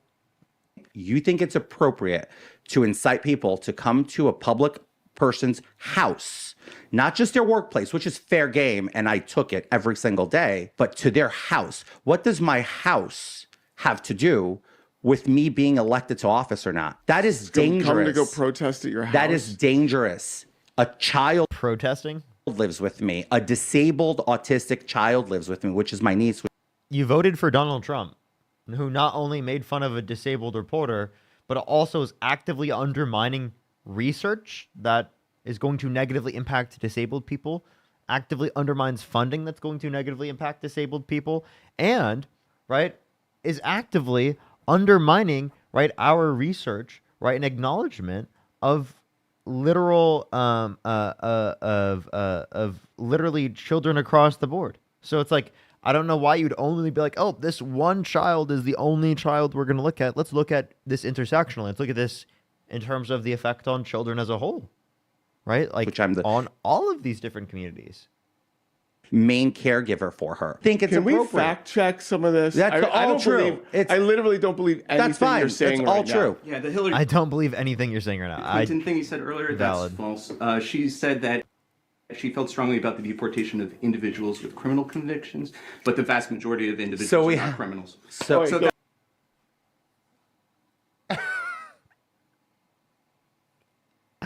Fact checked in real time.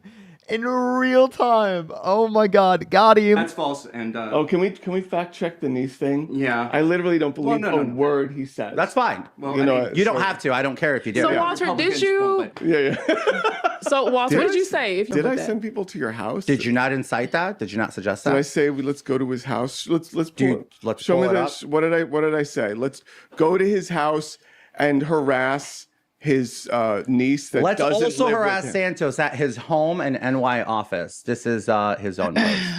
Okay, on January 10th, 2023. This is a tweet. Is this from Twitter? Yeah, that's a tweet. Okay, so yeah, it says, let's also harass Santos at his house in New York. So do you office. stand by So those did words? people come there because of that I mean, tweet? listen. I did have people you come are to my you're house, no whether it's him longer or an not. elected official, so I don't stand by it as a private citizen. As a public, as an elected United States Congressperson, I absolutely That's wrong. stand by it. That's wrong. Really? Yes. Okay. That's great. wrong. It's wrong. It's wrong when they did it to Kavanaugh. It's wrong when they did it to Clarence Oh my Thomas. God. Oh. It's wrong when they did it to every Poor single elected Clarence official. Thomas. Jax, they said, will you make longer videos? I like listening while at work. I actually, the VODs of all of my streams are all publicly available here on YouTube. They're multiple hour streams every single day, around 4 to 5 hours typically. Poor Kavanaugh. It's wrong. And now it's he's wrong gonna when have- they did it to Pelosi and what they did to her husband. It's And, you know, wrong. and It's so wrong. they're gonna have to get another, billionaire to fund, pay their mortgage and have a move and stuff like that. For the people on YouTube or TikTok, Matt never responded to me, and we have not hit 30 minutes yet. We're 2 minutes away. Just not true. It's terrible. None of that is true. None of it is How do true. you live in a world like that? Wait, why is this better lighting? Clarence Thomas and Kavanaugh. Nobody pays for no their one got their mortgage. mortgage paid for. No one had billionaires send them around the world and give them lavish trips and stuff like that. Can we fact check all that? Yeah. Hurling pro. Harlan Crow. Yeah, Harlan Crow. Yeah, thank you. I don't care about what your fact checker friends say or not. Like public officials, like judges, elected congressmen and senators and Supreme Court justices at their home. Do you want to take away people's rights? I took nobody's rights away to anything. I voted no such time against abortion. Well, I mean, you didn't have time to vote for anything. Yes, I did. It went on the floor. It was. You got thrown out of Congress. It was on the floor, and I voted against it. My record stands by it. It was on the floor, and I voted against it in an amendment. Wait, did George Santos voted for Donald Trump, right? Part of the Republican Party. That doesn't. We're not a monolith. What? We're not a monolith. Yes. Okay, he did. So, yeah, like, dude, I'd fucking love to debate them. Dude, okay, great. Absolute bot tier. I know. I'm sorry. I'm how many? Actually, we're on Walter's account. I'm sure you're very. Dude, I'm a gay man in the Republican Party. You're a gay man who helps them, gives them cover for when they want to be anti-LGBTQ. Cover for what? Over 60 members of Congress voted to codify the Marriage Equality Act. What are you talking about? The Marriage Equality. Okay. Please tell me Is gay marriage the only form of representation for gay people, like in trans people within Congress? Like I'm so confused. I'm so confused. That is really weird. Because in terms of the reduction of LGBTQ protections, right? It's clearly more prevalent within the Republican Party. To not acknowledge that is just straight delusional. Okay, I'm sorry. You know what? They don't. They're no, you're totally not sorry. You're sarcastic. You know what? I'm sorry. I'm accusing the MAGA movement of being anti-LGBTQ. Scott Bessent's the first openly gay Treasury Secretary. Trump appointed him. Rick Grenell was the first acting secretary in a cabinet. He's also gay. That was my question. Tammy Bruce is the spokesperson for the State Department. She's a lesbian woman. Yeah, and this is Trump's administration right now. They're trying. That's their problem. There is okay. How is it their? Okay, for everyone here on TikTok, we just hit the 30-minute mark. What we're gonna do is we're gonna hit a restart on this TikTok stream, and if it does like push out, we'll try to get some debates up. Otherwise, I'll probably just keep watching the video. So I'm gonna hit a restart on this TikTok stream real quick, and if it starts pushing out, that'd be great. So give it 1 second, everyone. I'm gonna hit a quick restart on this live real quick. Give me 1 second, y'all, because we don't have guests until we hit a restart. You can go to my YouTube, Parker Get a Job right now, everyone. Okay, it has no push on there at all. If we hit a restart, will it have push? Let's see.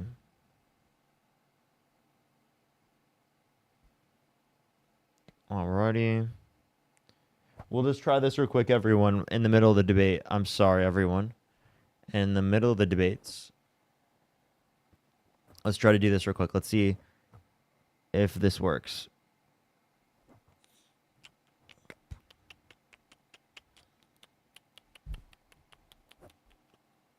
Give it a second, everyone. By the way, everyone here on YouTube, do make sure to like the stream. I really would appreciate that. It helps send out to more people. Seriously, would mean the world to me. I'd really appreciate it. Which TikTok account? It's Parker Got a GF. We'll see if it has push. I mean, none of y'all have to leave YouTube. I would just recommend to stay on YouTube. What's up, everyone here on TikTok? Hopefully there's push on this account. I would very, very much like if there was push. We do have the ability to bring up guests now. That is one thing. That is a thing. That is a great thing, an incredible thing, a thing you've never seen before. Don't worry. By the way, everyone, I have no accounts on TikTok. Completely banned on every single one of my accounts. Not a single one do I have. Every single one banned. That's why we're on my girlfriend's account. It's very unfortunate. Very unfortunate. They say the mic isn't on, but it's because I didn't connect it, okay? It won't tell me whether or not... I'm just trying to test if there's algorithm push. And it seems like there's not algorithm push. Just to be totally honest with y'all. Seems like there's not algorithm push. So, what do? YouTube stream for the rest of the day. That's it. We're just going to react to stuff on YouTube, hang out on YouTube. That's it. There's nothing else I can do because I literally don't have any accounts. Like, there's no debates I can do. There's nothing. What about Parker lost his job? Banned. banned. Every account I have banned. So, seems like I'm fucked today, chat. This is my last day before I leave, and I don't have any accounts to do debates from, so seems like today is not a debate day. I'm sorry, everyone.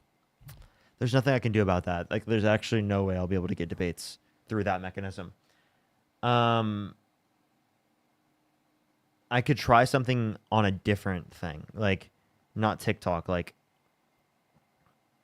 what? I got like 2 hours.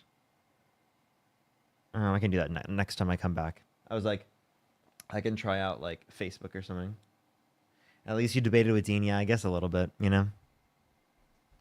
A little bit. Did Matt answer? Nope. All right, everyone. Yep. There's no push on this account. All right. Well, everyone go over to my YouTube account. I'd recommend doing so. Parker Get a Job. That's the only place I'm live right now. So go check it out. All my other accounts banned on TikTok. I'm going to make a YouTube or a TikTok video telling people that I'm banned and to come over to my YouTube for the next few hours. So yeah, I'll do that right now, and then we'll continue watching everything here on YouTube. But I love y'all. I'm going to make a video real quick, everyone. I'm just going to tell everyone that it's not letting me go live, and I'm banned on every single one of my accounts. So that's what I'm going to do real quick. Let me do this real quick, everyone.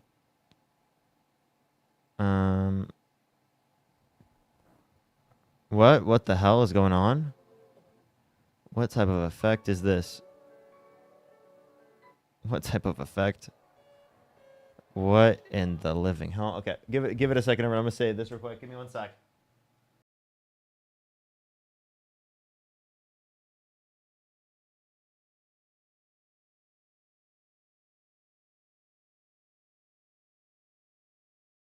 Can y'all hear me? Okay, y'all can hear me. Okay, I'm gonna record this real quick. Give me a second. Hey everyone, there's a lot of people that have been wondering where my lives have been, and I'm banned on every single one of my accounts that I have. So I actually can't go live. So for the next few days, the 2nd, the 3rd, the 4th, and actually even the 6th, I'm going to be gone. I'm actually going to a funeral for my grandparents, everyone. So I'm going to be gone. No lives on YouTube, no lives on TikTok, but I will be back the 5th and on the 7th for my birthday, everyone. So just letting everyone know. All my accounts are banned. And anyways, I am going out of town to go to that funeral. So just letting everyone know, keeping everyone updated. I'd recommend to go check out my YouTube channel, Parker Get a Job. I will still have uploads every single day over there. If you do want to check out my YouTube channel, I would recommend doing so because I do lives there as well, everyone. Also, I am live right now on YouTube reacting to some content for the next few hours because I'm banned on every single one of my accounts. So come stop by, check in. I love y'all so much. Have a great day. Hey everyone, there's a lot of people that have been wondering where my lives have been, and I'm banned on every single one of my accounts that I have. So I actually can't go live. So for the next few days, the 2nd, the 3rd, the 4th, and actually even the 6th, I'm going to be gone. I'm actually going to a funeral for my grandparents, everyone. So I'm going to be gone. No lives on YouTube, no lives on TikTok, but I will be back the 5th and on. All right, everyone. Oh my gosh, that was so loud. All right. Doreen, thank you so much. I appreciate the subscription or the membership subscription. Thank you so much. All right, everyone. If you do want to support me as always, YouTube Super Chat memberships are the best way to do so, as well as Venmo, Cash App, PayPal is in the description of this YouTube live stream. Of course, the video is under review as soon as I post it. Great.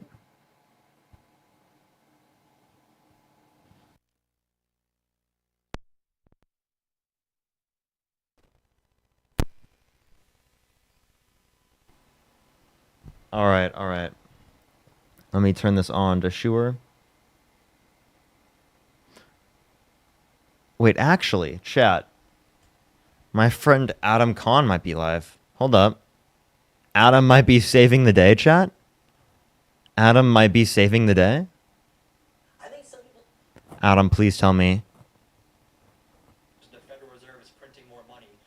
Adam might save the day. Should we try to join Adam's live? Should we just do that? Yeah? All right, let's do it. We're going to join Adam's live. We'll turn this off. Oh, wrong one. Wrong one. Sorry. And we'll join Adam's live.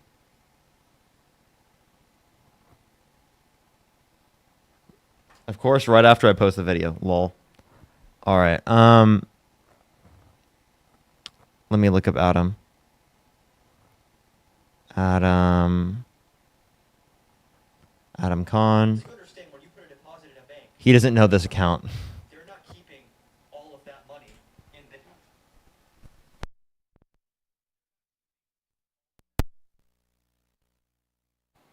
This is the thing. People who, lower and middle class people, should not be keeping what's up, bro? the majority of their money. I'm banned on literally every single one of my accounts, and this account Damn. doesn't even have the live stream feature. So I was like, Oh, I wow. saw you live, and I was like, you know what? Perfect day to show up. Perfect day to show That's up. a crazy coincidence But because listen, my that's ban just crazy, ended today. Booker. I don't agree with a lot of what you say, but at the same time, I respect your hustle. Okay. Wait. So, is he a Trump supporter? He is. We were talking about tariffs. If you want to step in because we've been going for a while, you can do that. But Yeah, for sure. So like, Vozen, could you name like 2 Trump policies that you like of his? 2 Trump policies. Overall, exact names. Okay, I'm not going to sit here and be like I'm the most educated person, but I do think. You're muted. Sage, thank you for the $5 YouTube super chat. By the way, everyone, the @ is just Adam Khan with 2 underscores. Vozen, you're muted. Can you hear me? Okay. Yeah, I can hear you now. One of my customers is calling me. Okay. All right. If you have work stuff going on, let's let the next person up then. Totally valid. Totally valid. Do watch out. There's been a lot of trolls recently. Oh, yeah. I've been trolled like twice already today.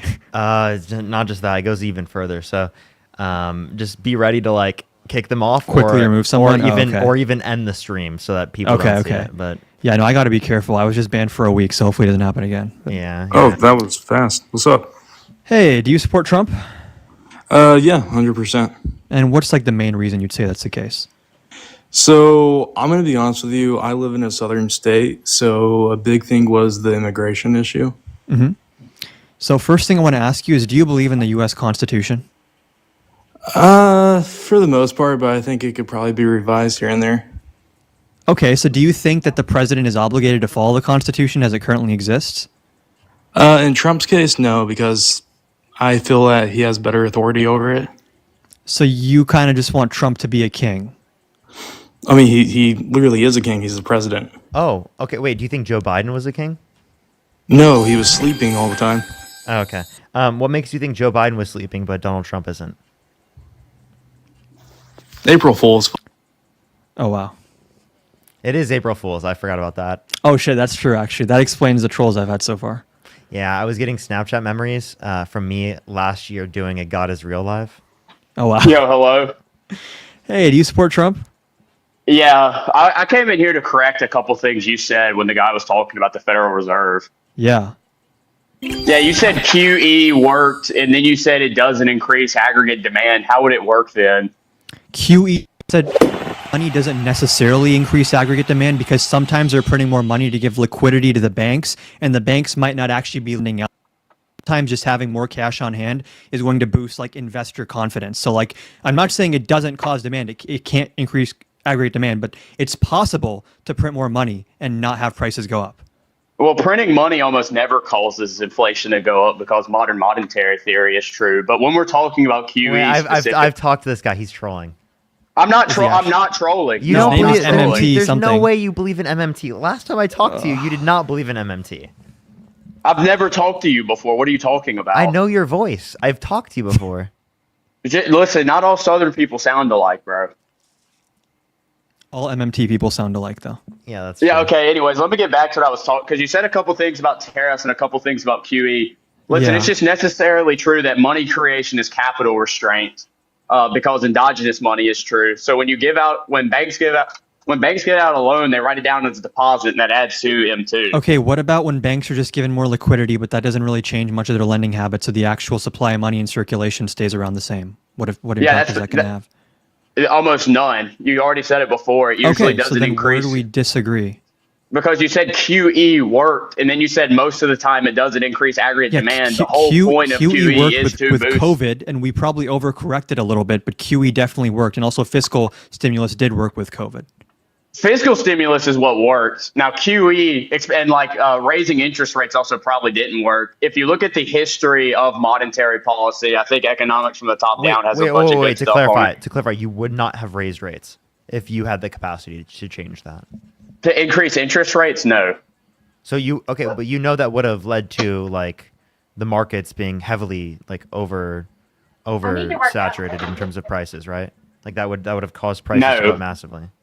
No. Yeah, it would have, because you're not the reason why. No, prices already went up massively. Demand contributed almost very little to COVID inflation. Most of it was supply bottlenecks and then sellers inflation. It was a combination of both. Yeah, it's a combination. So like obviously, no, most of the data shows that it contributed less than 1%. If you have a supply bottleneck and then you don't decrease demand, wouldn't that continually increase prices more? Why the hell would you decrease demand? Why would you decrease demand after you pass a $2.1 trillion stimulus? That doesn't make any sense. This is a few years after, because we overcorrected. No, that's not true. We didn't even you can look at the EPI has data on this. We didn't even 9% overshoot the 9% we didn't even overshoot the output. 9% We didn't overshoot the output gap. Right, and so most what do you attribute, like Parker is saying, like the higher inflation rates following like around 2021, 2022? What was the cause? Sellers inflation and supply bottlenecks. Most data shows that demand contributed very little to it. No, I mean, maybe we've seen different data. Data definitely shows that towards the end of COVID, with the American Rescue Plan specifically, the good thing about the American Rescue Plan is it sped up our jobs recovery. One of the downsides was it overcorrected a little bit, and that caused some inflation. That's pretty much the economic consensus that I've seen. I don't really agree. You can look at Stiglitz has some data on this. The EPI has some data on this. The only data that it showed is that give us that any it contributed. Specifics. Yeah, you can look up Joseph Stiglitz, inflation transitory. You can look up the Economic Policy Institute. We did not overshoot the output gap. The only data I've seen that created a model that showed that the ARP contributed significantly was a paper by the Federal Reserve of San Francisco, and it used like a dumb fuck model. So I'm not really. I can't even type right now because my keyboard doesn't work. So of course. Do you think the Phillips curve is like that serious? No, probably not. Wait, restate the papers you said. I think Stiglitz has an article about it, about inflation being transitory and very little of it having to do with demand. Levi Institute also has a paper on it. And the Economic Policy Institute has a paper about how we did not overshoot the output gap.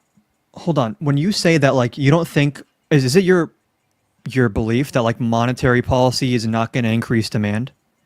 Very inefficient at doing so. What if the monetary policy is like buying government bonds to allow the government to do more fiscal stimulus? That's how it works a lot of the times. I don't think the government's financially restrained by like anything.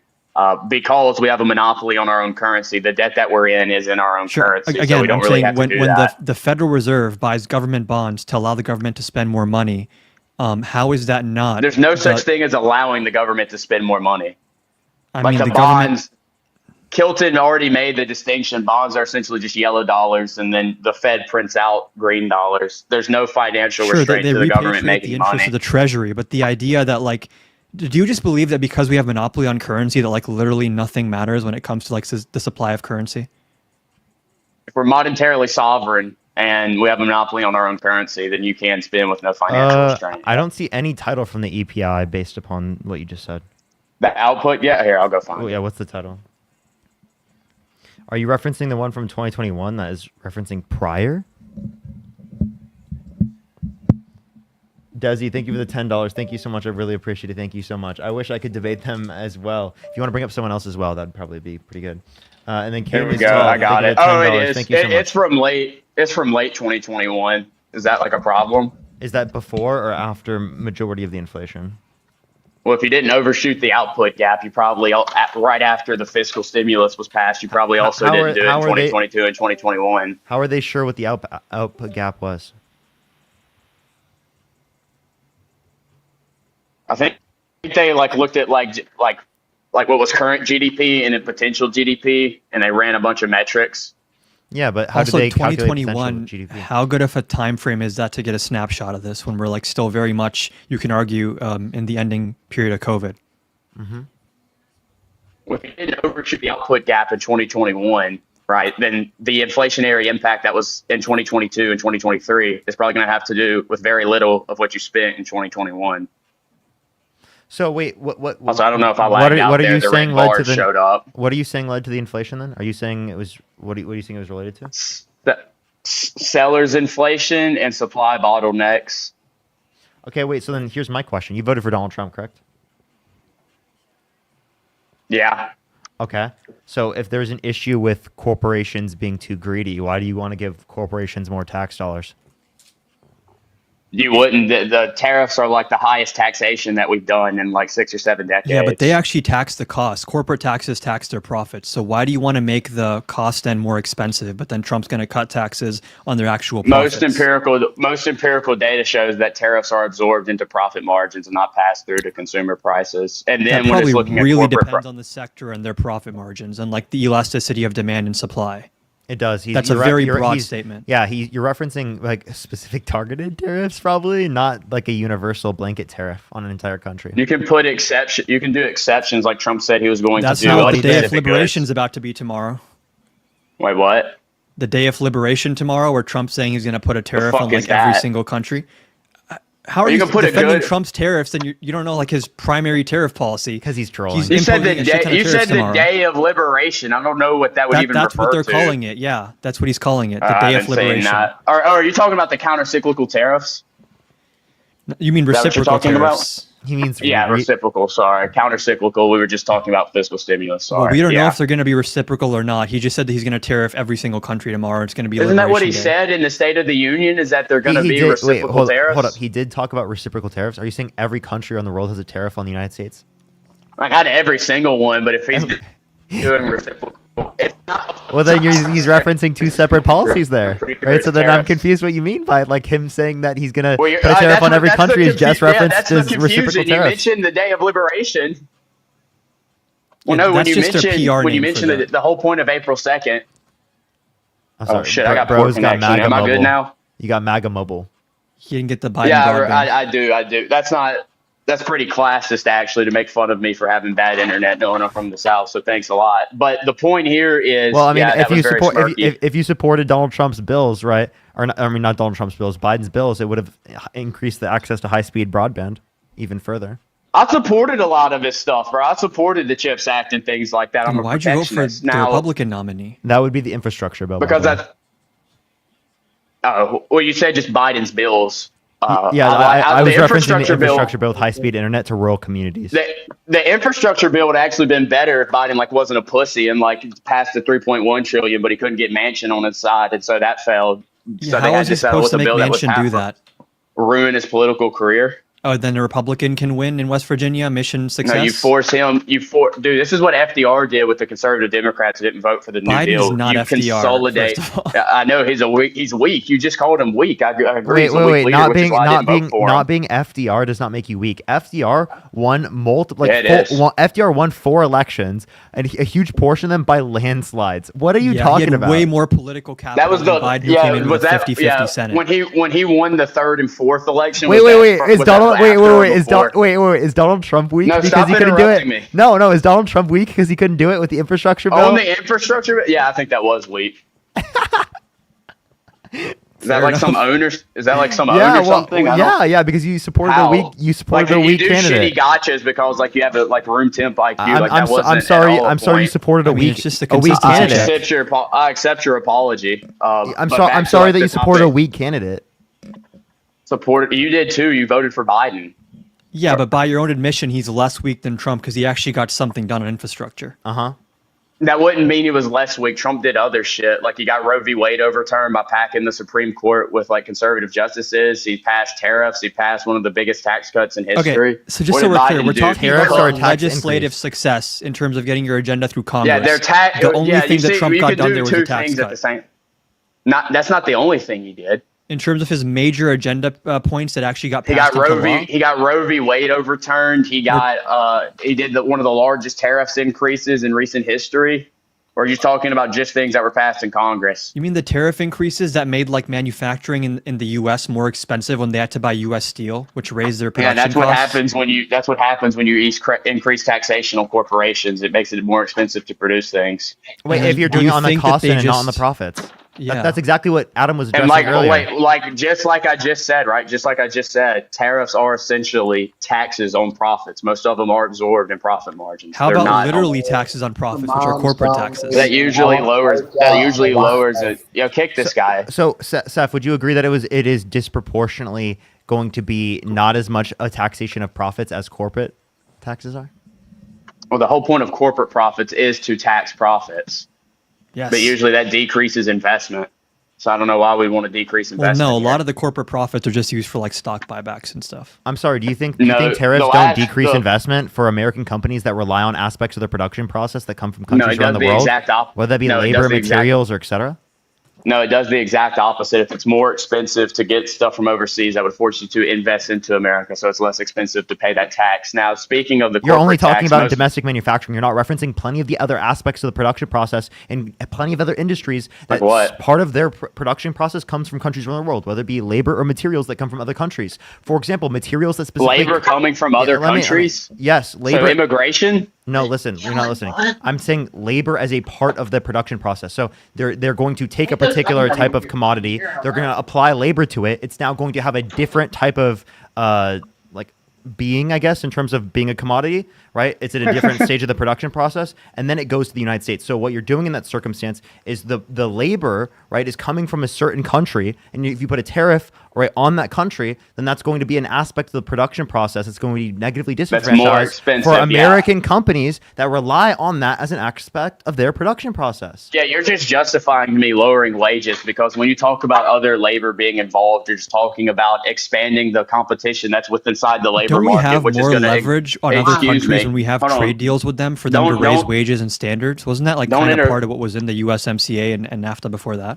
Yeah, but that obviously didn't work because when you're expanding, Yeah, when because you're Trump broke his own trade deal with these tariffs. no so yeah. NAFTA didn't no the free trade part didn't work. And I would appreciate if you didn't interrupt me when I'm in the middle of a sentence. So Sure, like, then just let's calm just down cut the there for a filibusters second. down a little bit. I didn't filibuster anything. I was very very specific. When you're talking about labor, all Parker's talking about is a decrease in wages because when there's more labor, when there's more competition inside of the labor market, whether it's He wants less domestic or competition. foreign. Look at this clown. He wants less competition in the free I want- market. I want less competition. less competition I makes don't- it better. My name Yep. is.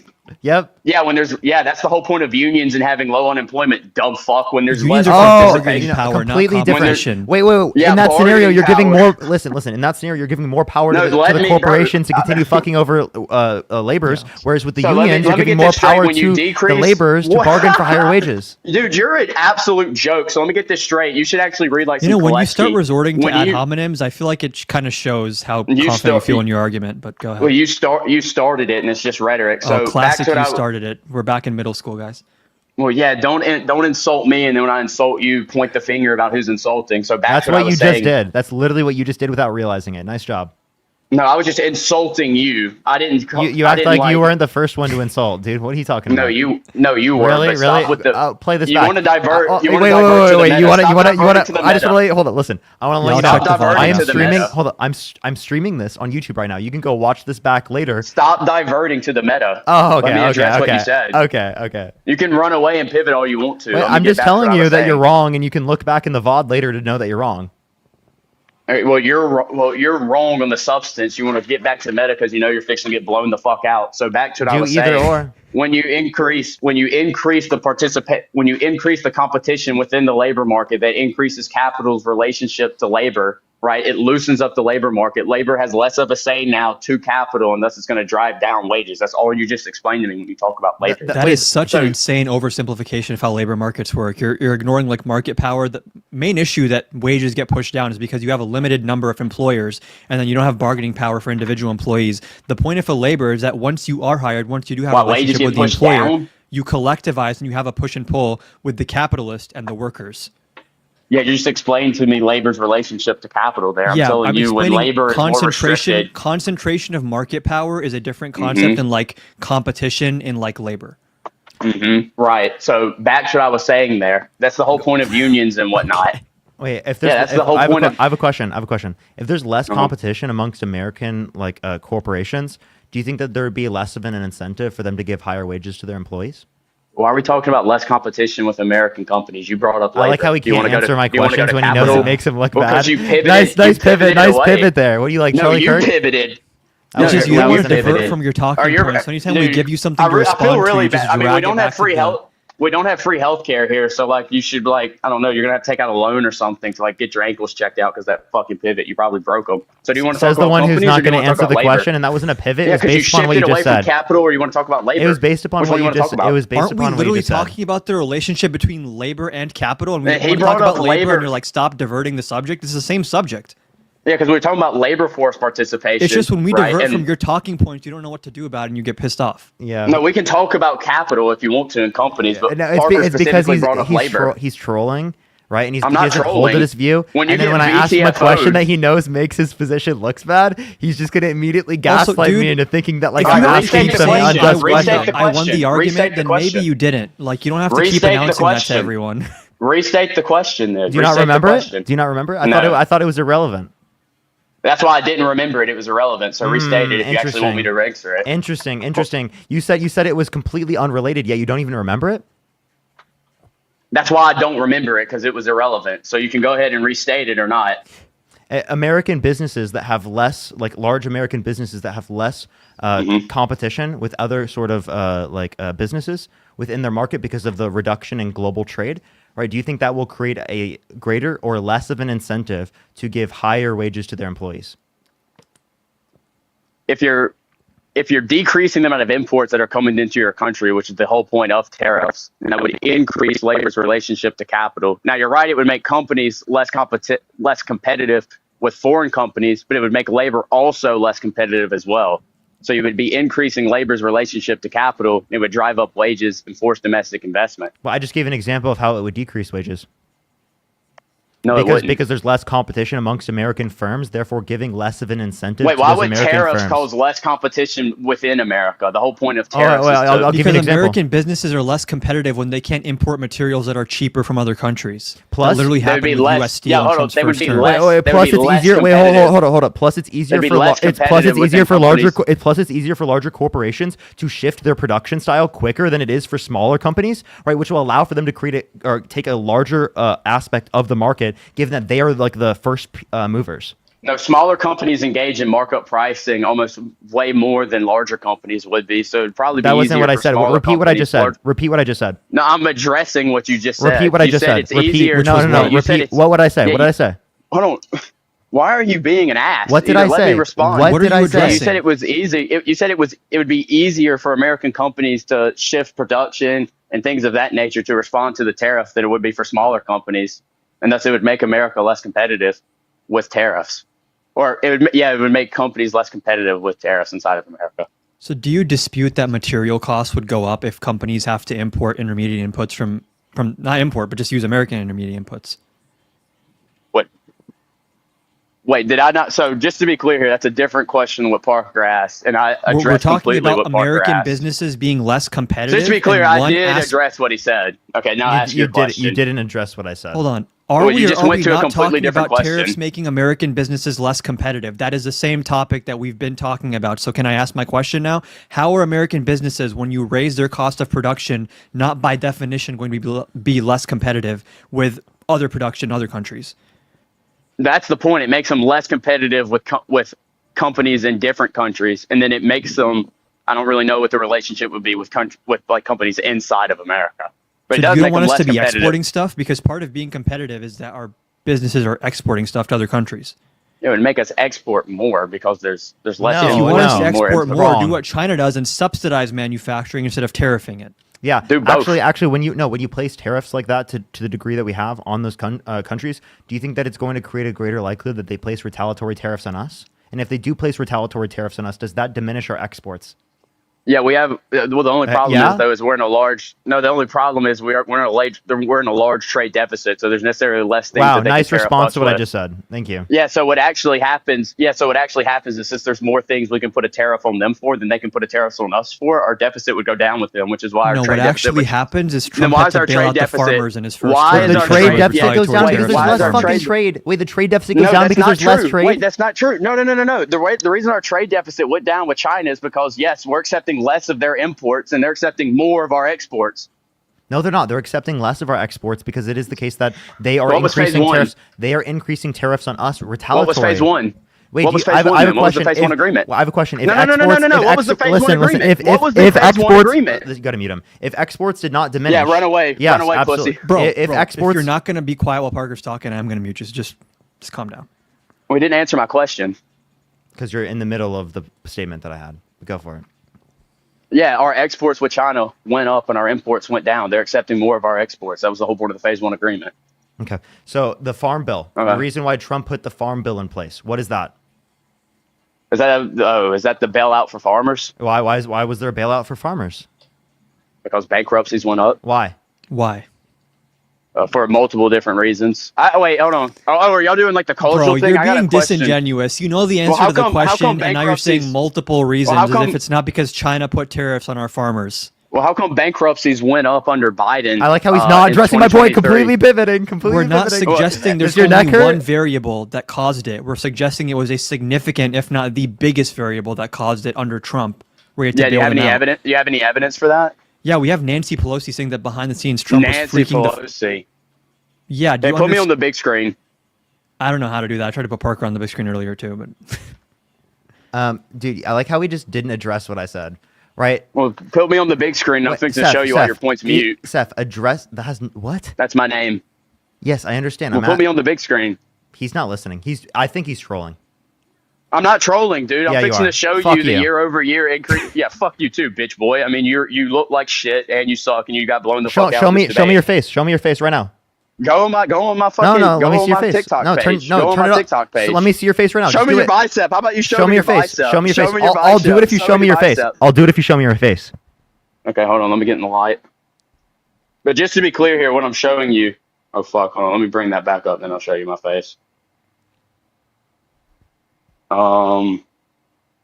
Here. So I'm showing you is the year-over-year increase. in No, bankruptcies. show me your face. You're scared, bro. And you see like a You're very so nominal- scared. He's so scared, bro. He's so scared. I look like shit. Show your face, buddy. Okay. Why did you you're do not beating that? the middle school Why did you allegation, but do you're the that? chin thing, That was yeah. so cringe. What, dude? Why did you do that? That was That was- diabolically cringe. Oh my god! Did he just leave? Or did you no, kick I him? kicked him. Dude, I that kicked was him. diabolically that was not cringe. going anywhere productive. That was diabolically cringe. Oh my god. Chat. He turned it on. And he turned it on like he was like trying to show his like he was like Yeah, he was posted up. He was ready for that.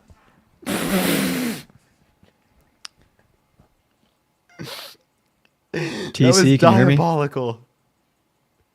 Let's set someone else up. Everyone, make sure to like the stream. Everyone, let's get to 500,000 likes for the people in here. Also, make sure to follow Adam if you have not already.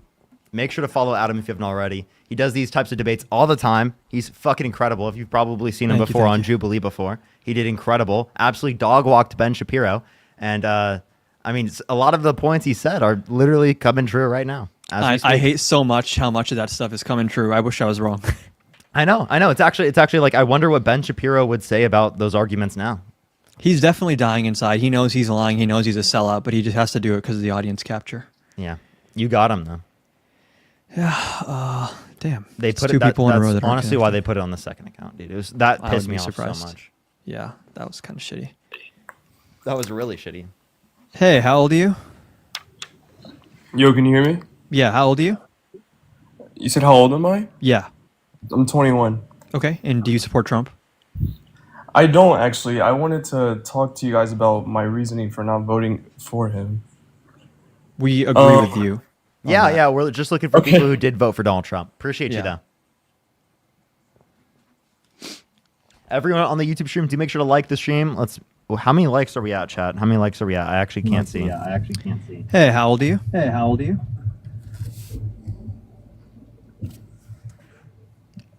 Reppin 47, can you hear us? We hit 2,100. Everyone, let's try to get to 2,500 before we end it off, y'all.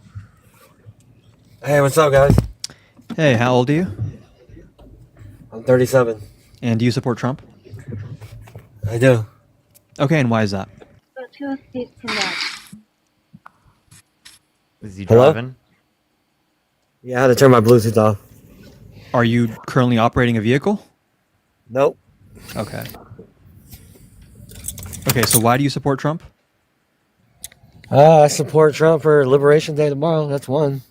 We start And there. who exactly is I wanted being to go back liberated? to Is what it the you said people that about- were sent to a slave labor camp in El Salvador, or the people that are going to be paying high prices because of the tariffs? No, because the tariffs end slave labor all across the world, actually, and child labor as well, too. Yeah, did They you know end that? it? Yeah, how did Donald Trump increase labor standards? He's bringing jobs back to America. Wouldn't that be decreasing labor standards in countries around the world that have those bad labor standards? No, it's not, because for instance, I work in a factory, and everything that doesn't matter if it's imported, here in the United States and then it's made here, there's zero tariffs on it. Zero. Wait, so I'm asking you the question though. You're saying more jobs will be in the United States and won't go overseas. Doesn't that hurt overseas? Are you worried where about those labor standards are bad? What's Us. that? So you're not worried about bad labor standards or unfair labor standards? I feel like this guy is actually driving. Yeah, he definitely is. I totally agree. Yeah, I don't want to risk that. DJ, thank you so much for the $5. Thank you so much. I really appreciate it. Thank you. I really appreciate it. Thank you. Joseph, thank you for the $2.50. Thank you so much. I know, it's actually crazy. And Abby, thank you so much for the $3. Thank you. You see the Cory Booker thing, dude? Yes, I was reacting to that. It was incredible. Shit's insane. It was Yeah, incredible. it's about time someone did that. Mm-hmm. Yeah, I was like, it's very uncommon that from a Democratic politician, I'm gonna be literally getting chills. You know what I'm saying? Yeah. That I did. That they're I got actually chills. fighting. Oh, did I just get flagged? Parker's live content is flagged for harassment and bullying. Here, I'll join on my other Repeated account. violations could result in them being removed from this live. I got you. I got you. Could result. I got you. I'll join on a different account. Hey, does anybody? All right. Are we gonna join on my girlfriend's account? I have no other account to join in on. Back up, or I think you can join. Hey everyone, there's because I love what I.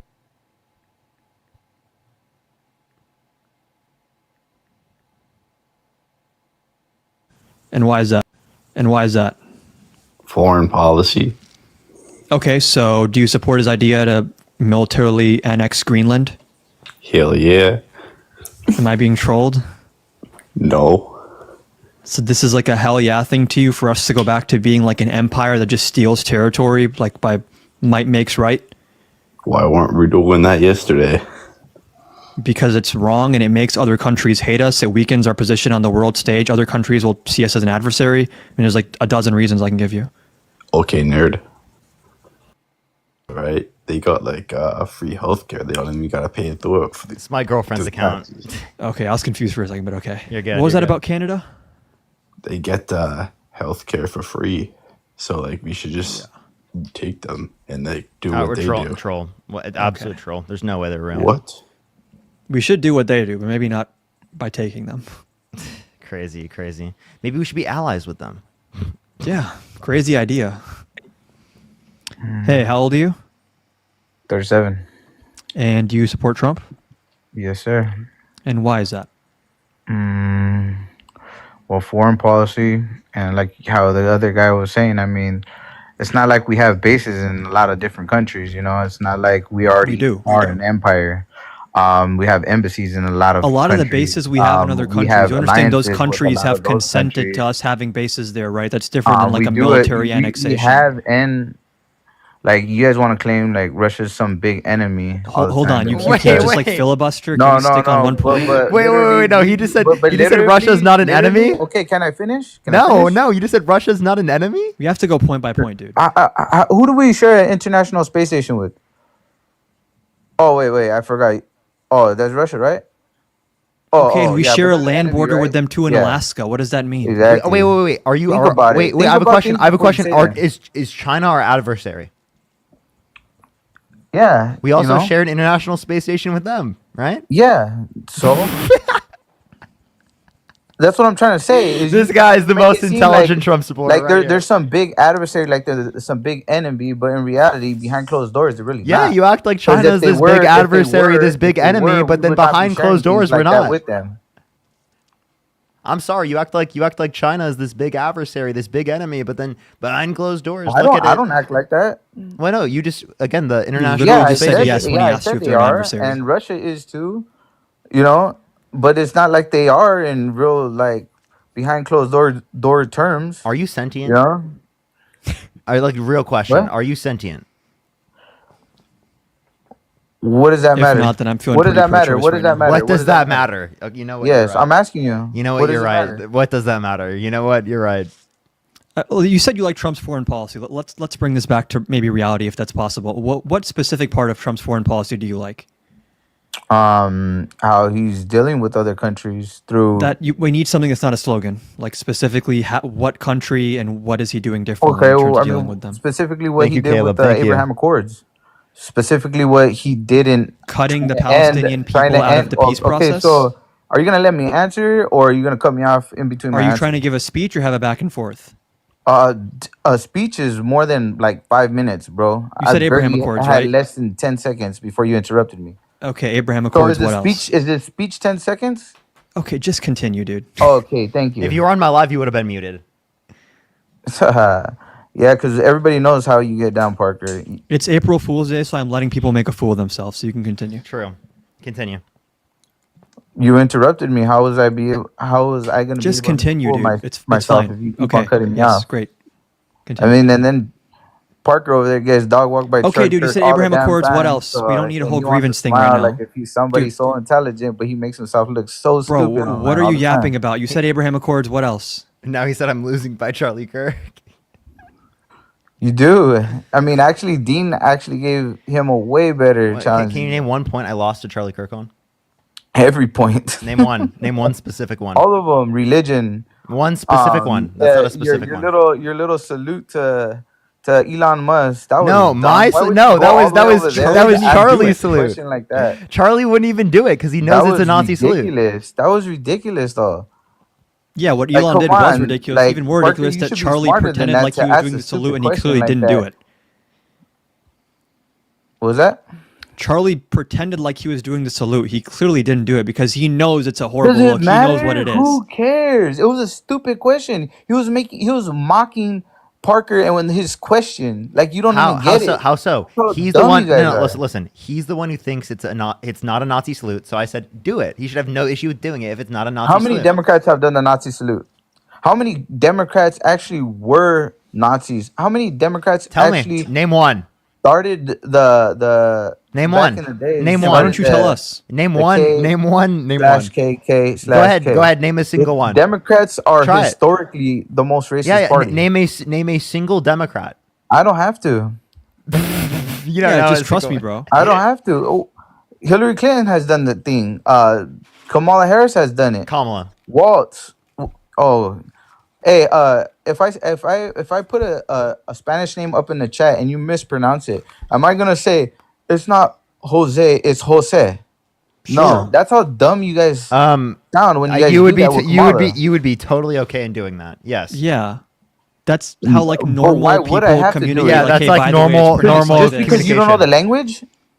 Wait, no, it's what? It has nothing to do with knowing a language. Saying Yeah, it does. Saying Kamala, Kamala has is nothing a to do with Indian name, knowing a right? language, Is right? Kamala In this an context, Indian if we're name? all speaking Is English, Kamala an Indian name? is Kamala? Yes. Is it an Indian name? What's Sure. the name of the leading presidential candidate in the U.S., which is Okay. pronounced like multiple times every single day on every single So news what channel? does it matter if someone could pronounce it differently? It's just, why are you triggered do with like people a have very different small accents? correction? Do Like, people why are you have so triggered? Just say, okay, Kamala. That's fine. And then continue. Because it's like that's what I'm trying to tell you guys. It's not a big deal. Gulf of for you guys to America. go around Gulf of correcting America. You people know what's a big deal? every time Everything into a someone big wants deal. You know what's a big deal? The Gulf of mispronounce it. America. We need to rename the Gulf of Mexico into the Gulf of America right fucking now. That matters so much. The identity of water, that means so much. But Kamala Harris saying her name correctly, even though it's a microaggression, we that doesn't matter apparently. What about your boy Harry? Does that matter? Not friends with Harry. Oh, No, yeah, it does yeah, matter. yeah. So you had to come on here and make new friends with Adam, right? I've been friends with Oh, Adam. yeah, yeah, okay. Adam and I have been known friends. each other for like months at How this big point, of a right? hypocrite was your friend, though? Very big He hypocrite. was no better. He's no better than Donald Trump. He's no That's an better insane- than that's an insane any take. other Democrat that wants to That is come an up insane here take. and talk That's about insane. Donald Trump. Insane take. He's no better. He's really no better. Okay, you voted for. Is he for women? You Is vote. he for You women? voted for a 34. Is he for women? Listen. You Is he voted for you- women? Listen. You Is voted. he for women? You voted for a 34. Is he for women? Donald Trump is not for women. You voted for a Hey, 34 you- count. You voted for a 34 count felon, proven sexual abuser, You are who you fraudster who pick it tried to with. undermine the You are who you democracy. pick it with. Didn't Said he you would go to date a Vegas for 10-year-old Harry? girl in 10 Where years. you- Are you okay?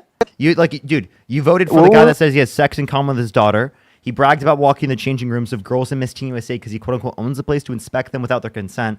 Said that Jeffrey Epstein was a terrific guy and that he likes beautiful women as much as he does, many of them on the younger side. And you still support this guy. That's the guy that you follow every single day. So it's actually like shameful and ironic, incredibly, that you sit there and say that knew what while Harry was doing simultaneously while he was supporting doing it. Donald Trump. You knew what Harry was doing while he was doing it. I would have just kicked someone. Just That's fine, because he's it went trolling. He's public, just you trolling. wanted it. just because Obviously it went not. public, Obviously, obviously you I did. don't. Yeah, this guy was really something. That's a crazy fucking comparison.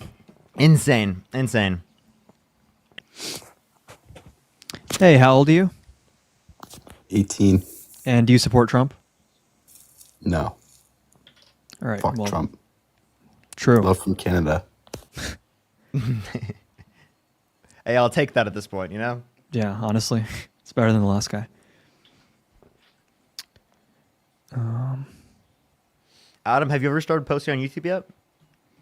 I do once in a while, like I'll post VODs of my TikTok Hey, lives, Booker, but I heard you raped a baby. What's up with another, that? another troll fuck, that just bro? says that. Nigger. They do that all the time. They just like What say the random shit like that. Yeah. Yeah, it's the same trolls every day. It's insane. God damn. Yeah. Let me know. Message me about it and whatnot. I'd love to help you with that because yeah, for sure. YouTube, I definitely need to get more active on YouTube in case something happens with this app. but without it's YouTube. Fingers crossed. YouTube's great, and you Yeah. would do great on YouTube. Hopefully. Hey, how old are you? 13. Okay.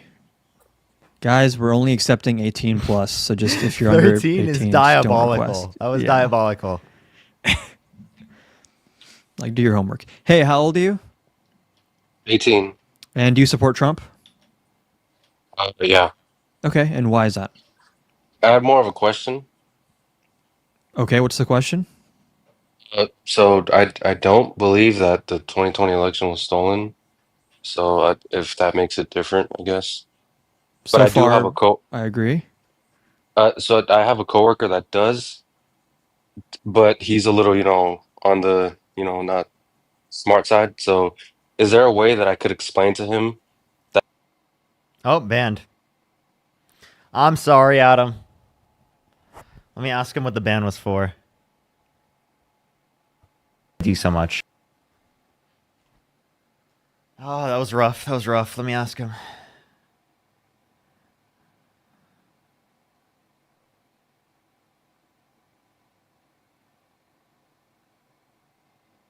It's very unfortunate.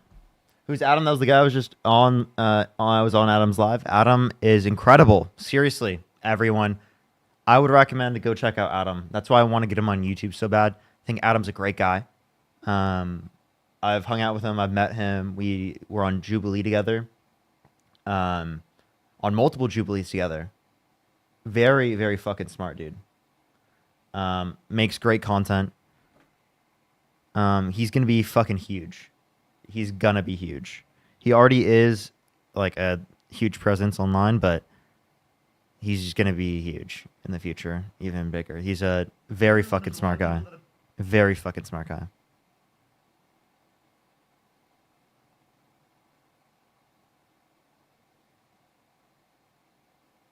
That was Adam Mockler. No, that was Adam Kahn. Adam Mockler is hasn't really come on TikTok lives.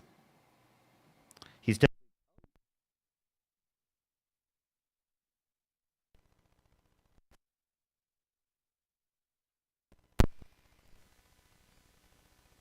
Adam Mockler's typically been on the YouTube debate side. I've done actually a video with Adam Mockler before. He like reacted to like some of the debate clips on our live. It was like he helped me out with like getting me on YouTube and stuff. He was very, very nice.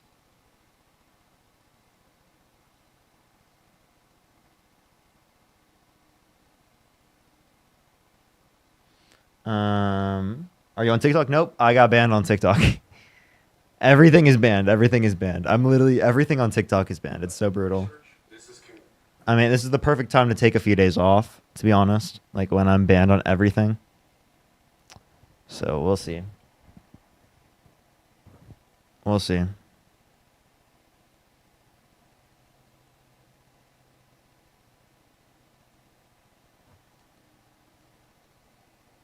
Lulu, think of the $5. Thank you so much. I really appreciate it. Thank you.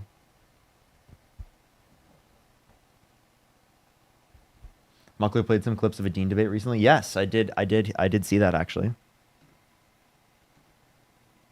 That's what he should be posting on TikTok. Wait, did he post that on TikTok? I should try to message him about that. I was like, oh, I just realized that. Why didn't I think about that before? No, he didn't. Oh, he's totally got to play those.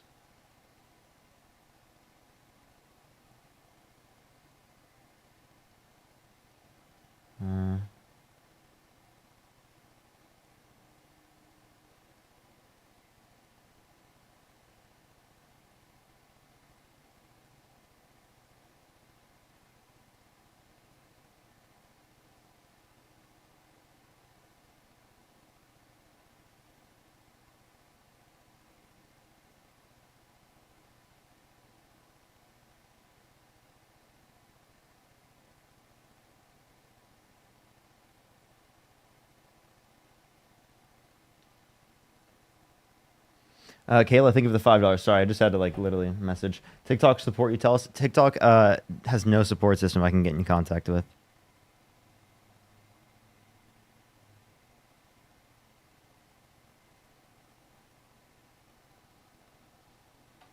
Parker, start putting your YouTube username in your TikTok background. So yeah, you know what? I'm gonna do that. That's smart.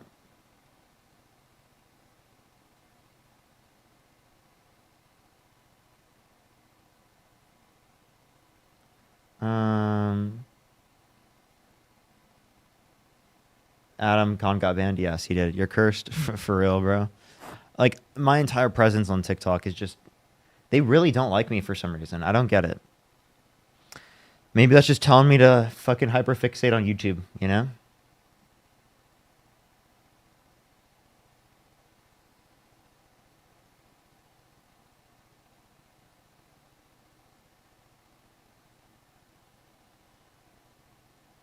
Do you have any B-Day plans? Go get food with my girlfriend. That's really it. And go live. That's what I love to do. Hang out with my girlfriend and go live. So, best birthday I could ask for, you know?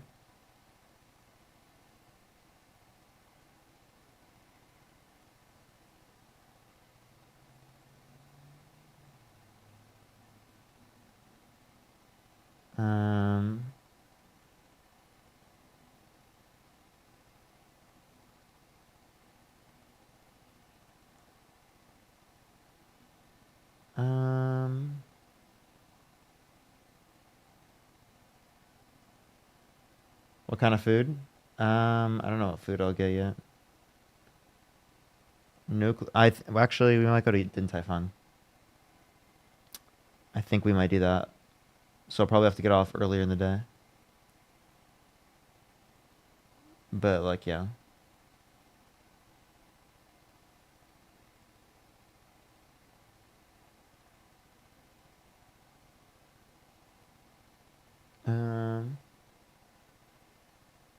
Yes, I will be 23. Wow, I'm getting older, you know? So that's crazy. Being 23 is like, wow, I'm adulting, you know? I'm so adulting, bro. I'm so adulting.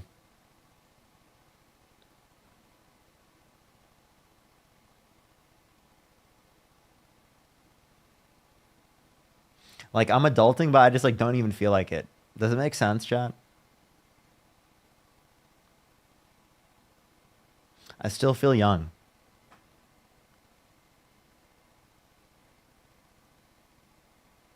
But like also like looking back on it, you just like see such a difference between like fucking 23 and 18. Jesus Christ. Where I was at when I was 18 years old. Oh my gosh. Unbelievable. You know, like in my head, I still like feel 18, but then in reality, I see the distinction between me when I'm now and myself when I was 18. Does that make sense? Like I feel it's a weird feeling.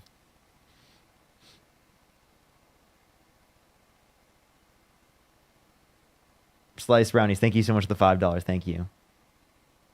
Probably. So over for these lives, maybe. Yeah, I think it just is. They're just essentially banning those lives. Which is very unfortunate. Parker, I remember when you were 19 on Jubilee. Yeah, I know, right? Chat, I practically look the same. Like here, I'll go to the old Jubilee video.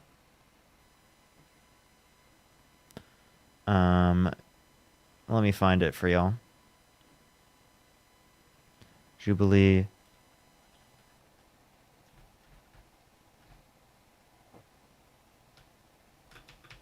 Okay. Conservatives versus liberals. Where am I at? Wow, I found like one of the old ones but not like the one I'm looking for. I guess it's me kind of close. I can show y'all me and all the different Jubilee videos. I need to do it in like in order though. Wait, where's the other video? No, it's not popping up. Okay. Hey, good humans, welcome to... Okay, give it a second. I'm trying to find it because I wanted to show y'all like in order all the different ones I've been on. And you can like see the Parker. I look pretty much the same. Wow, it's not even coming up at all. It's like actually like restricted, dude. I might as well just go to the Jubilee account and just search for it myself. I got to go back 3 years. Can I make a playlist with with the Jubilee videos? I don't think I can do that.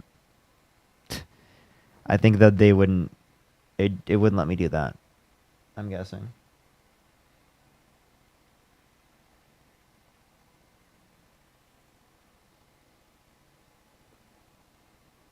I can? On my page, I can put a... Wow, I would do that then. I would actually do that. I can set up like a playlist with all my different Jubilee appearances. Really? Like on my own account? And will it be visible to the public? Can I make it visible to the public? That's kind of sick. Okay.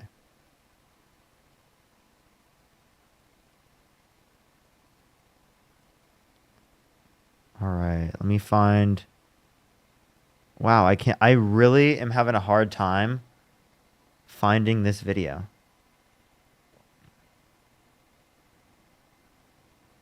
It's actually really difficult to find for some reason. Jennifer, thank you for the $5. Thank you. I will create a playlist. Did they take down the video or some shit? Where is it at? Oh, there it is.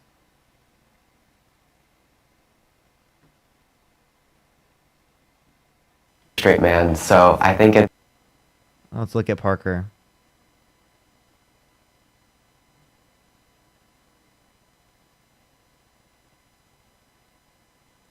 Find Parker. Where are you at, Parker?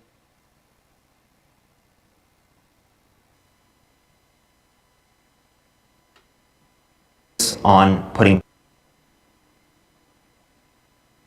Hold up. There we go. Oh my gosh. Look at Parker. Look at this, chat. Here we go.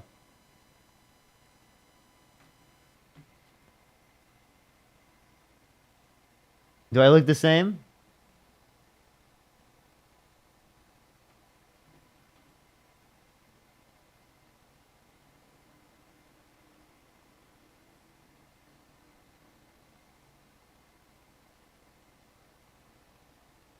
I look different?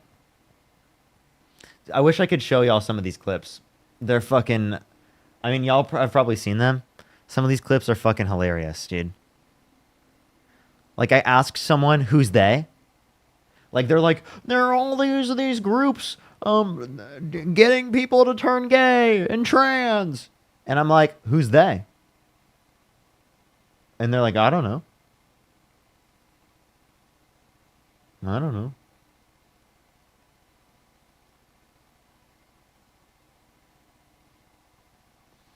I might try to make a video about that.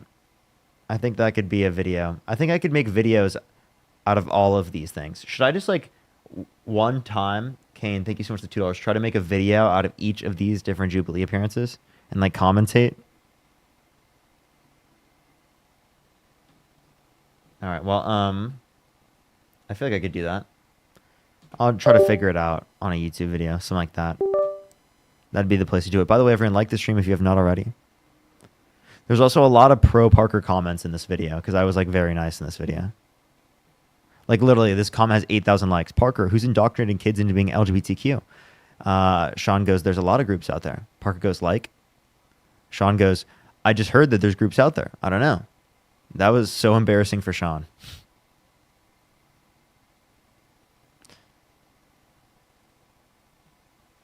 Seeing Parker go off when they expected him to know nothing about taxes was the most satisfying thing. You go, dude. 10,000 likes. That shit was like so cool to me back in the day. Like, y'all have no clue. Like, seeing comments like that was so cool. You know, that never existed for me. Like, this is like when I first, it's like the beginning of my lives, you know? To see a fucking comment with that many likes, that would never happen for me, you know? That's crazy. It's still crazy to me. I still look back at those and I'm like, that's so cool. I love that. I love that I went on a Jubilee those times. Those were fun times. Let me find the next video.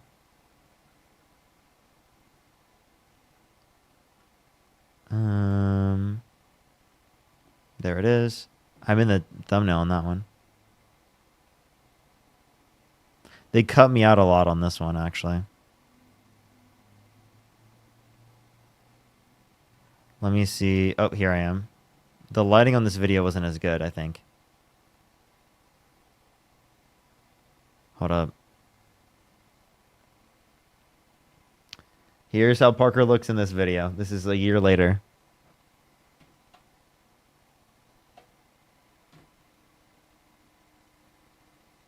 Hold up. Look how, why is the lighting so bad? I was like, why is the lighting so bad? Play it for us? I can't because they'll monetize. They'll take down the live stream. It's very sad. And then y'all have seen all the other ones. Those are like the only two that people haven't seen, really.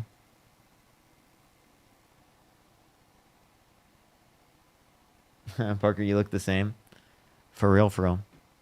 Actually, you can look back at my old videos here on YouTube, y'all.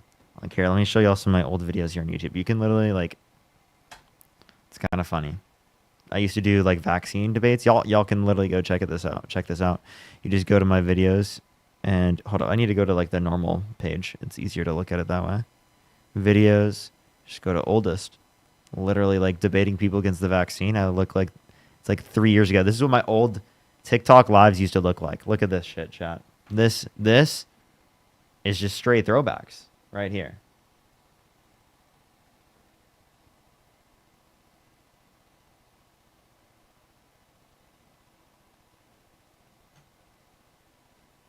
Like straight throwbacks. Look at this.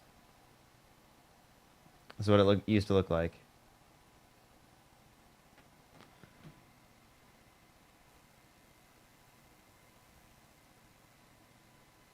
from coronaviruses from the past, right? Or SARS viruses. Right, but now here's the deal. About 1 week later, that same guy, Christian Anderson, We use a lot of our money is digital now, but yeah, we have like a Federal Reserve where they And who makes up the Federal Reserve? there's private and public entities inside of the Federal Reserve. Look, we have 2,000 viewers, chat. Look at that. This is from like 3 years ago, chat. Okay.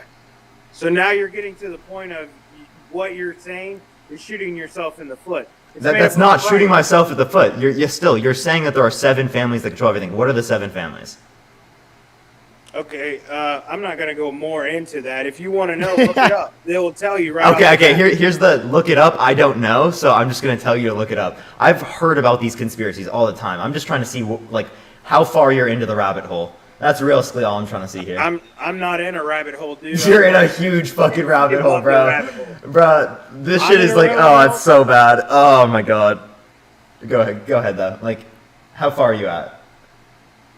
You think I'm in a rabbit hole? Yes, you definitely are. So what happened? Massive Okay, rabbit have hole. you? Oh, wait. You're such a professional. I'm at not a 19 professional years at old. all. What is squalene? What is squalene? I don't know what that is. Okay, that is a thing that they inject in this virus, and that is in the vaccine because my mother is an immunization doctor. What is it called? She's the one What that is it called? behind Can I this. type it? It's Is it called squalene, and it how do you spell that? sterilizes. How do you spell you. that? It's called squalene. How do you spell and it? it sterilizes you. How do you spell it?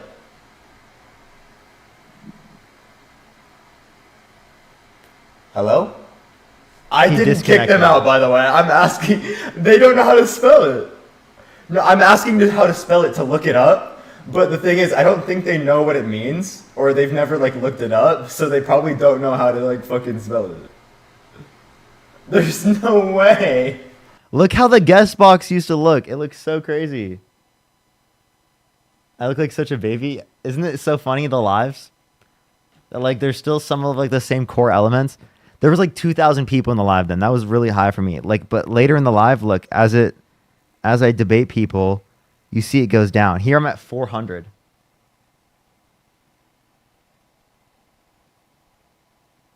can see I'm at 400 right here. You see? But like if we were to go later in the live, see it shoots up a little bit. So it goes like up and down and stuff. And I used to be at like a few hundreds. That's back then. That's a few years ago.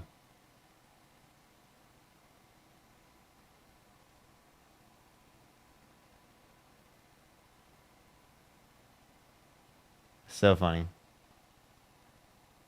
What'd you do different with your hair? My hair, I guess it just looks more, it's like shorter and more specific. And back then it was longer and all over the place, I guess. But yeah, that's just like one of them. Here, I'll keep showing y'all other stuff. Let's look at some of the other videos that I had back then. Oldest. This is right before I get off. I'm about to get off here in a few minutes, everyone. You want to ask me any questions? Venmo, Cash App, PayPal, link to the bottom post. You can support me over YouTube Super Chat. That's the best way to do so. I won't be live, everyone. I just want to let y'all know. I won't be live the 2nd, the 3rd, the 4th, and the 6th. I'm going to feel so weird not being live. It's going to be so weird. Jennifer, thank you so much for the 10 membership subscriptions. Thank you so much. Can we some W's for Jennifer in the comment section right now? Thank you so much, Jennifer. I really appreciate it. Thank you so much. W's for Jennifer in the comment section. W's for Jennifer in the comment section. W Sean getting a sub. I think. Wait, Sean, did you get a sub there? I think. I'm not. Wait, no. Actually. No, you didn't. Sid, thank you so much for the $50. Thank you so much, YouTube Super Chat. So I'm gonna miss you. Yeah, I'm gonna miss y'all so much. Y'all have no clue. I'm gonna miss y'all so much. Oh my God, here's an old debate about God.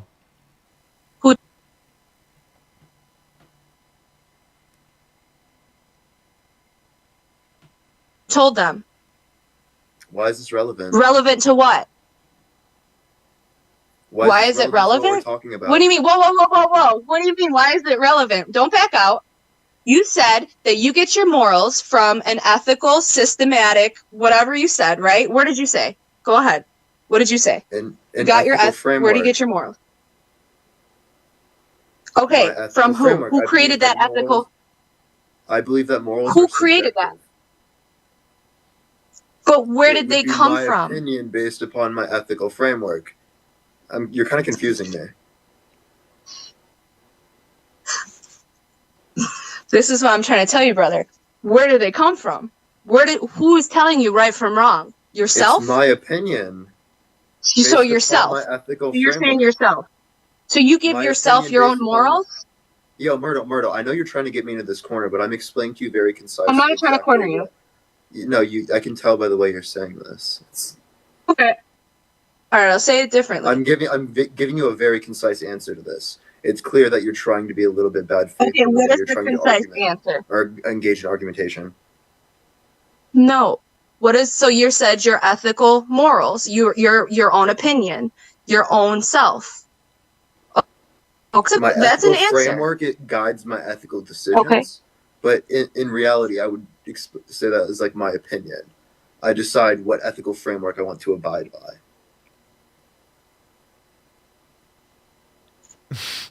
Me just explaining like, So you I believe in Your subjective decision, morality. You decided to take your morals from God. So that is your decision in this matter.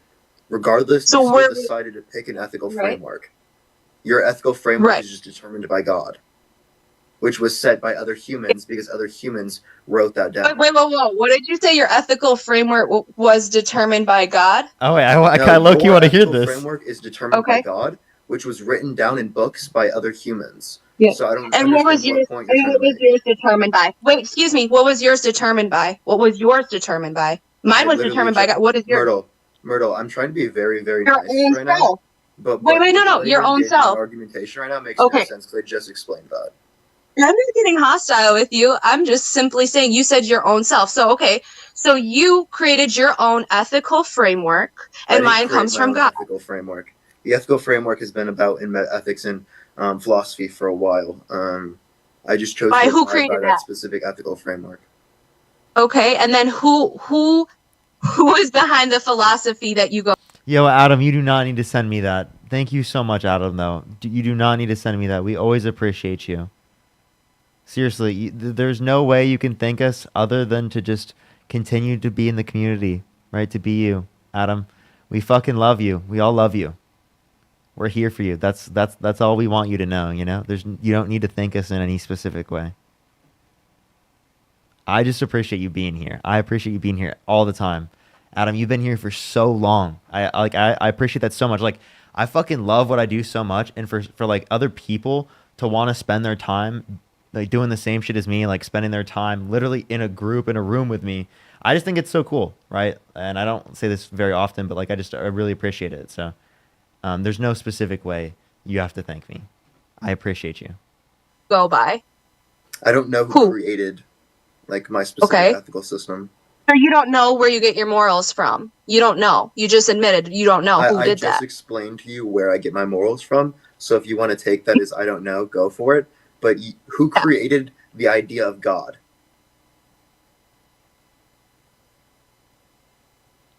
God is within us. Okay, That's so what I'm trying to tell you. You just told me. You just let me listen to you. question- Listen to this then. Since God You is just from switched the within you, question on me. listen, But okay. Since God is from within you, where'd you get your You morals totally from? switched the question. Within you.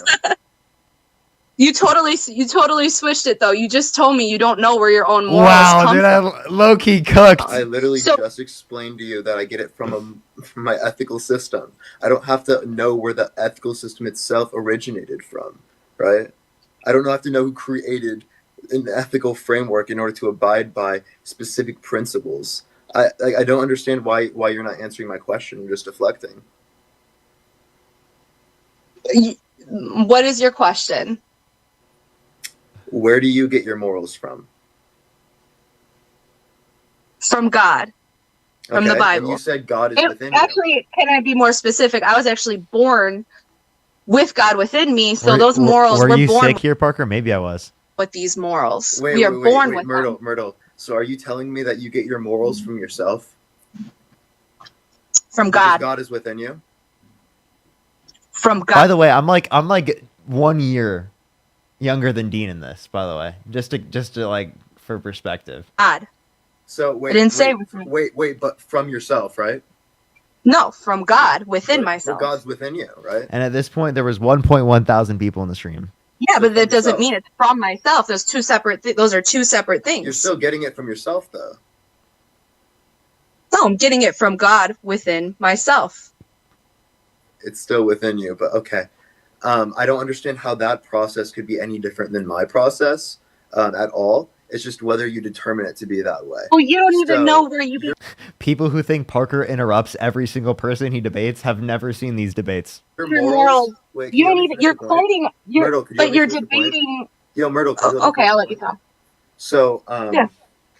I don't understand how you could point that at me when we're talking about this, because it doesn't make any sense, because you get your morals from God, which is written down by other people. And that's the only way you were able to acknowledge the fact that that existed in the first place. So your morals come from other people. I don't understand what your point is trying to back me in this corner. It doesn't make any sense. Caleb, think of the $2. Thank you. Yeah, 1 year older than Dean now. Yeah, Dean's. That shows you how young Dean still is. Like I still feel like way older than Dean. Like, I'm not that much older. I'm only like, it's like 2 years, 3 years. That's like nothing, you know, realistically speaking. But like, yeah. But like, I'm just saying, like, in terms of my debate arguments, like where Dean's at for being, 20 years old. It's incredible.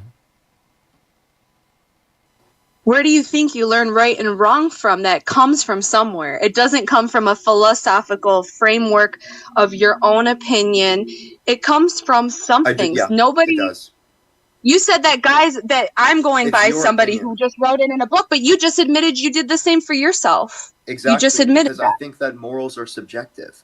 You think that morals are objective because you listen to God, right? I think it's your opinion to listen to the morals of what God perpetuates upon you, right? You choose to listen to God. That's your opinion, right? So I'm logically consistent. You're being logically inconsistent right now. Just by saying I'm being logically inconsistent doesn't make me logically inconsistent. I just explained well, but go And for it. just because this is your life, I just want to trace back. So you don't know, you get your morals from somewhere. So each and every day you wake up and you make a decision, you got the right from wrong. So you learn not to kill somebody from a philosophical, ethical framework that has been out in the world for so long. That's not what I learned. Where did that come from, though? And you said you don't know where it comes from. Wait, you said you don't know where it comes from. You said, wait, let me finish. You're not letting me talk now. You're not letting me talk. But you're You going said on you a don't know where tangent, and I can easily explain this to you. You said you don't know where it comes from. Let me finish. You said you don't know where it comes from. If you don't know where it comes from, how do you know it doesn't come from God? You said you don't know where it comes from. Now, don't trace back and say that you know where it comes from. You had said many times you don't know where. How do you know that your more ethical does not come from God? Myrtle, you're misconstruing what I'm saying. I didn't say that I don't know where morals come from. I said I don't know where that specific ethical framework comes from. I think our morals come from our ability to use our rationality in order to determine whether things would be right or wrong. So I would think it inherently comes from rationality. From logic. Yes. Okay. But where does logic come from? What do you mean, where does logic come from?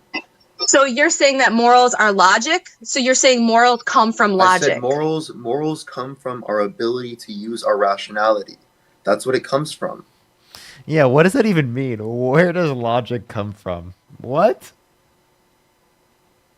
By your definition? Is this your definition? What are you giving me? Definition as well, because you said that morals come from within you, right? What does God give you? God gives you the ability to use your rationality. Oh my God, it's literally the same thing. I don't know why you're trying to get so angry and like pin me down on this point. It doesn't make sense to do so. You're not angry at all. I'm not angry at all, brother. No offense, but you kind of I'm passionate. Oh, I'm passionate, brother. I just You might passionate. not be angry yourself, and I understand that. I can get the same Yeah. way. My tone can get that too, but like it's just like that's why people are saying that in the comments. Yeah, I know they're so mad at me. Like, it's fine though. Actually, I want to say, hey, I just gotta say though, I'm glad that we had this discussion, and I had a great time on your live, and I hope you have a blessed day. If you may not want that, I'm sorry, but I really do care about you, brother, and I like your lives. So have a good one, okay? Yeah, thank you so much for coming on. It was good talking to you. Have a great day. Bye bye. Yep, that was like what my old. This is 3 years ago, Chad. That was 3 years ago. Or 2 years ago, sorry, I take that back.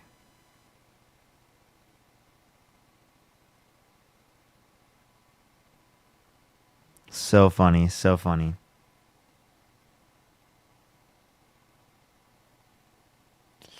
All right, everyone, I'm gonna go for like 2 more minutes. Let me know your favorite what's it called? Not favorite, sorry. Let me know any questions you have. Other ingredients. I'm about to get off here. I literally like 95% reduction in symptoms associated with the virus, yes. Okay. So here, look at me in this video, chat, before I go. You can ask me any questions as well.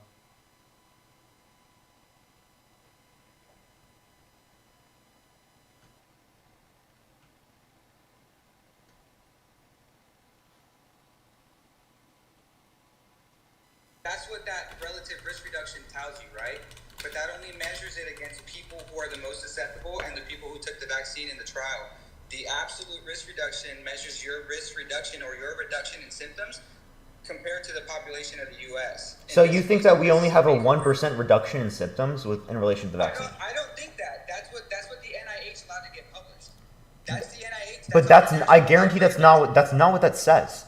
I literally just read it. So that's what I'm saying. So that's not what relative risk. Okay, go ahead. Yes, that's what it means. No. Booster. So are immune systems damaged when we take the measles vaccine or we take the polio vaccine? No, they see. So why with this vaccine? My thing is that I really believe it really depends on. Look at my posture is diabolical, Chad. Dude, the posture is diabolical. Is no one seeing that? I'm sorry, it's diabolical. I'm very aware of what's going on. What are you aware of? So you can't play games with me. You can't play games with me. Your clandestine service you're using right now, you can't do that with me. So I'm really here to inform those who are not aware. Trust your body. If you have allergies, go and look this up. There's multiple reports saying, I'm delusional now, right? Okay. So anywho, there's multiple reports saying that people with allergies are the ones who are actually immune. It's not people who have caught colds before. Wait, so are you saying that people who have allergies cannot get the virus? They're not getting the virus. And it's not a virus. Do you believe, actually, I would say it is a virus. Do you know that viruses are man-made? Viruses are man-made. Viruses are man-made. Bacteria is not man-made. Bacteria is natural. You think all viruses are man-made? Why don't you go look it up? Go look at the process it takes to make a vaccine. Let's look up, are all viruses man-made? Species are not biological. Those are man-made. Those are engineered. So viral species are man-made. Here, this is from the NIH. Viruses are real. Viruses are real. Virus species are man-made. Viruses are man-made. No. Viruses are real. Viruses are real. Viruses are real, but virus species are man-made. Yes. That's what I said. Okay, I'm making sure. You said that viruses aren't real. This is a virus species, sweetie. How is this a viral species? What's the difference between a virus and a virus species? Like I just told you, where was the virus found? The vaccines, and you're looking right at it where it says there is. That audio, yeah, it's horrible. Yes. Okay, so once again, HIV vaccine. Oh gosh, just all conspiracies. Yeah, that's how my lives were. That was my lives, like during COVID, chat. This is 3 years ago, Parker. How old were you? I was 19 years old.